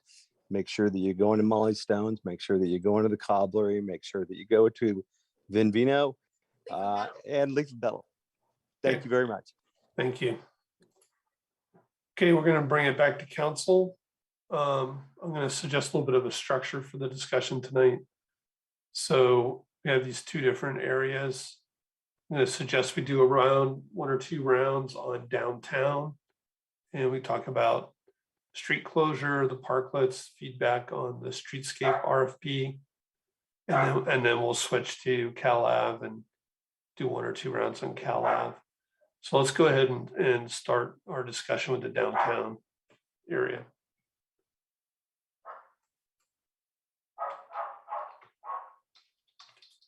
Councilmember Philseth.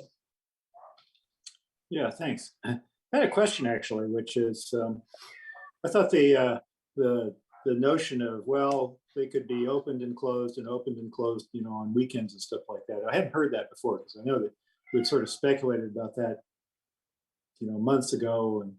And so I had a question, which is, let's say for the sake of argument that we reopen the streets, as we head into the winter, right? Could we then close them opportunistically? As we get to the holiday week and the weather's great and so forth. Could we back and close them again, or is it the kind of thing that we got to make a decision one way or the other? I think that Brad is here to answer, I think, the first part of that question, maybe. Yeah, thank you, council member. I was just going to say, I think it is feasible to do those kinds of closures.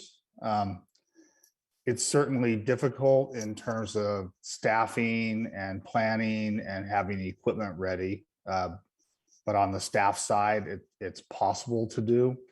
Where it's likely more problematic is for the businesses, as restaurants in particular, who have a lot of furniture and other types of equipment out on the street, in terms of moving that frequently.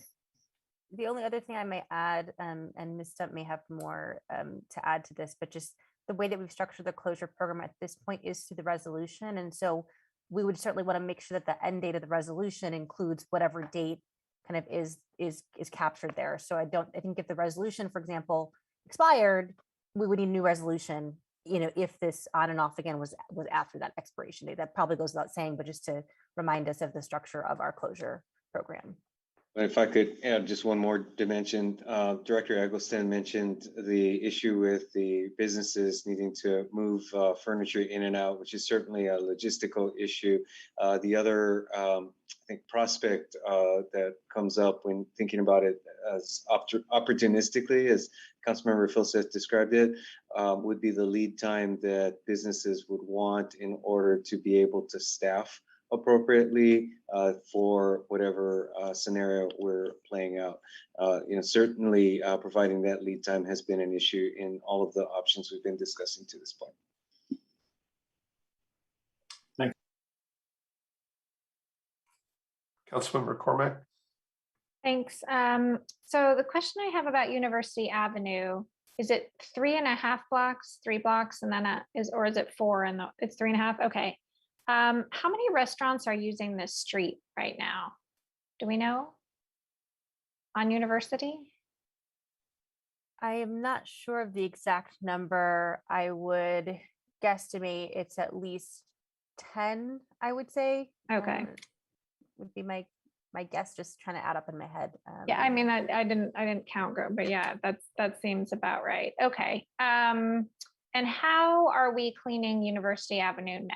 How is that working? I'll let Mr. Eccleston answer that.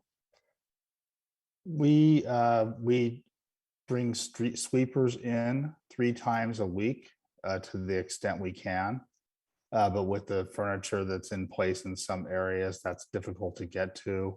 Along with the 3 times a week street sweeping, there is a blowout of the sidewalks and streets to remove trash and leaves and such.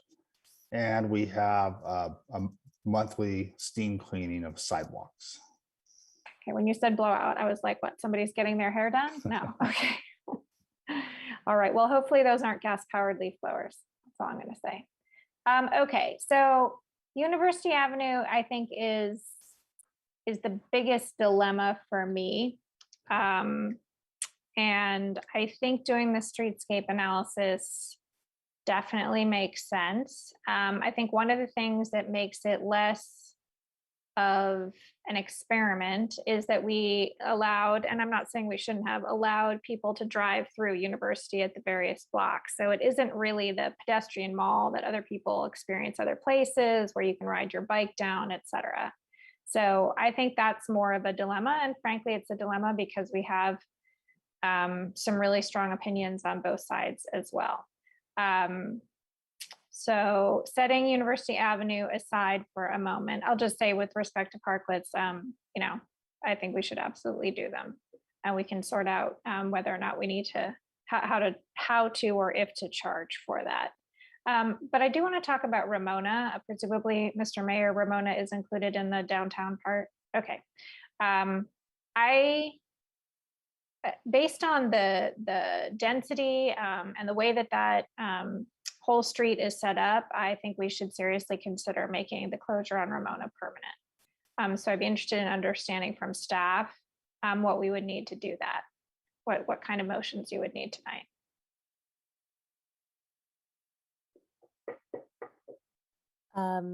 I would look to the city manager if he is aware. I want to just note there was mention from one of the callers about legislation that is on its way to the governor's desk around slow streets. We are looking into that legislation if that provides an avenue. The intention is to make slow streets, which were different in LA than other places, more easy for other cities to achieve, and that may be an avenue for closure. Certainly the California Vehicle Code does outline what needs to occur to have a permanent closure of a street, and we would need to follow that process as outlined in state law. Okay, so we yes. could direct staff to look into this. Certainly. I do suspect that in addition to what Assistant Director Tanner just pointed out, there is a question as to environmental clearance and Right. what be required in order to complete that process. Okay. So I'll just throw that out for my colleagues. I think it's you know, it's just a naturally occurring set. The width of the street, the environment of the buildings around it, I think it's a really natural fit. How am I doing on time? Okay. I was interested, did I read the traffic correctly that Lytton is twice as busy as Hamilton? There were two different, I had always thought that Hamilton was busier than Lytton. But when you had that slide up with the counts that included eastbound and westbound.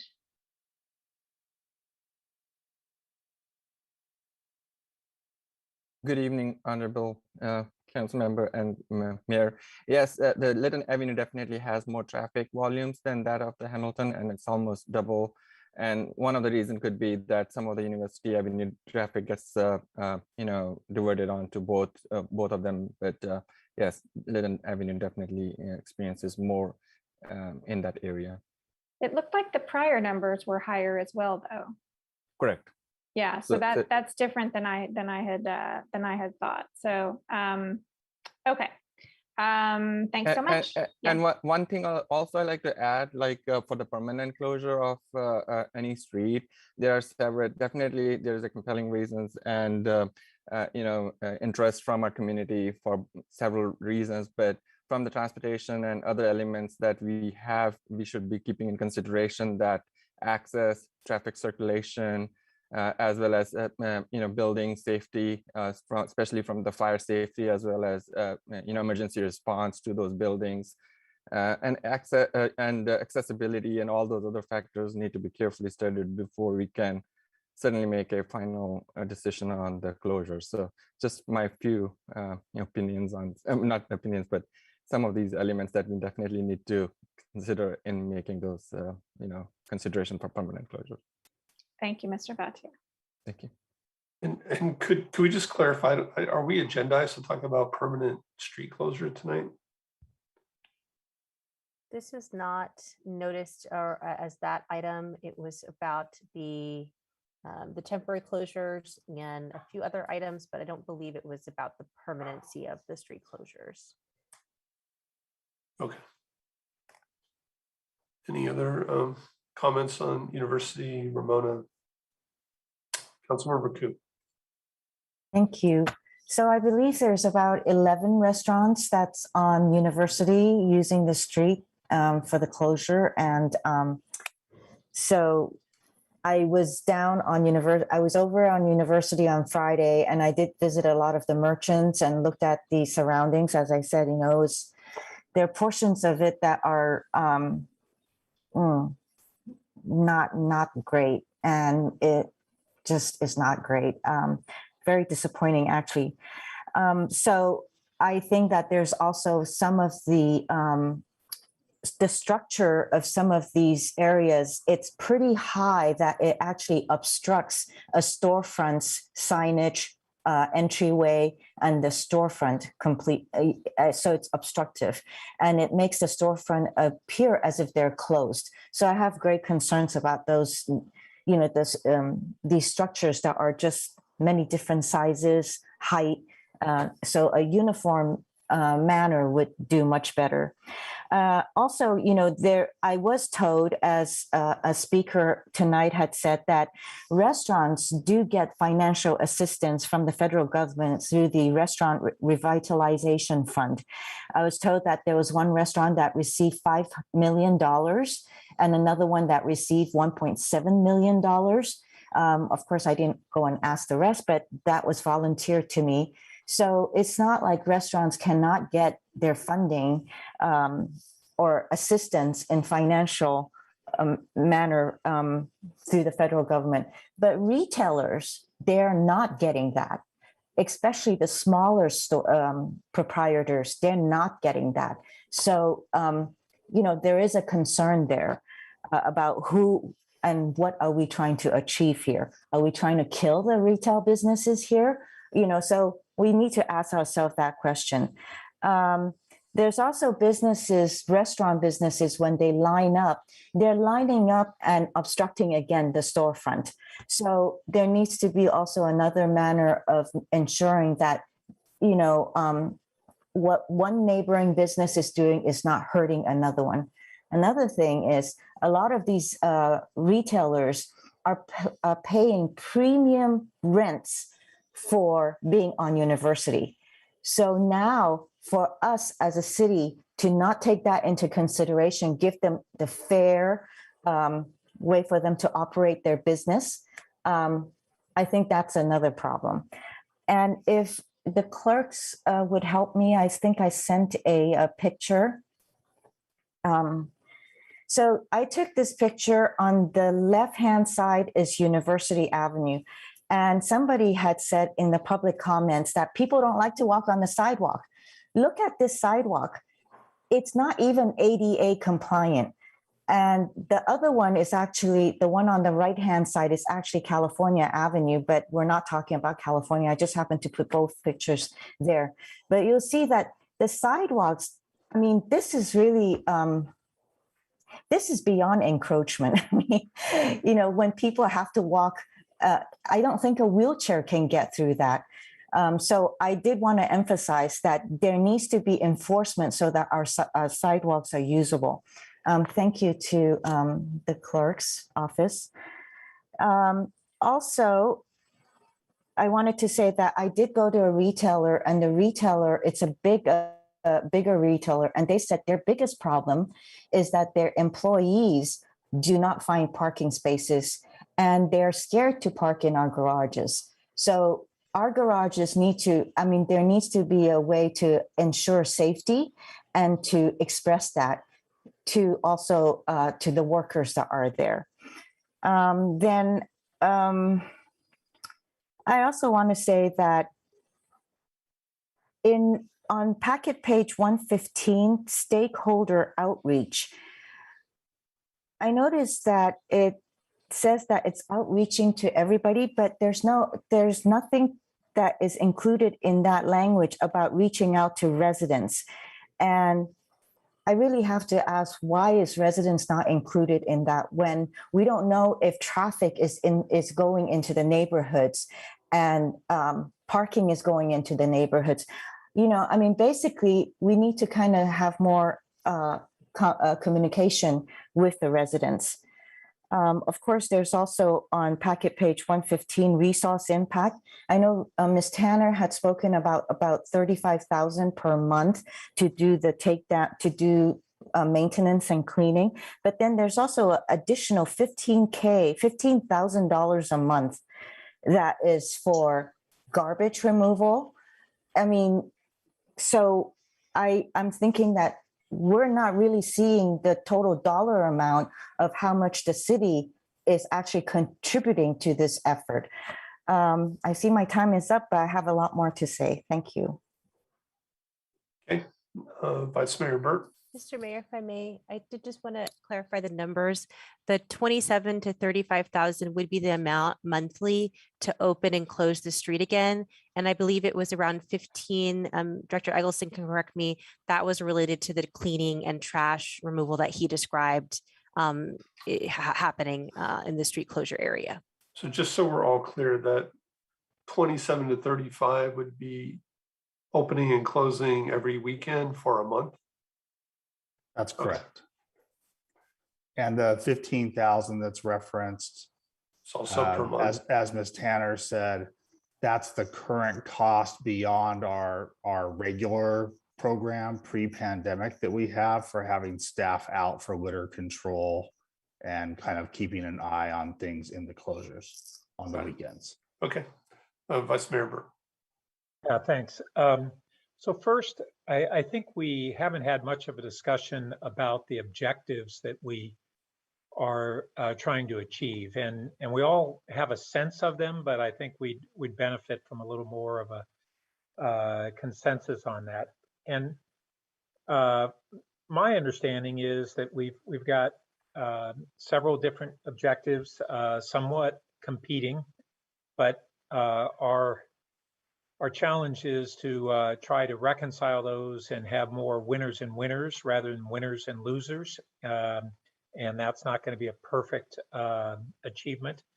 But I think what we are all recognizing is that when we first had the street closures, we thought that the impacts of the pandemic on shopping patterns and downtown patterns and work patterns were going to be a lot more short-lived than they've turned out to be.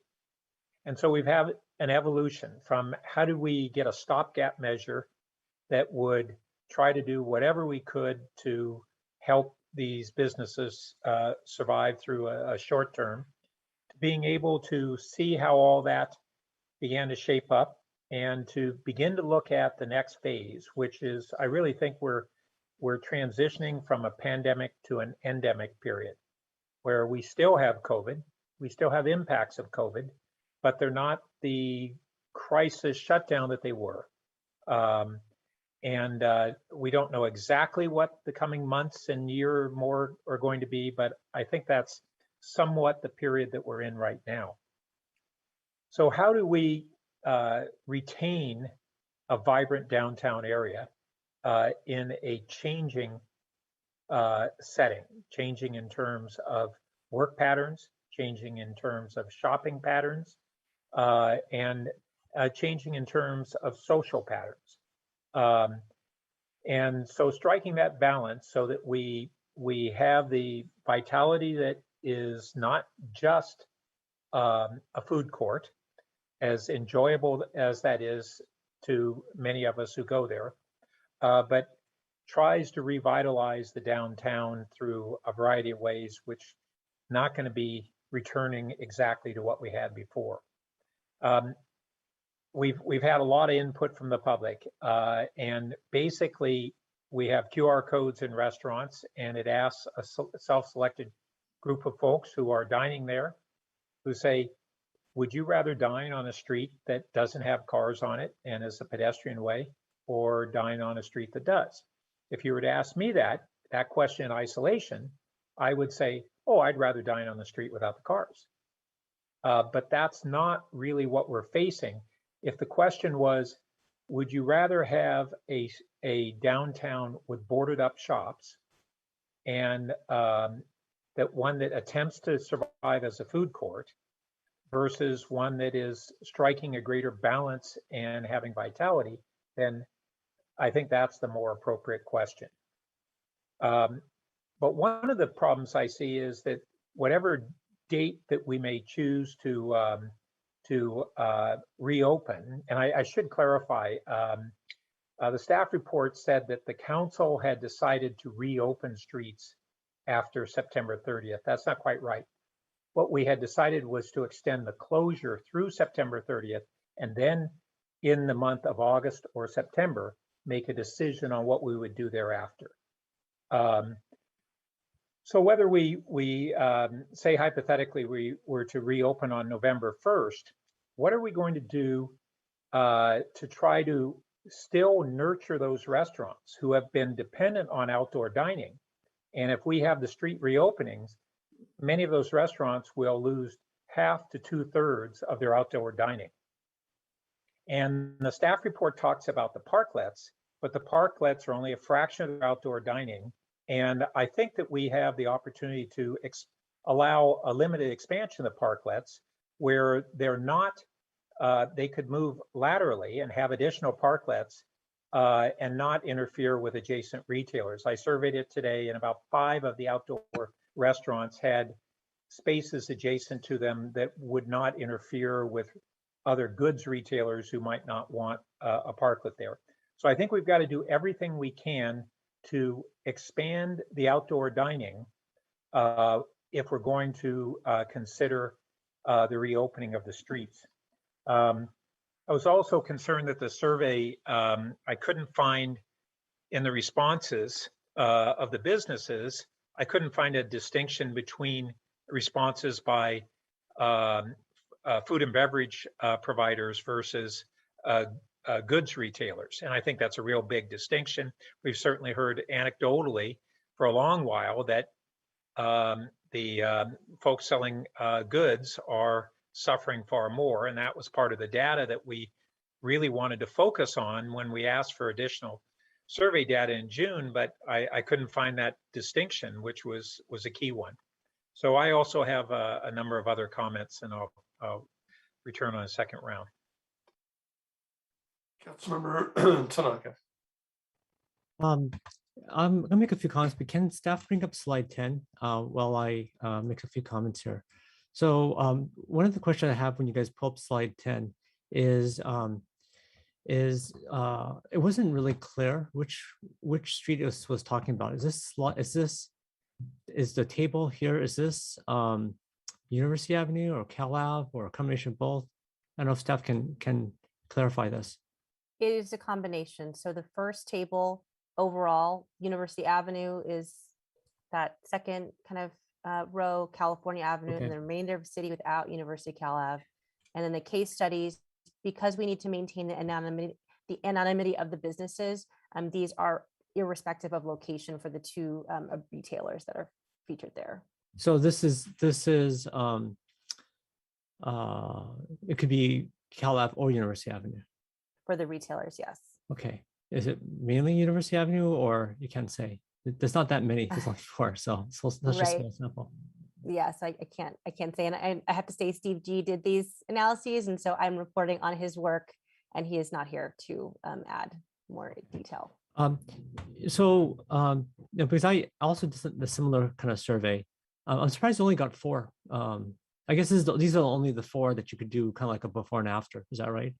These are sales tax. So this is not surveying the businesses, asking them. This is looking at sales tax Yeah, remittance. but there's only 4 retailers that looking at the sales tax that you're able to do it before and after. Is that right? These are the case studies. So again, the retail overall is looking at all retail within the district that is stated. The case studies, we're trying to take a closer look at comparing 2 apparel retailers, one apparel retailer inside the closure, one apparel retail outside of a closure area, and comparing their sales tax remittance activity. Okay. Why, if you look at the sales, I mean, you should have the sales tax for all the retailers, right? I believe so. Okay. Why did we just limit to 2? Why didn't we do a little bit more extensive? If this wasn't self-reported, this is pulled from the sales tax. I can help with this a little bit. We were working with our consultant to meet the timeline of this report, but we're unable to narrow and get the geo areas tagged in the GIS system accurately enough in order to do aggregations.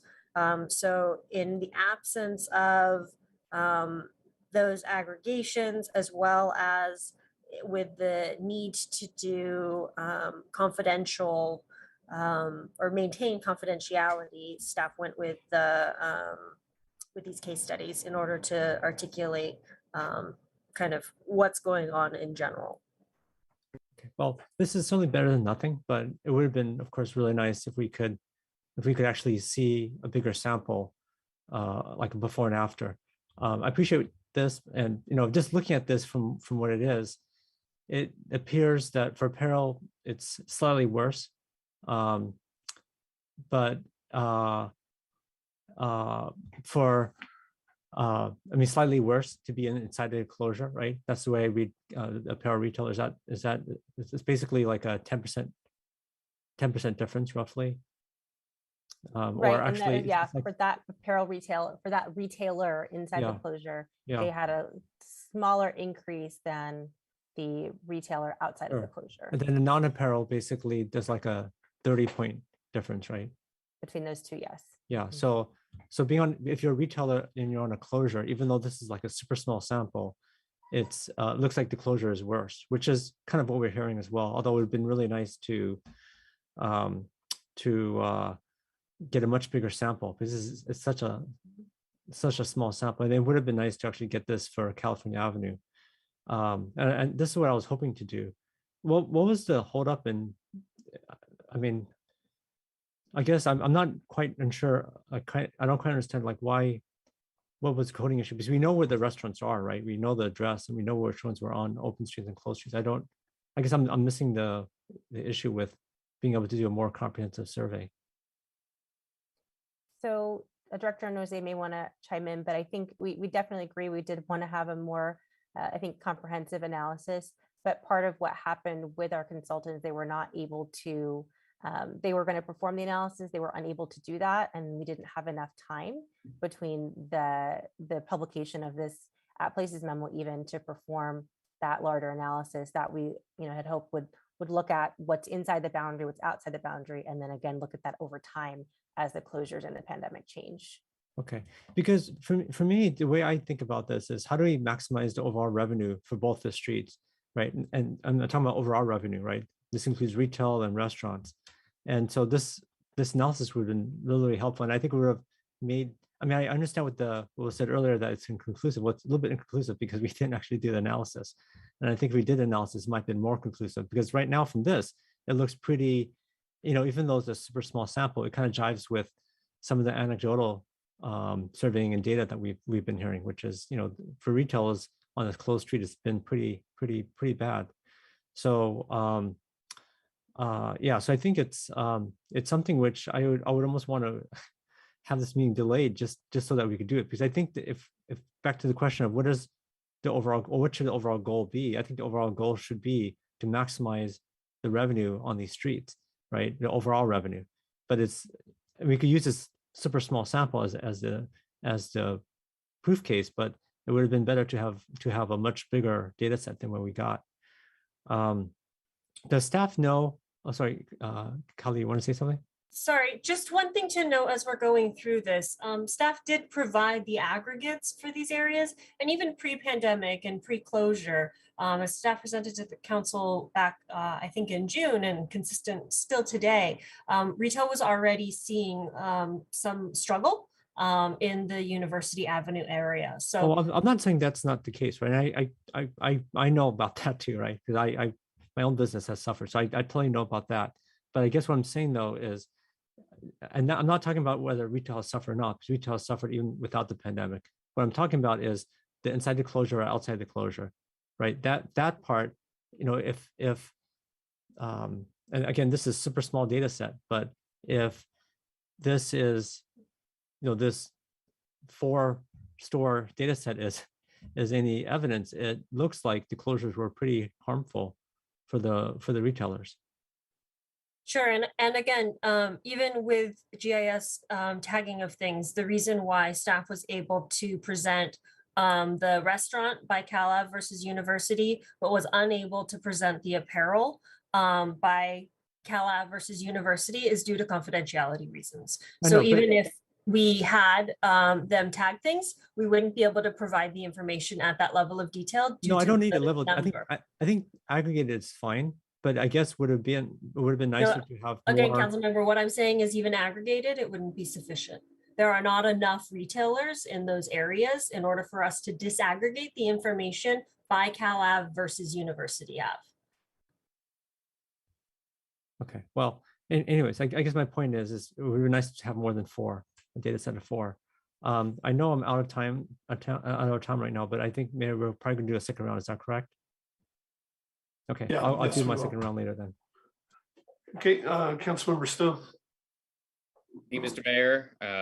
Yeah, this is a complex topic, and but I do agree with the vice mayor as far as kind of looking at what are our objectives here and trying to find the best path forward. And I do agree it's finding that viable downtown, that downtown that's very vibrant and that is a destination for the community as well as outsiders and restaurants and retail. And where do we find that balance? And of course, as Councilmember Tanaka was pointing out, I mean, the data is just not conclusive. And so we're working on kind of the points I was making in the last item, right? How are we going to come up with a decision that is the correct decision without the expertise that we need? And I'm finding that to be very difficult.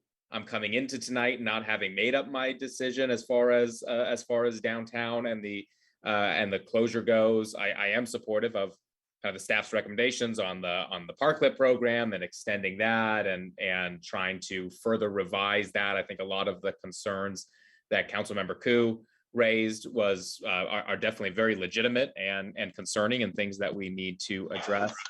I also agree with what Councilmember Cormack was saying as far as Ramona Street and looking into making that a permanent closure going forward. I think that is I agree with all the points she was making. That seems like a perfect location for it. And I always love anytime that I am down on Ramona.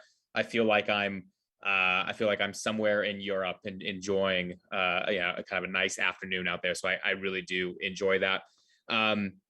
Focusing on University Avenue long term. I mean, focusing on University Avenue, you know,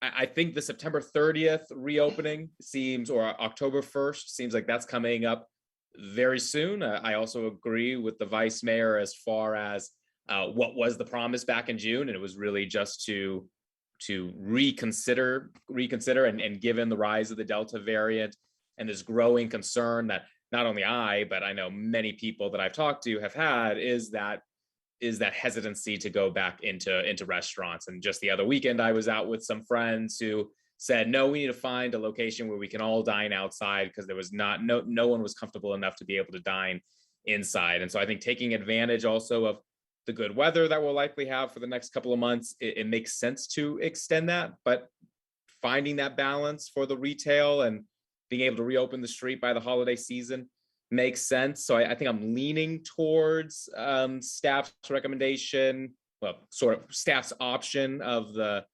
November timeframe. I don't think November 1st makes sense, only because Halloween is the night before, and we're likely going to see a lot of activity on University Avenue on Halloween night. And I think trying to deal with Halloween and the cleanup from that and street reopenings, I think that's going to be a really bad mix. So, and November 22nd might be a little too late into the holiday shopping season. I understand the holiday shopping season really starts on November 1st. So maybe a November 8th timeline makes a little more sense. I see that as a bit of a compromise that we might be able to reach, to be able to give the restaurants a little more time to take advantage of the weather and hopefully ride out this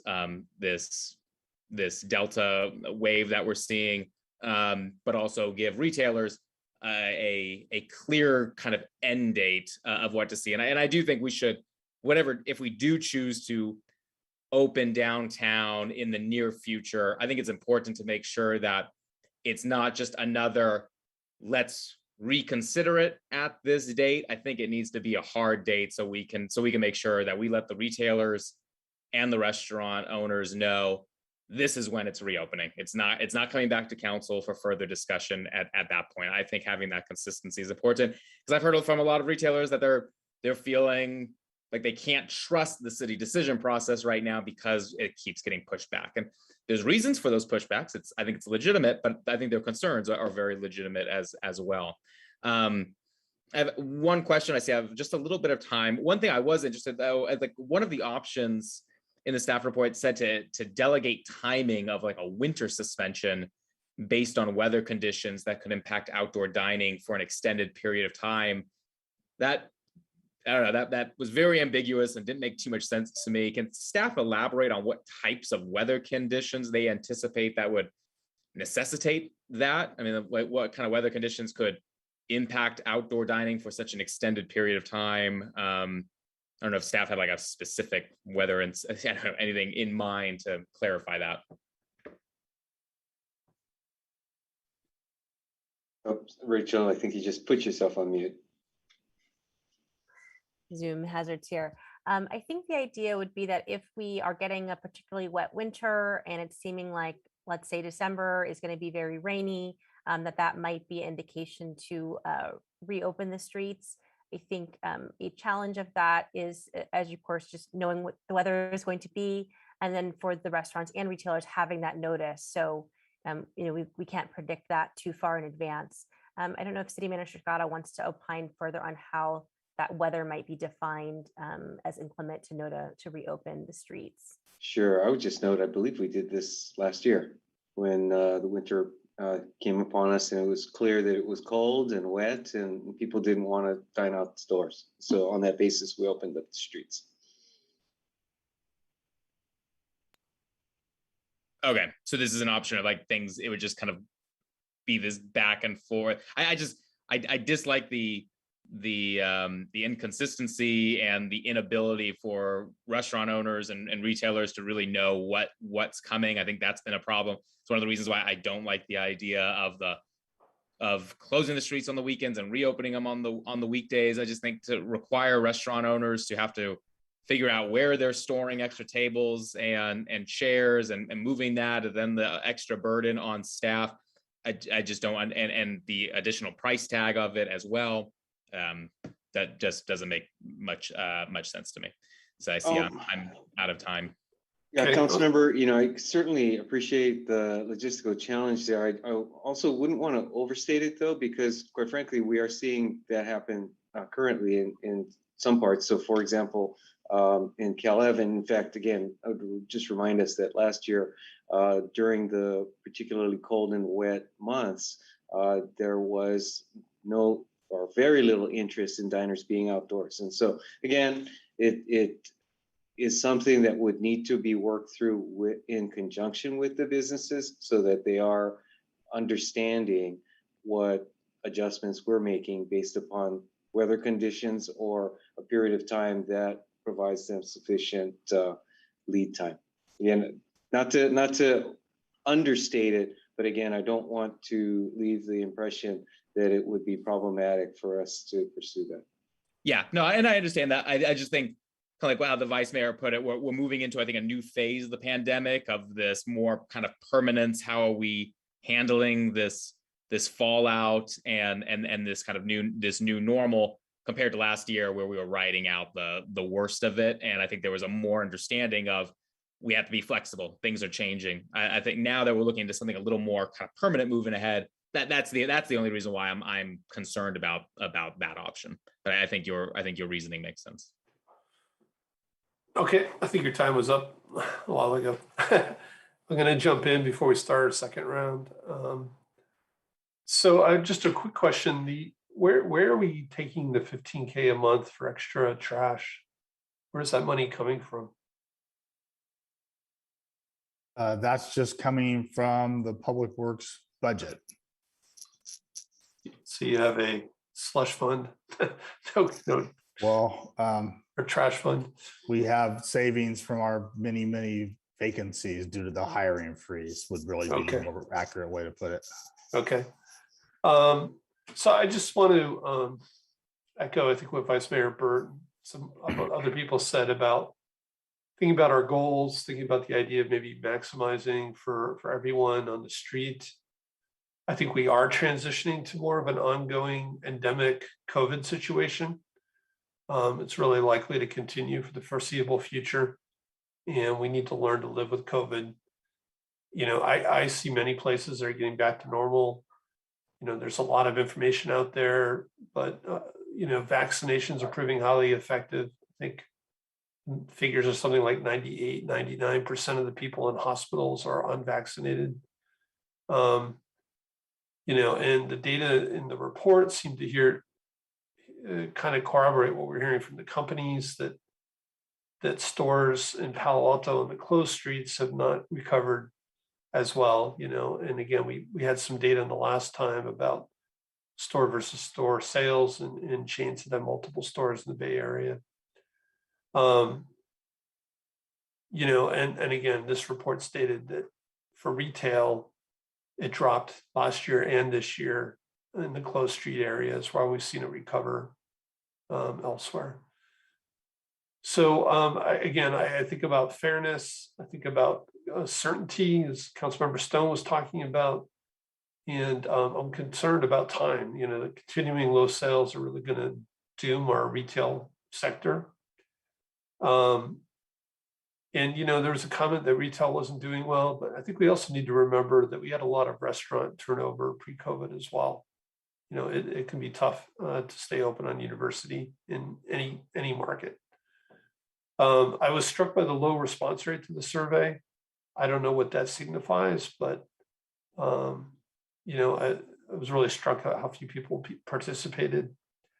And I just want to point out that we are hearing from residents. I mean, traffic levels do seem to be back. We've gotten emails about tractor trailers cutting through neighborhood streets. I don't think it's something we should ignore. And one comment about nurturing restaurants, you know, and stores, not for tonight, but one thing that I would be open to supporting would be a policy requiring vaccinations for indoor dining, shopping. And so kind of given where we are, I think, again, mostly what we need is consistency and fairness. We've moved the date several times. I think the holiday shopping season is important. However, I think it starts in October. I don't think it starts as late as November or November 22nd. You know, I think we should let our retailers have a good holiday season and be ready like on October 1st. So the other thing is we haven't seen Stanford come back yet. I think they reopen the third week of September. So where I am on university, at least, would be to just keep it as September 30th and reopen the street. If we were to consider kind of weekend closures, I think I saw in the report that it was about $600 to $900 per permittee. I guess I'd like to understand like what process we would use if we were going to charge businesses for opening and closing the streets. If that's something that they wanted to opt into, you know, would it only be permittees? Would it be all the businesses in the district? And just quickly to talk about parklets, my thinking's really kind of starting with what a permanent program would look like. I think we need to be clear about the leasing costs. If we're going to privatize public space, I think we need to charge fair market value. And if you look at, and I think the rent should be based on the usage. So if you look at the average rent for restaurant space downtown, like $7 a square foot, or whatever process we used, I think we should consider publishing the price that we think we're going to charge for parklets, perhaps by December of this year, and seeing if people want to opt into that. And again, where I am is, keep the parklet program as is, which is expiring at the end of the year. If people were going to opt in to pay for a space, maybe we'll allow that parklet to continue until the permanent program is ready. But, again, I'm concerned that just extending this through June of next year, we're really going to be living in this new normal, living with COVID. I think it might be good to set the price and really understand how many people are interested in permanent parklets. No amount of time.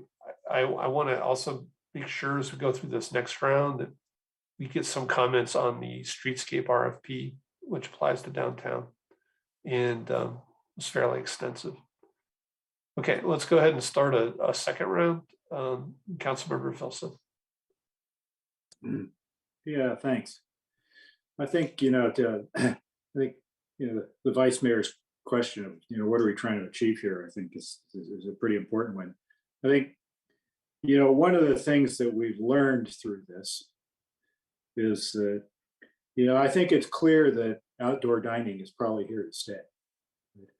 There's a lot of people that really like it. And so the first and easiest implication of that is the parklets are probably here to stay, right? And we see them sort of semi-permanent in other cities, and they seem to be successful there. They've clearly been successful here, right?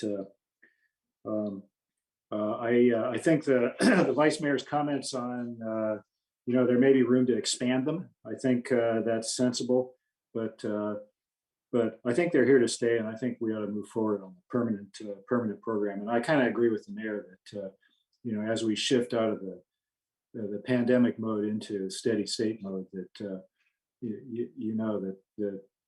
that we ought to be collecting some revenue on public property if it's being used, publicly owned property, if it's being used for this. Right? So that sort of seems like the obvious one. The more complicated one is street closures. And I guess, we're sort of trying to figure out, well, what else do we need to know? And I'm not sure we're going to know much more in the next month or 2 months or 3 months or 6 months or whatever it is. So I'm sort of thinking about it from the other direction, which is, are we ready to make a decision to permanently close University Avenue? And I sort of don't feel like I am, right? And I think there's enough questions that I think we're probably not quite ready to do that. But if we're not willing to make a decision, if we're not going to make a decision to close University Avenue, then then essentially we're planning to reopen it. So the question is when to reopen it and under what circumstances and conditions. Right? So in my mind, before the holiday season, before the rainy season, that's, that probably makes sense. October 1st is 2 weeks away. That doesn't seem like a lot of notice. On the other hand, Christmas is too late, right? If we're going to do it, right? So early November sort of seems like the right kind of time frame to me. And we're going to learn when we do this. The point of this is not to do an experiment, an A/B test or something like that. But if we're not willing to, if we're going to reopen the streets, then it's sort of like that seems like the right kind of time frame. As for having an eye on the weather, maybe, right? I think my guess is that people would appreciate sort of the predictability of having an actual date more than sort of saying, well, you know, if it goes another week, you know, if it doesn't rain, we'll keep them over another week and so forth. But my guess is people would rather have the predictability of it's going to be such and such a date. As for weekend closures, I think it's worth considering. Seems like a lot of hassle in the rainy season. So maybe if there were a period of time when there was going to be spectacular good weather, you know, around the New Year's holiday or something like that, you might consider it.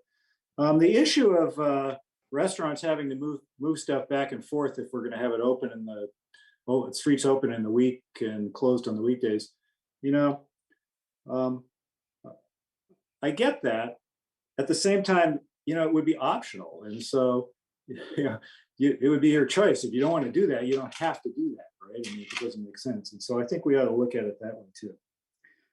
And then finally, it's you know, Councilmember Cormack's comments on Ramona Street. You know, I was on Ramona Street today thinking exactly the same thing, which is, you know, actually it might make sense to leave Ramona Street closed, right? I don't think there's that much cross traffic that goes through, and there's, you know, Emerson on one side and Bryant on the other. And, you know, there's a, you know, given the nature of businesses on Ramona Street, so it's worth considering just leaving that one closed through at least June or something like that, or maybe permanent, right, and so forth. I'm going to run out of time before talking about Cal Ave. I'm interested in hearing what other people think about Cal Ave. The one thing I would observe about Cal Ave, which is not the case with University Avenue, Cal Ave seems to me a lot less busy during the daytime than University Avenue does. I mean, it gets busy at night, but it's every time I go down there in the daytime, it seems like there's many fewer people in the restaurants. Councilmember, just to be clear, I was suggesting we finish University and make a motion on University, and then we'll move on to Cal Ave. Move on to Cal Ave. Okay. Yeah. Okay. I'm out of time. Councilmember, City Attorney Stump. Thanks. So just to clarify, in terms of thoughts about a potential permanent closure of any section of the road, the most council can do tonight is to ask for that item to come back. There is, we've discussed, there's a, looks like going to be a change in state law. We don't know whether it would apply to this type of situation. And there is a process in current state law that requires study and environmental review before a finding is made to close a road. So there's no decision that can be made tonight to permanently close a road. The most would be to indicate an interest in studying that and coming back. But there's no stricture on us that says that we have to set the same opening date for University Avenue or Ramona Street, is there? That's correct. We think there's a lot of flexibility in terms of continuing a short-term closure or a temporary closure. Right. So the temporary closure could extend considerably longer for Ramona Street than it could for University. Yes, it can. For example, you know, and I assume if we reopen the street, okay, I think it's probably inevitable that we're going to want to come back in the spring and have another discussion about, well, when the good weather comes back, do we want to make some changes? I mean, I think that's probably pretty likely that we're going to want to take another look at that. So it's not seeing any hands. I'll get out some thoughts about the streetscape RFP. But first of all, I was suggesting October 1st because we did say the street was closed to September 30th. So I think that there was kind of notice and we could change it. On the weekend closure, you know, we're talking about $360,000 a year. I think we should charge for some of that. And my thoughts on Ramona is just, and I sound like old fuddy-duddy, but I mean, the old pro I've seen, beer pong and everything set up outside on the street. We may just want to clarify some of the rules and things that we want to see happening out on the street.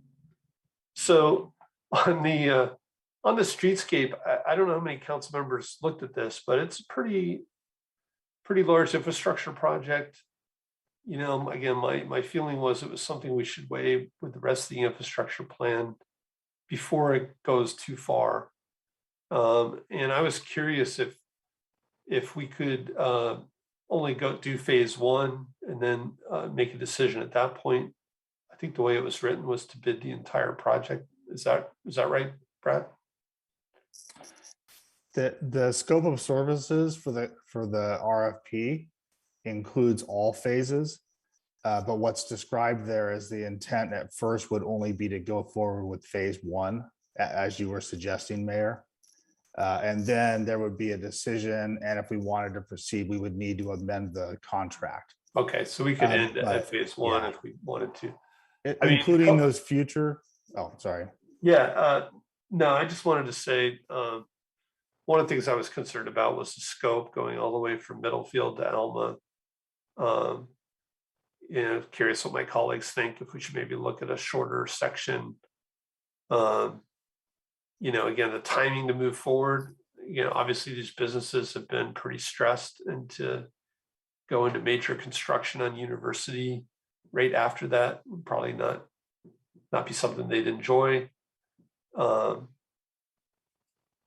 And again, I think there've been some emails too that as we went into that kind of project, I think we should look at traffic impacts in kind of a much wider range. Again, people are seeing cut through traffic, not just on Lytton and Hamilton, but further away throughout Professorville and downtown North. So again, I just think it's a pretty major project when you look through it. We've got a pretty long infrastructure list, and I just question if this is really a priority before we get, what we've been talking about the rest of the night, getting our businesses kind of back and operating. Okay, Councilmember Tanaka.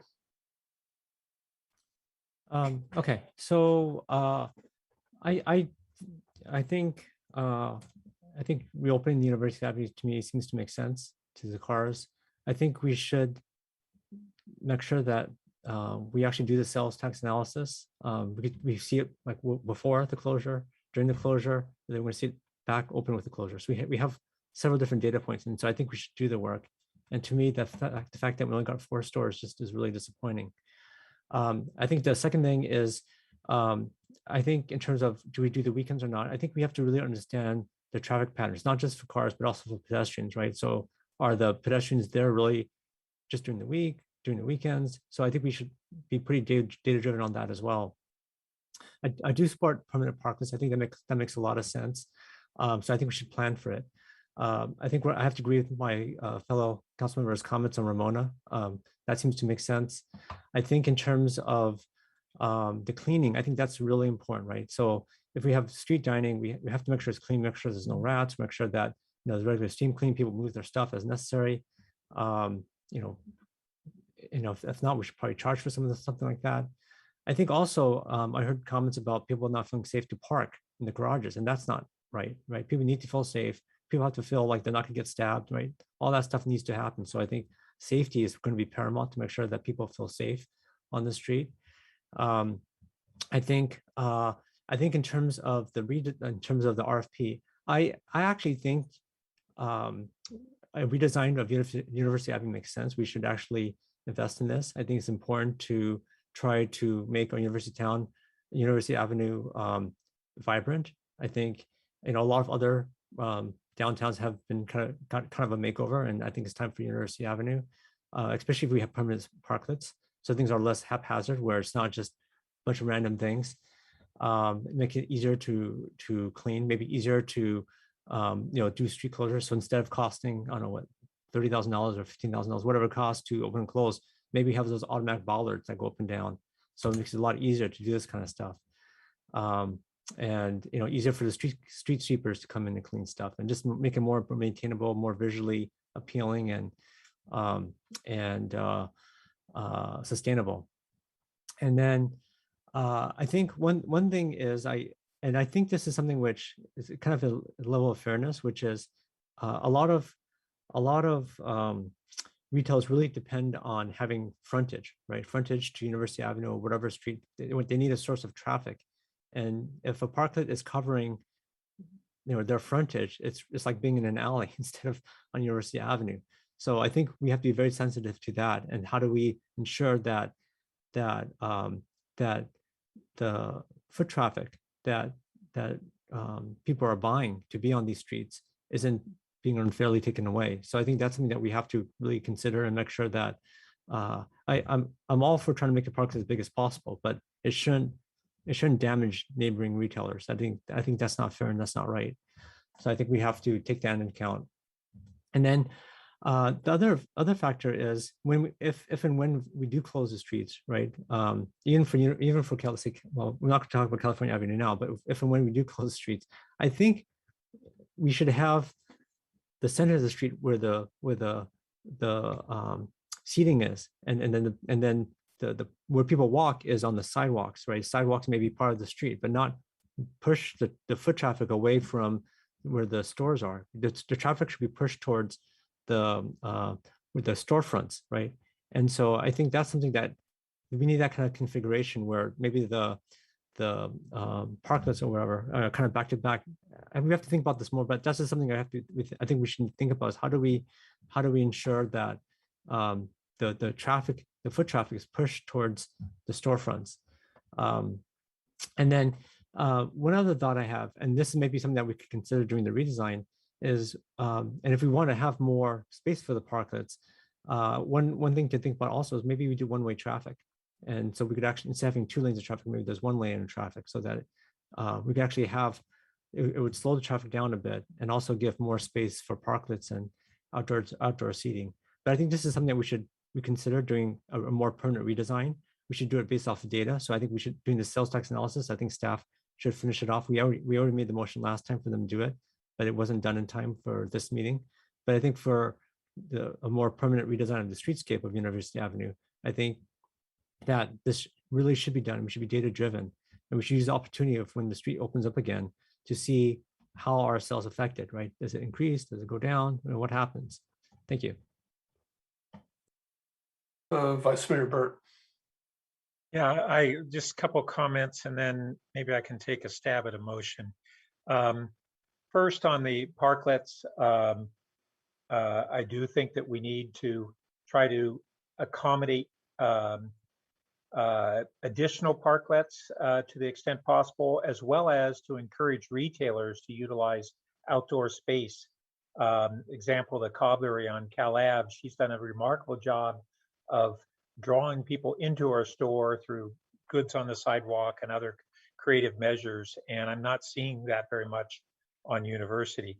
But also, as far as rents, I think that is an appropriate longer term aspect of what we need to do, but we're going to need to weigh the city benefit and the community benefit. So the city financial benefit is not all about our revenue.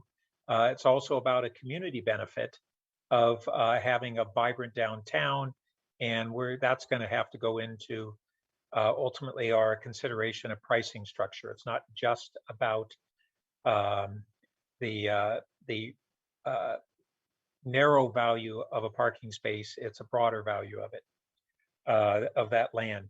I also think that whatever we do on either of the downtowns, on opening or not opening, with the transformations we're having in retailing, we need to have a stronger marketing approach. And that can be a combination of signage, which we don't have wayfinding signs. We don't have them at the train stations. We don't have apps that really drive people and inform people about retailing and entertainment that's going on there. And a whole bunch of things that can be done to really add to the marketing of those districts, including the arts themselves. And then I do think we need a fixed date on the reopening of University. I think that October 1st is too abrupt. We're 2 weeks away from that. And I was disappointed that this item was coming to us 2 weeks from that kind of tentative deadline.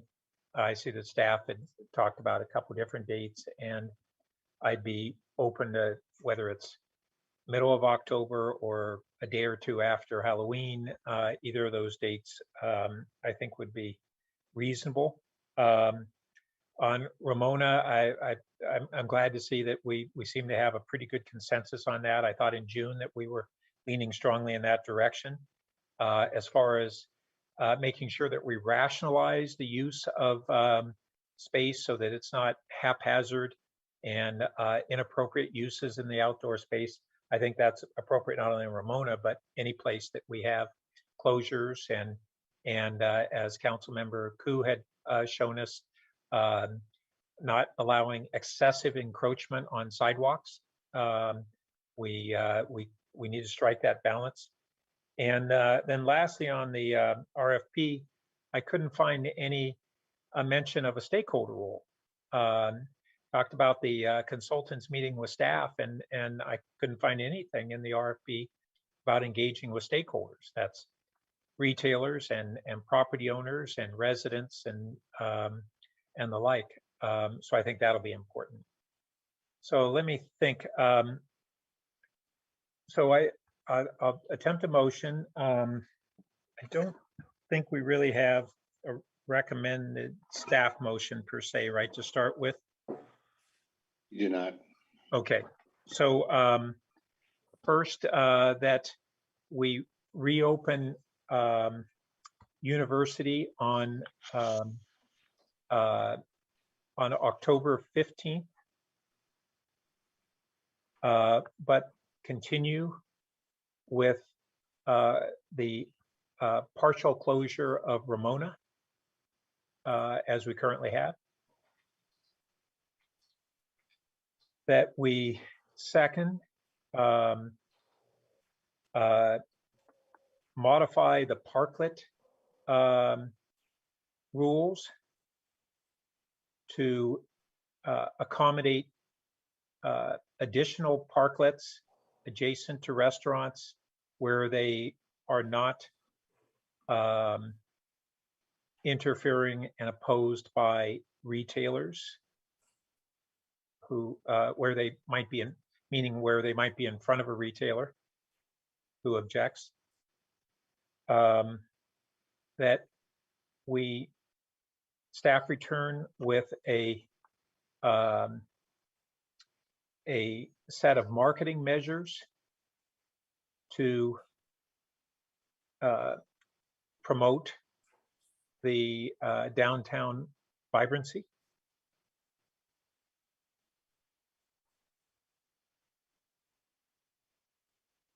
And that the staff proceed with a streetscape RFP, including stakeholder input, and that the RFP would build off of the learning experiences that we have from the reopening in the coming months. Or that the consultant, I shouldn't say the RFP would, that the consultant's actions or recommendations would build off of that. And I'll just, as an aside on that D, that the intention is that that we don't really need to race forward with the RFP. I think we need to see how our next steps inform us and help inform the RFP. But given the amount of time it normally takes to get that out and select consultants, I'm fine with initiating those steps with an understanding that it will be a good number of months before they'd actually be digging into their work. So if there's a second, I'll second it. And I may have left some things out, and would welcome input from others on refining the motion. And other than that, I don't think I have anything to add. So yeah, I'll support this motion. I think we should maybe set a date on extending the Ramona closure. I see the city attorney nodding her head. Yes, please, and also the Cal Ave closure, because they're temporary closures. They do need to Molly, we're right now only addressing university. Yeah, so let's delete the Cal Ave. Sorry, that was in the mayor's guidance. Oh, okay. No, that was not in my statement. Yeah, sorry. Apologize. Yeah, but do you suggest a date for Ramona? Well, the date is how long we would extend it. the temporary closure, we need a date on the ordinance. Yeah, it's an outside authority date. Yep. It can be changed. Yeah, and so I would support extending it for 1 year.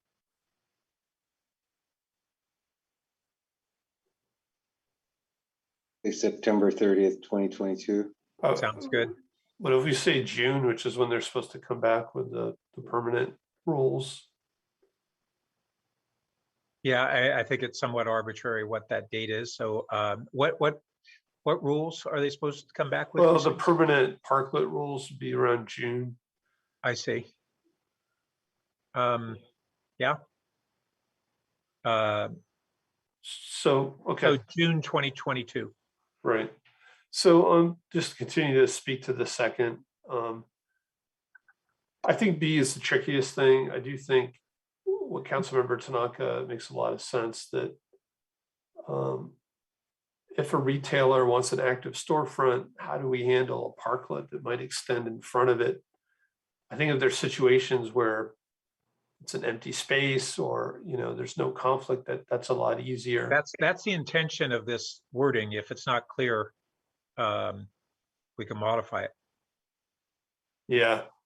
So, yeah, so we're kind of leaving it a little vague. I think it's going to be for staff to sort out the rules or how we handle this.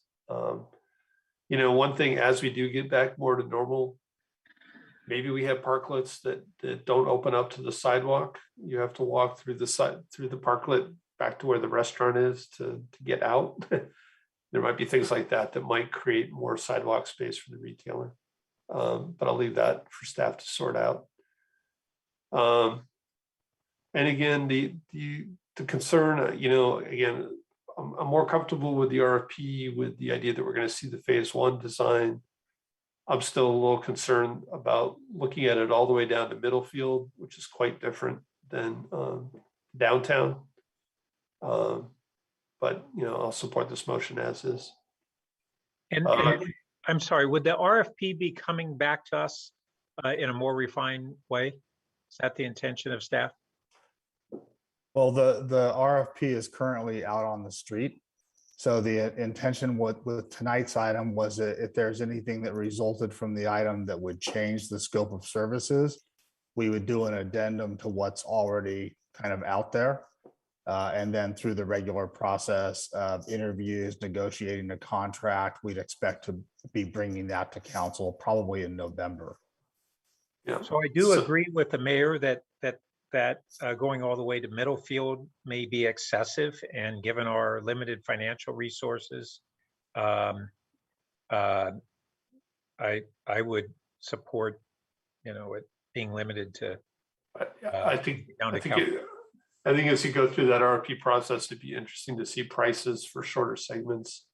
And then just to point out to the vice mayor, packet page 133, there was a bunch of community outreach as part of that was in there. Okay. Councilmember Koo. Right. So I wanted to ask, was it intentional not to add in there the charge for fees for parklets? This is not the permanent, this is still temporary. Yeah. Yes. So in the temporary, it was intended to not charge for parklets. Okay. Because they're still taking up, I know that you said that, you know, it's not something to do, and staff had recommended not to do that so that they don't get distracted. But I still feel like there is, that is something that is just going to continue. Because at first I was going to actually recommend, the other thing is parklets is not mentioned here about its expiration date, because I think it's set to expire December 31st, but staff is recommending to go to June of next year. So is that necessary to put into the? I think you're correct that would be appropriate. And so staff agree that under this motion, extending to June on the parklet the current parklet rules or the modified ones, that would be appropriate to June of next year. Yes, and just to clarify what would happen, we would come back on your consent agenda with an updated date on the existing ordinance that you have so that it wouldn't expire in December, that it would expire in June of next year. Okay. Noting that subject to any provisions in this motion, there may be some changes to the guidelines themselves that will be reflected in the temporary guideline or temporary parklet permits. Okay. So the staff just modified B. Does that look acceptable to? Yeah. Yes. Okay. Vice Mayor, may I ask something? You know, June, again, it's in the middle of summer and those are sunny days. So I was just wondering, is it to June because by then we can expect a permanent? Yes. Yeah. So in June, we'd be evaluating our next steps, basically. Well, before then, hopefully. Yeah, before then. So we're obligating ourselves that far out and not beyond that at this time. Okay, and will there be a discussion about parking spaces and, you know, downtown is, so when everything comes back and commuters come back, we have to kind of recognize that there is a deficit in parking in downtown. Are we going to be able to address that then or? Yeah, that's part of what I was talking about earlier of really being informed by both these changes and what's evolving, and we'll have a better sense of things at that time. Thank you. One more. Councilmember Koo, I see both the city manager and the city attorney wanting to make comments. Okay. So I just have a quick technical item. So on the continuation of the partial closure of Ramona, we do need to add the words adopt a resolution continuing the partial closure of Ramona. Okay. And that resolution is in your packet. So what you're doing with this motion, if it is adopted, is narrowing the scope of it. It was drafted to sweep in all the streets to give you that option. And so you would be narrowing that just to Ramona and providing the date that was not filled in yet on the resolution, and you can adopt that tonight. So Molly, shouldn't we adopt a resolution to extend university to October 15th? No. The resolution actually already is extended till the 31st. What happened in June, we had direction to open the streets on the 30th September. So the resolution that the prior date is there. Okay. Actually, I don't think I reread the motion and it had said that the council had directed to extend the closure through the 30th, not to reopen after that. Right, but the existing resolution was to the 31st and it was direction to the city manager to reopen the streets, but it didn't actually change the date in the resolution. I see. October 31st, right? So we already have resolution authority to October 31st. Okay, and yes. Yes.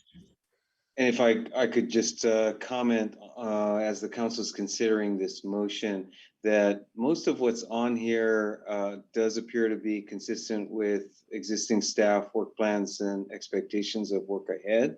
The one element that I believe falls outside of that would be D on marketing measures to promote vibrancies. This does reflect somewhat on your discussion on the last action item and question of focus and span of that marketing effort. I would note for the council's awareness, a reminder really that in the last action, council allocated $50,000 to the Chamber of Commerce, I believe, for this purpose or something similar to it. So I would note that just as you were discussing this motion again, and wherever you end up, I think we'll need to reflect on the staff bandwidth for that one in particular, and any guidance would be appreciated. So I would agree with that approach that this is not intended to necessarily be a staff enacted marketing plan, but there would be return with a set of marketing measures. Now, and I think that collaboration or even kind of outsourcing this potentially to whether the chamber or someone else is very much a possibility and could be cost effective and also really draw on the ingenuity and innovation of both the chamber and a lot of the businesses. So I didn't mean it to be that it would be performed by staff members. And frankly, we aren't staffed in this area right now anyway. Okay, so we got a lot of hands. Councilmember Koo, did you have some more? Just one last thing on the RFP for the preliminary environmental studies, task B. There's going to be a traffic study. I was wondering if it would be possible to expand the scope to see if it's possible to have one-way street of Lytton and another one-way street for Hamilton, opposite way. I would decline that, and I've been encouraging with, this was actually experimented, I think, in the late 80s, and we have not had staff come back with the results of that and why it was disbanded within a year or so after that. And I think that's really important for us to look back as long ago as that was, and as much as traffic's even greater today, there were reasons why that experiment did not continue. Okay. Did you want a second for that, Lydia? Actually, yes, I would like to. Well, I think, why don't you ask staff how this would function with the RFP, which I understand has already been issued. Right. And I remember the reason I brought it up was because Mr. Eggleston had said that, you know, it's out on the street, but it's back here for council to discuss and see if they want to expand the scope on it. So if staff can advise. Sure, let me comment on that, and then either Mr. Eggleston or Mr. Bhatia might want to chime in, but maybe to reduce their anxiety level, let me lead off by saying that would be a very significant change in scope. I think the traffic analysis being considered would really be to assess the effects of the closure. There was some previous discussion, and in fact, we presented to council an initial read on the scope required to look at a one-way couplet, and concluded that it would be a pretty significant undertaking. Okay, well, in that case, at what point would the city look at that? How much congestion would it need in order to kind of evaluate whether something like that would work? Well, it's an interesting question, since traffic congestion of late has really not been one of the driving criterias for deciding what to implement in terms of transportation measures. So this would be a little bit back to the future, I think, if congestion were the basis for us to look at that. Let me let Mr. Bhatia comment on your perspective on this issue. Sure. Thank you. One of the concern is the future volumes, and in evaluation or considering a traffic study, and there's some unpredictable levels at this time, and considering how the traffic model will look into is based on the city's comprehensive master plan. So the numbers that the study will indicate will be based on the future volumes of 2030 comprehensive master plan.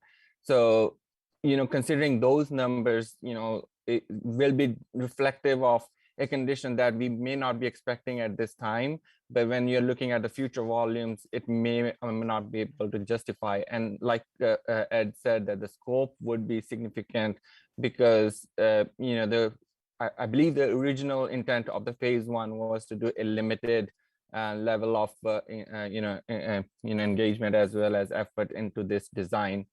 But if the after this phase one, if there is another option that needs to be looked at, that could be considered separately as an evaluation, but the constraint in funding as well as the amount of scope and timeline that it would require to conduct this traffic study would be a significant endeavor. Thank you, Mr. Bhatia. You know, I didn't mean, when Mr. Eggleston said, you know, that it was brought back for us to look at, you know, I thought I'll take the opportunity, but if it's going to be that big of a reopening of this for a bigger scope, then I at this point, I think I'll withdraw my unfriendly amendment. And I want to thank Council Member Tanaka for seconding it. So I'll withdraw. Thank you. Okay, thank you. Councilmember Philsett. Yeah, a couple things. Yeah, in the staff motion talks about council directing the staff to come up with a permanent parklet program. You know, potentially considering you know, fees for use of the space. Should that be part of this motion too? I think it's early for that. I think we need to focus. First, it's late hour. We haven't even got to Cal Ave and maybe a closed session that we were supposed to do. But second, I think that we don't necessarily want to wait until June to hold that discussion, but I don't think we need to hold it tonight. I think we need to focus on the interim. The proposal from staff is just to give them the assignment to go start that process. Yes, because I thought staff was already working on that. I think it was really to give feedback on what parameters you would want to see in that permanent program. Well, I would recommend against us spending a bunch of additional time tonight on that. I just don't see how we budget that in our schedule. Well, let me ask the city manager this. Do you need direction from council in order to proceed with developing a permanent parklet program? I don't believe we do, because we already have that as an assignment. So this simply reflects the time frame for that. Okay, fair enough. Okay, so then I want to go ahead, Eric. Sorry. So I want to come back to this issue of I'm still a little confused on D, which is direct staff to return a set of marketing measures to promote downtown vibrancy. And so what I think I heard from the city manager is, you know, that's potentially a big task that they don't have bandwidth for. But then there was some discussion, well, maybe somebody else will do it, like the chamber. And, you know, it seems like, you know, we're assigning it to staff, but really we should be assigning it to somebody else. Or, you know, I sort of feel like it has to go through staff. I mean, even if we outsource with a partner, it's not like staff has zero involvement in that. They'd be. Yeah, of course. Of course. And I think that's the issue, right? Which is, does staff have bandwidth to go do that? Because that's not going to take zero time either. If they're going to go work with some third party to do this and so forth, that's going to be a bunch of time too. So I wonder if we should, I mean, I think what we ought to do is actually, you know, kill that bullet altogether. But maybe what we could do is cap it and say staff will spend no more than 8 hours on this or something like that. Because I feel like we're abusing the 1 hour rule on staff a lot these days. That's not part of a 1 hour rule.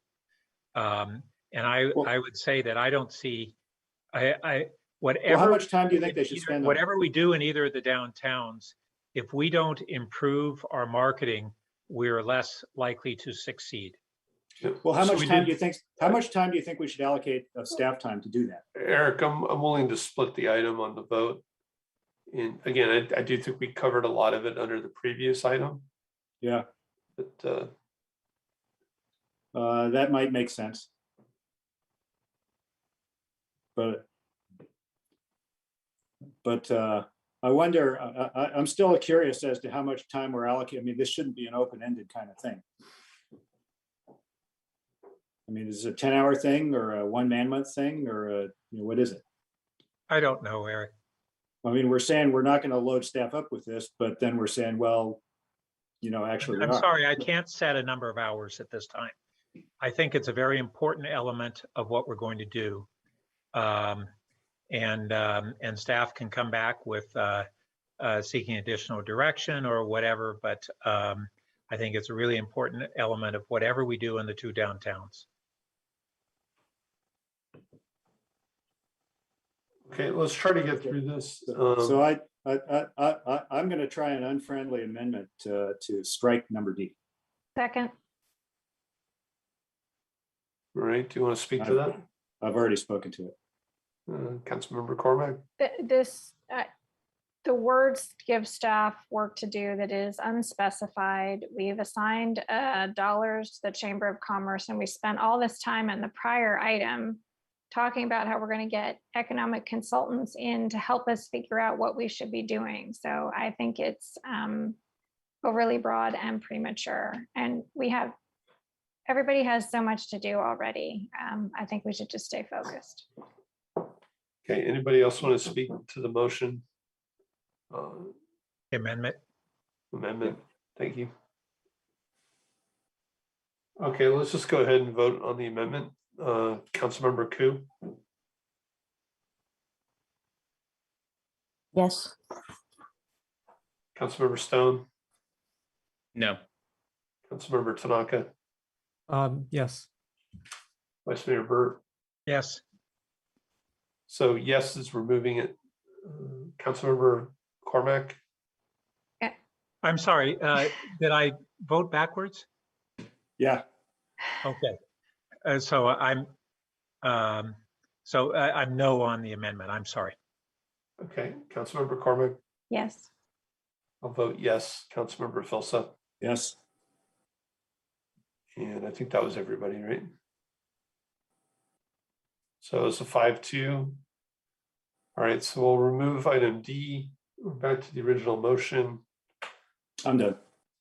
All right, Councilmember Cormack, I think Councilmember Stone was next. Councilmember Stone.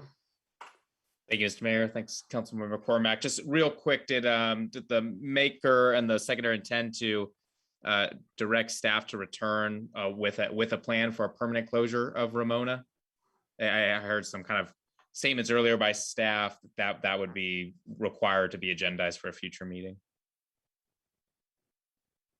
So could I be heard on that for just a second? So it's going out fairly far to go till June. And what I would say about that is if council is beginning to form a solid interest in looking at a permanent closure of Ramona, at some point here, perhaps by the end of the year, you will want to articulate that and have us go ahead and start the process, which doesn't bind you to ultimately close Ramona, but would involve environmental review and consideration of the findings that are required under state law, which is that the street is not required for vehicular traffic.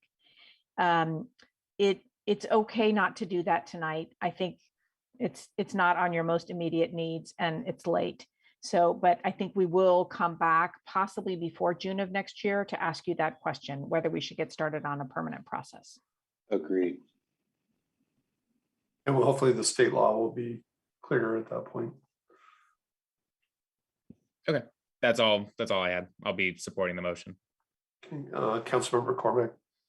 Thank you, Councilmember Stone. So I'm hearing staff strongly say you don't want us to give you direction to bring back a permanent closure. Is that right?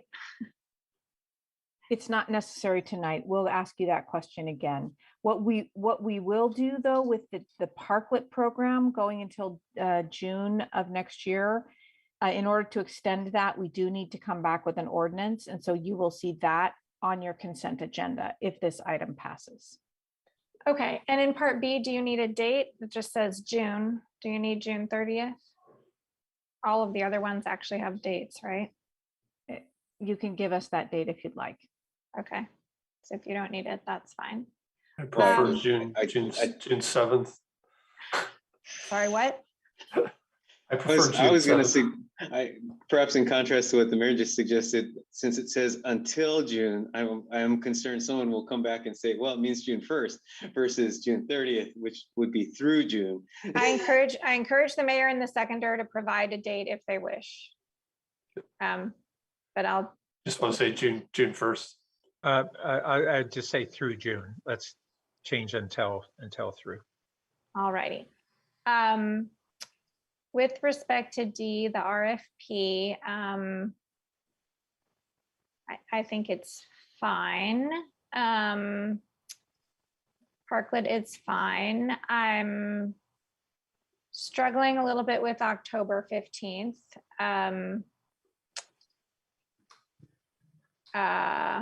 So since you guys have already chosen that, let me just offer a friendly amendment on November 15th and see if that's accepted.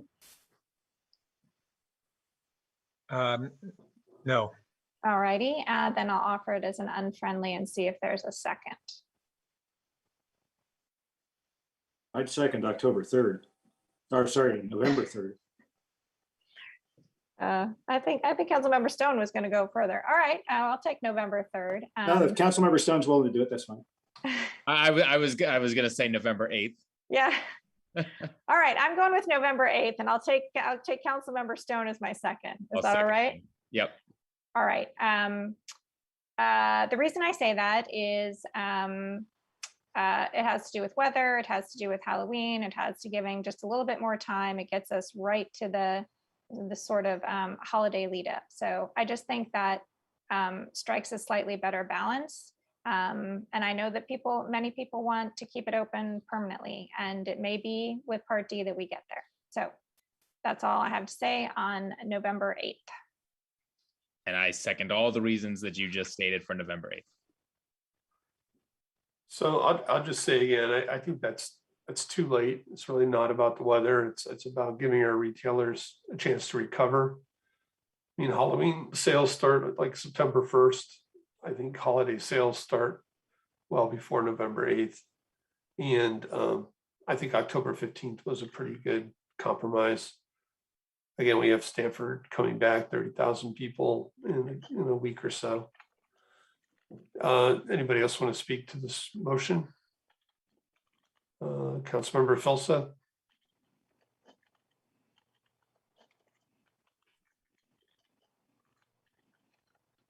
Councilmember Tanaka. I wanted to speak on a different thing, but okay. Councilmember Koo. Yeah, I was actually going to stick with the September 30th date that we had given plenty of notice actually for reopening the street. And so it was a big compromise for me to go to October 15th. And I do want to remind that, you know, this can't keep on going. The retailers are, I mean, we just talked about the last item where we know that they're already suffering a lot. And having been a small business owner, I know that, I mean, this is their livelihood. This is how they make their money and how to live. So we can't keep on extending it that way. And Christmas shopping is already starting. It's starting now. I mean, the department stores are advertising that.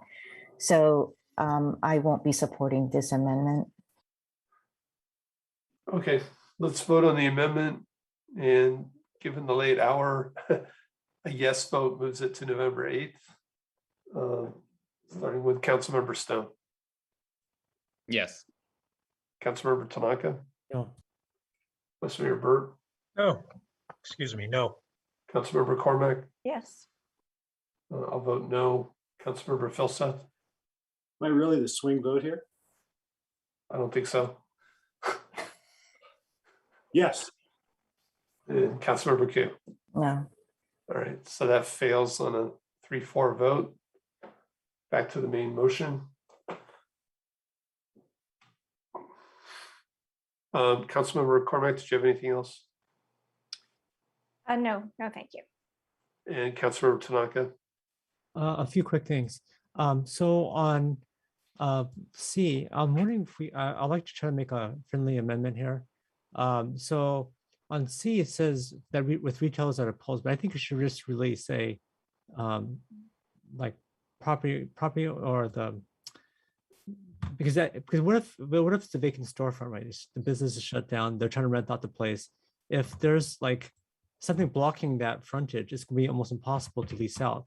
And so I think that site's gonna remain boarded up. So I think it has to be like neighboring businesses that are opposed versus just retailer, because it may be vacant at that point in time. So I'm hoping the maker and seconder would accept that friendly amendment. I think retailers is kind of limiting. I think it should be neighboring business. That makes sense. I'm okay with that, but I don't want them to have a strict veto. So I'll just say that some of the places I looked at today, there are financial services companies and investment companies that are the neighbors there. And I wouldn't want to have them have a veto for reasons that aren't really valid. So how about neighboring consumer businesses? Because I agree with what you're saying, but it's really okay. we're talking. I'm okay with neighboring consumer businesses. Okay, great, thank you. And then, yep. I just want to make sure that you're going to delete retailers, right? Yeah. Oh, yeah, that's right. Yep. Okay. The second thing is, as we do and start investing in the streetscape RFP, I think it's really important that staff finishes up the sales tax data analysis. We're going to see what happened as we shut down the street to cars as we open back up. So we're going to get data several different ways, I think. And so I think would be good to have that as we consider the RFP and we think about a more permanent redesign of University Avenue, because maybe we find that actually we should keep it closed, right? That's what the data says, or maybe it shows it conclusively it should be open. So I think having that that would be really helpful. So on D, I'd like to make hopefully a friendly amendment to include stakeholder input and sales tax data analysis. So I'm going to ask the maker and seconder to see if you're willing to accept that amendment.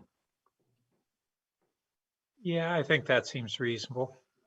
Okay, great. Thank you. Ed, your hand's up. Did you have another comment? Tom, were you accepting it? Or I'd like to see what the city manager wants to say. Okay. Yes, thank you. Just a couple of points on the modifications, again, just for your consideration. One would be on C. I think we may need to understand the council's intent here. We have had situations where, again, neighboring businesses may oppose, particularly acute situation or problem when there is an existing parklet that has been constructed in front of that adjacent business. So that's one scenario we'll need to address. And so while understanding somewhat the nuance I think that council expressed, I think we may need some clarity. So let me ask Mr. Eggleston to comment on that. Before we do that, let me also ask Ms. Nozay to comment on any, I'll say, managing of expectations we need to on the sales tax data, because I do understand that this has been very difficult for our consultant to produce. So either Brad or Kylie, please comment. I'm happy to jump in on the parklet issue. So as City Manager Shikata said, we've had multiple instances. I think Rachel in her presentation spoke to the existing guidelines where early on in the emergency, we said essentially that because of the situation restaurants faced, we would not give any adjacent business kind of that veto authority over placement of a parklet that would extend in front of another business. So that's currently still the case in our existing guidelines.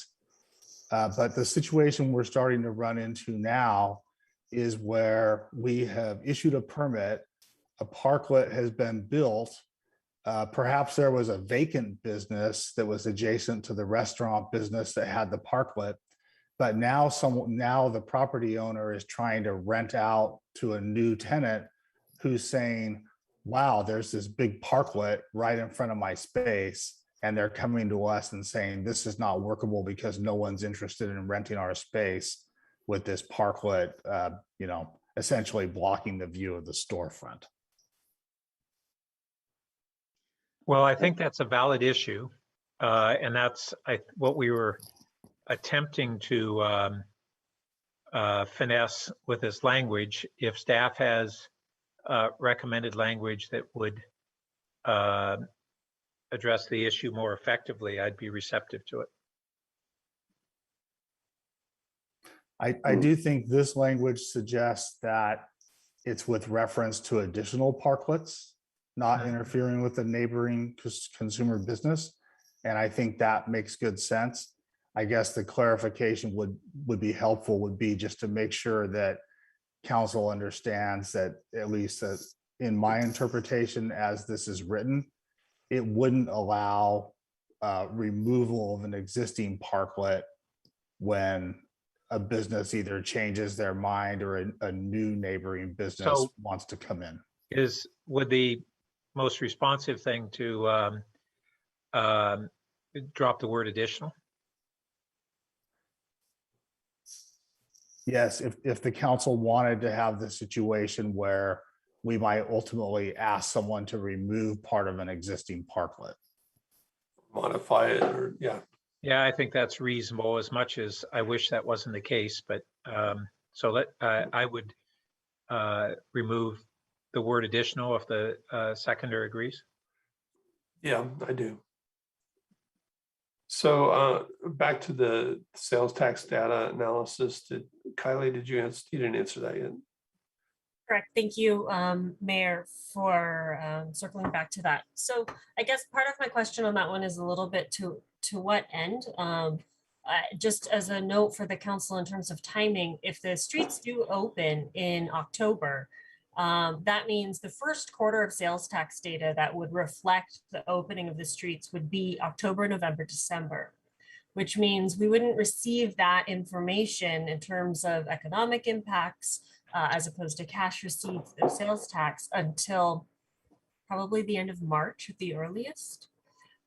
So in terms of timing and banking decisions on these things, just wanted to set expectations on kind of timing of the information, and also just kind of how much that's to be influencing this RFP. That doesn't sound, would be that after you award the contract, it would be incorporated in the consultant's work. So that's, sometime later next year, right? Before they really be in the middle of their work. So I actually read this as adding into the RFP additional stakeholder input and sales tax analysis to be included in that they just like the other elements of the RFP, these would be tasks that the awardee would be doing. The awardee will not be able to analyze sales tax data. That is a confidential data source. So that is something only staff can do.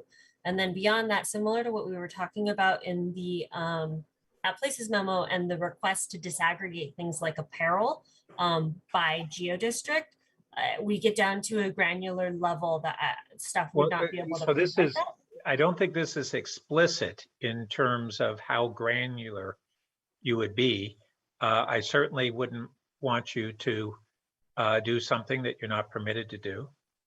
And that's not the intention, nor something that's infeasible. The intention is that when the consultant does this, when we tell us that the scope of work would include sales tax analysis to the extent that it can be utilized. With that caveat, to the extent it can be utilized, maybe that is more, I'll say, viable. To Ms. Nose's point, this will be staff work. This will not be the consultant's work because of the confidentiality of the data that will Yeah, I'm fine with that clarification. I think it's implicit, but that's okay. Okay, thank you for walking through that. Okay, I had one last thing. I'll accept that one. I really don't want to make more changes. I think we should get to a vote here. Okay, I had one last comment. We don't have to necessarily make the change, but what the vice mayor was trying to do in terms of more marketing for the, I kind of generally support it, but not necessarily in this. And maybe just something that staff can do later, but maybe the chamber is kind of set up to do this kind of stuff, and so maybe we should try to partner with them to have them help. And we help fund some of this with dollars. So, but maybe this is a different. Just wanted to address what the vice mayor was trying to do, which I do appreciate. So, yeah. But we don't have to just address it tonight and right now. So I think everybody's had a chance to talk rather than do another round. I suggest we vote on this and then we get to Cal Ave. So starting with Councilmember Tanaka, Yes. Vice Mayor Burt, Yes. Councilmember Cormac. Yes. I'll vote yes. Councilmember Philseth, Yep. Councilmember Ku, Yes. and Councilmember Stone. Yes. Okay, I know it's late. I'm going to suggest we continue and try to discuss Cal Ave. I'm hoping it can be a fairly quick conversation since we covered, I think, a lot of the broader issues. Mayor, can I ask a procedural question? Sure. So given the hour, even if we act expeditiously on Cal Ave, we have a study session still closed and we have staff that's hanging around for that. Are we planning on doing, I said study, I meant closed session. Right. Are we still planning on doing that from 12:30 at night till 2 in the morning? I think we should move the closed session. Personally, I'd be up for it, but I think we should let Ms. Portillo and company call it a night. Great. Thank you. Okay. Need a motion for that? Right. I don't know. Sure. Why don't you vote to move it? All right. I'll second. All right. So we're voting to move the last item to a future meeting. Vice Mayor Burt, Yes. Councilmember Cormac. Yes. I vote yes. Councilmember Philseth. Yep. Councilmember Ku, Yes. Councilmember Stone, Yes. and Councilmember Tanaka. Yes. Yes. Okay. So we'll move that last item. I suggest we try to be efficient on our California Avenue discussion. Vice Mayor Burt, did you want to start on that, or is your hand still up? Oh, it was up from before, but under your theme of keeping this simple, I'm wondering whether we can see whether we have a consensus to retain the closure of Cal Ave. And are there really other elements to this that we would need to address tonight, or can we continue? I think just whether you want to make the same things around parklets. Well, they don't really apply if you continue the closure, right? There are parklets on Cal Ave. Yeah, but it's kind of a moot point when you allow use of the street in without restraint or with very little restraint. It's the use of the street that supersedes the parklets, isn't it? Well, don't we still need a program for parklets? And under the permanent program, yes, but currently, I believe actually the street occupancy currently on Cal Ave do not fall under the parklet program. That's correct. So this stuff that La Bogota built on the sidewalk, that's not permitted, or is it permitted? It's permitted, but there are no built parklets on Cal Ave itself. There are some other ones on cross streets, Birch Street in particular. Okay. So I think we would need to set again a date for the extending the temporary street closure.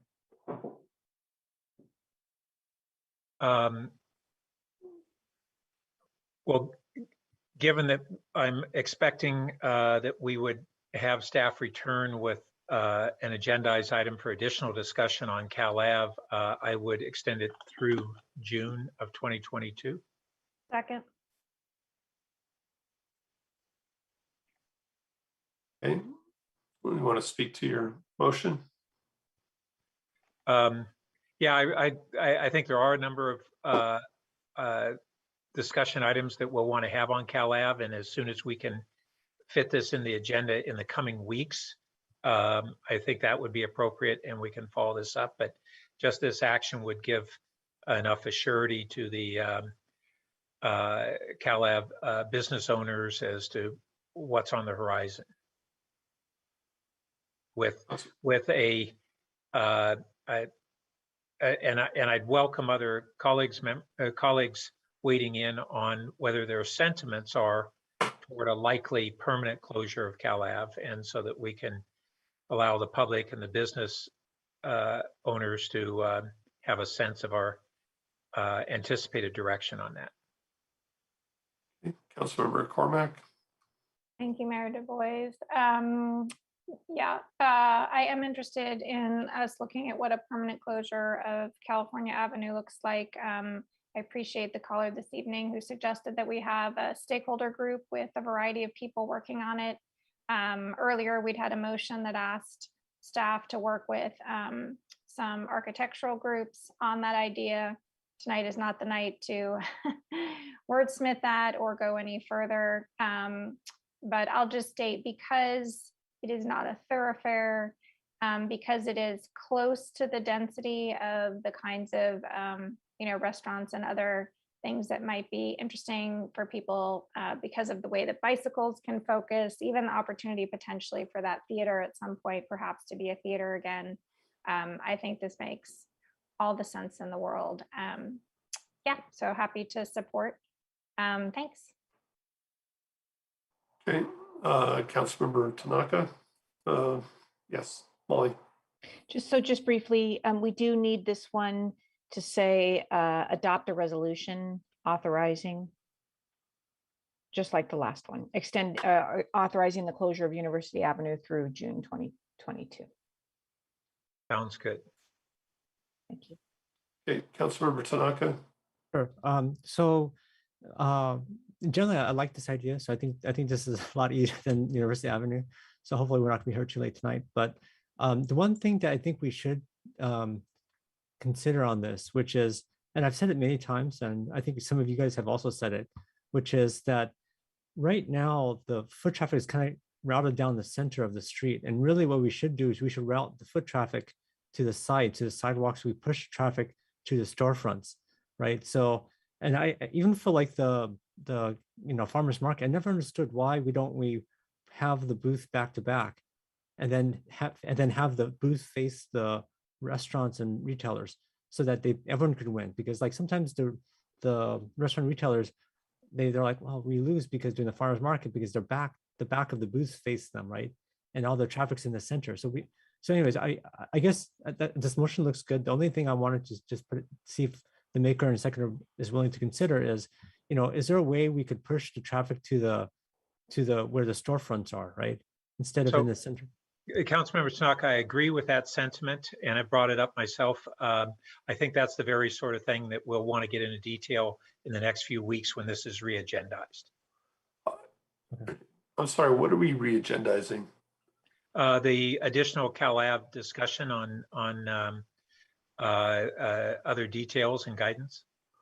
I think this is it. I mean, well, if you want to enter into a debate until 1 o'clock or later, it's it. But I think that there are a lot of nuances to this that we may go on about. It's midnight now, and I think the most important thing is to give this clarity on that it's staying closed for the time being, and perhaps permanently, and then we can wade into the other aspects of this in an upcoming meeting. All right. Well, I mean, Councilmember Ku, if you don't mind, I'll jump in and then I'll go to you. But I think tonight we could direct staff to look at a layout which directs pedestrian traffic to the sidewalk. I also think we may want to ask staff to look at what's permitted in terms of music and volume, just for fairness. Again, I think what's been going on there has been great. But again, if a few restaurants are doing something that starts to bother a restaurant next door, I think we should start to talk about, some policies or ways to look at that. So I would offer a friendly amendment that, not only do we extend this, but we ask staff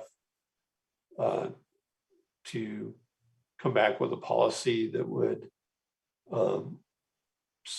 direct pedestrian traffic to the sidewalks. Mr. Mayor, if I may, it's pretty specific amongst a whole series of topics that could be implicated by street redesign. And given the hour and the way this was agendized, it might be better just to direct staff to return with an item to discuss additional changes or something like that on Cal Ave. That's fine. I wasn't thinking about a redesign. I was talking about putting the chairs in the middle of the street so that people walk on the sidewalks.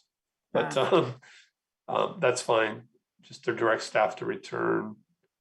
I'm sorry, could you say that again? Just with a discussion about other aspects of the street. City manager has his hand up, and I'm sure he has some thoughts about framing this in terms of what's coming back. But just in terms of what's been noticed, I think it's important not to be really specific and directive about additional actions that are not on the agenda tonight.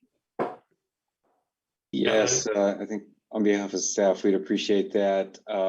Failing that, we would want to get into a more detailed discussion of the specifics here.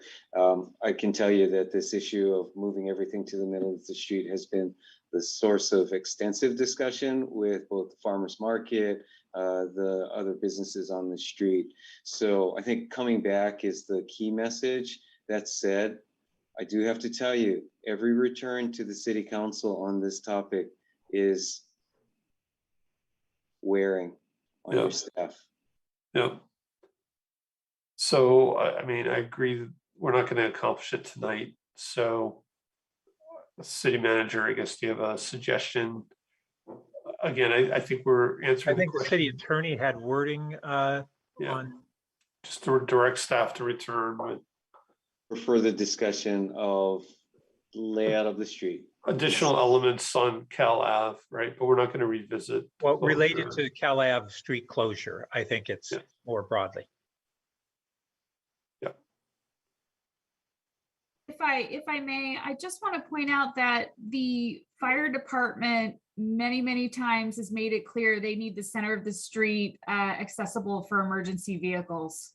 So that's one of the other considerations that we've had about having the parklets closer to the sidewalk. And we have put signs down the middle of the Cal Ave University asking people to window shop closer to the windows for retailers. Yeah, I've seen that. I also have seen that right now we have restaurants that at least one that extends beyond the center line of the street. So I don't know how the emergency vehicles maneuver that. But either way, I appreciate that there are nuances to this, and that's why I think it warrants just a more thoughtful discussion. Right. Okay, and just to finish, sorry, just to finish up my comments, I think, again, I mean, I see other streets where there are people in the middle, Castro Street, Mountain View, Boulder. So I think there must be ways to do it without having emergency vehicles go down the middle. The other thing is, as we start to consider a permanent closure similar to parklets, I think we need to think about, again, how would we charge for the space? How would we rent the street space?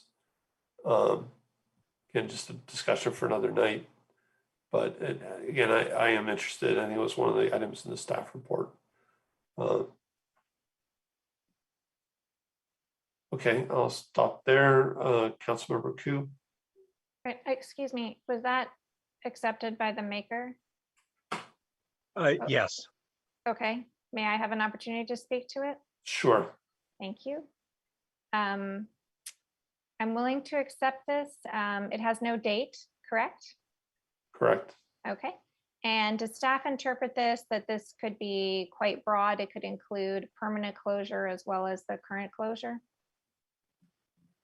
The amendment? Yes. I hadn't until you just suggested that.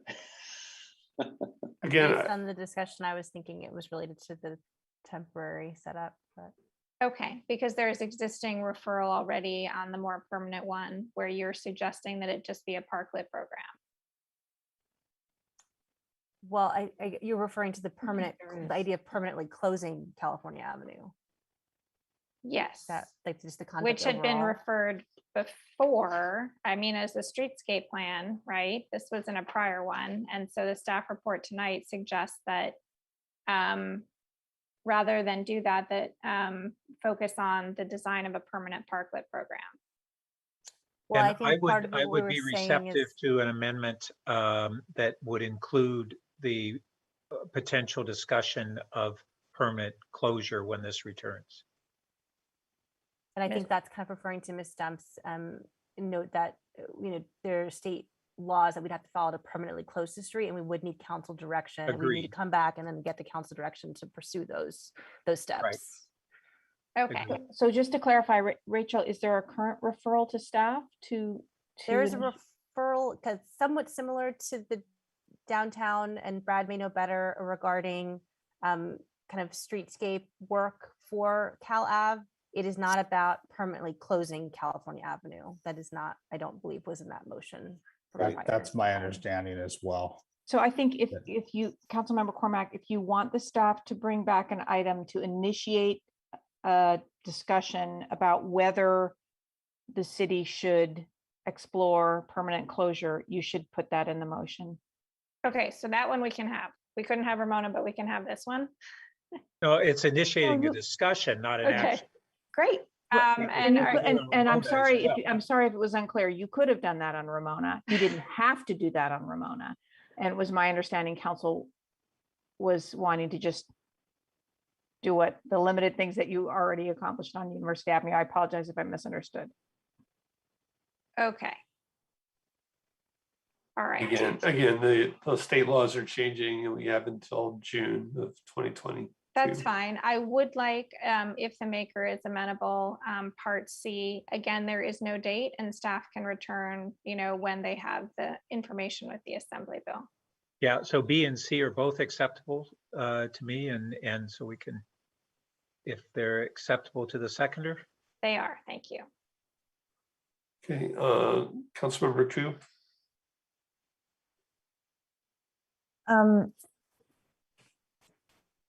California Avenue Business District has been going through so many upheavals, from the time when the trees were pulled out to the redoing of the sidewalks to the building of the garage, now the public safety building.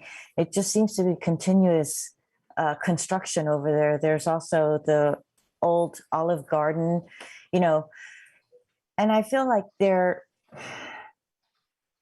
the business over there, especially for the retail, we don't have very many retail over there.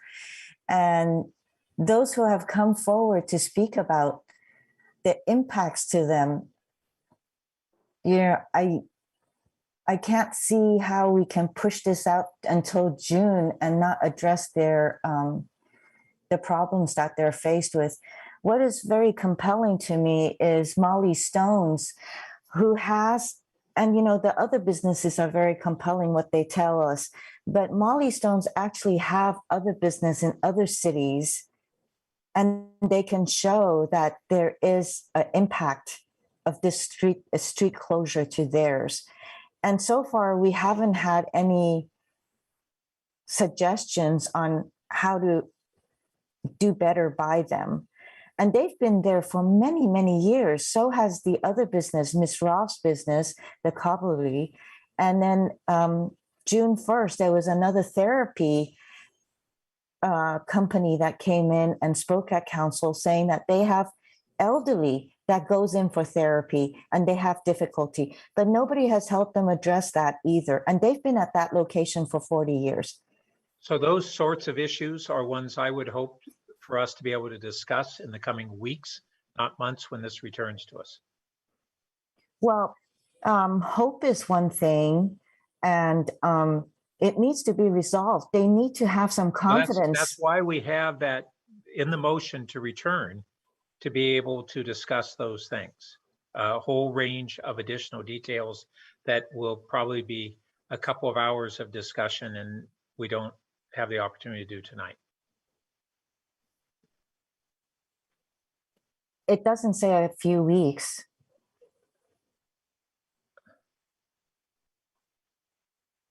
Well, if we need better clarity on when this would return, we haven't had a chance to look at upcoming agendas and when it would fit. My intention would be to have it return in as short a time frame as possible. We were ready to discuss these things tonight if the time had allowed, and so I don't think it's additional staff work. It's just a question of finding time on the agenda, and I certainly support it coming back promptly.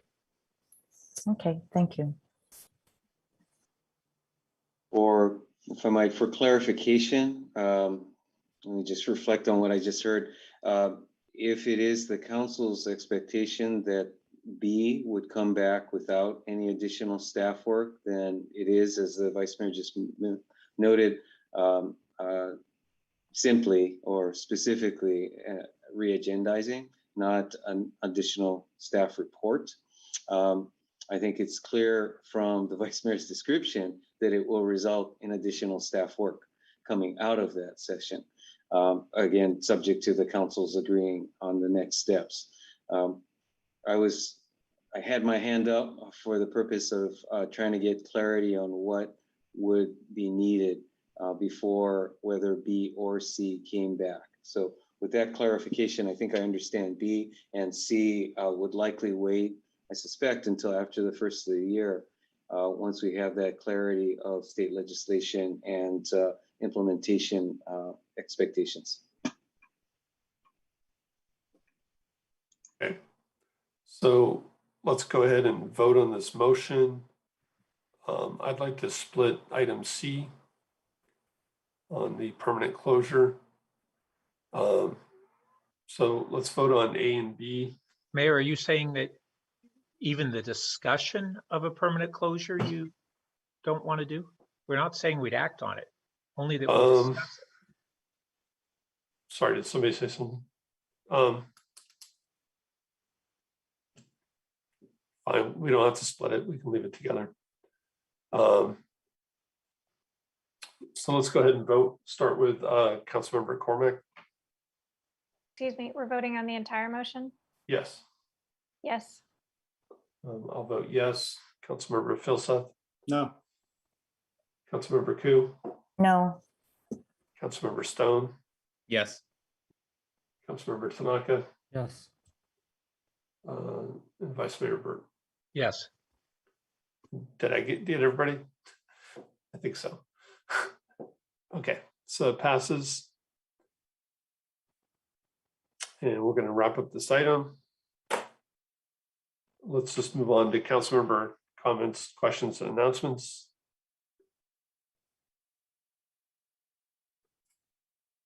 So I know it's late. Just wanted to share that I was in Heidelberg last week with our sister city.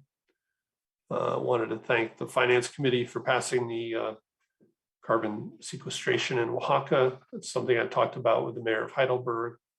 And there's potentially some interest in them, as well as maybe some of our other European sister cities also buying carbon offsets in Mexico. So I think that was very positive. We also talked about a potential 3-city art project oriented around sustainability.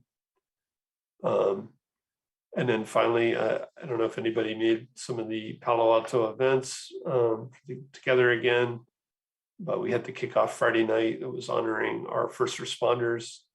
It was well attended. And then on Saturday, there were a lot of people that came out for volunteering, National Day of Service. And we also had our Glass and Ceramic Festival last weekend. So I hope you guys got to go to some of that.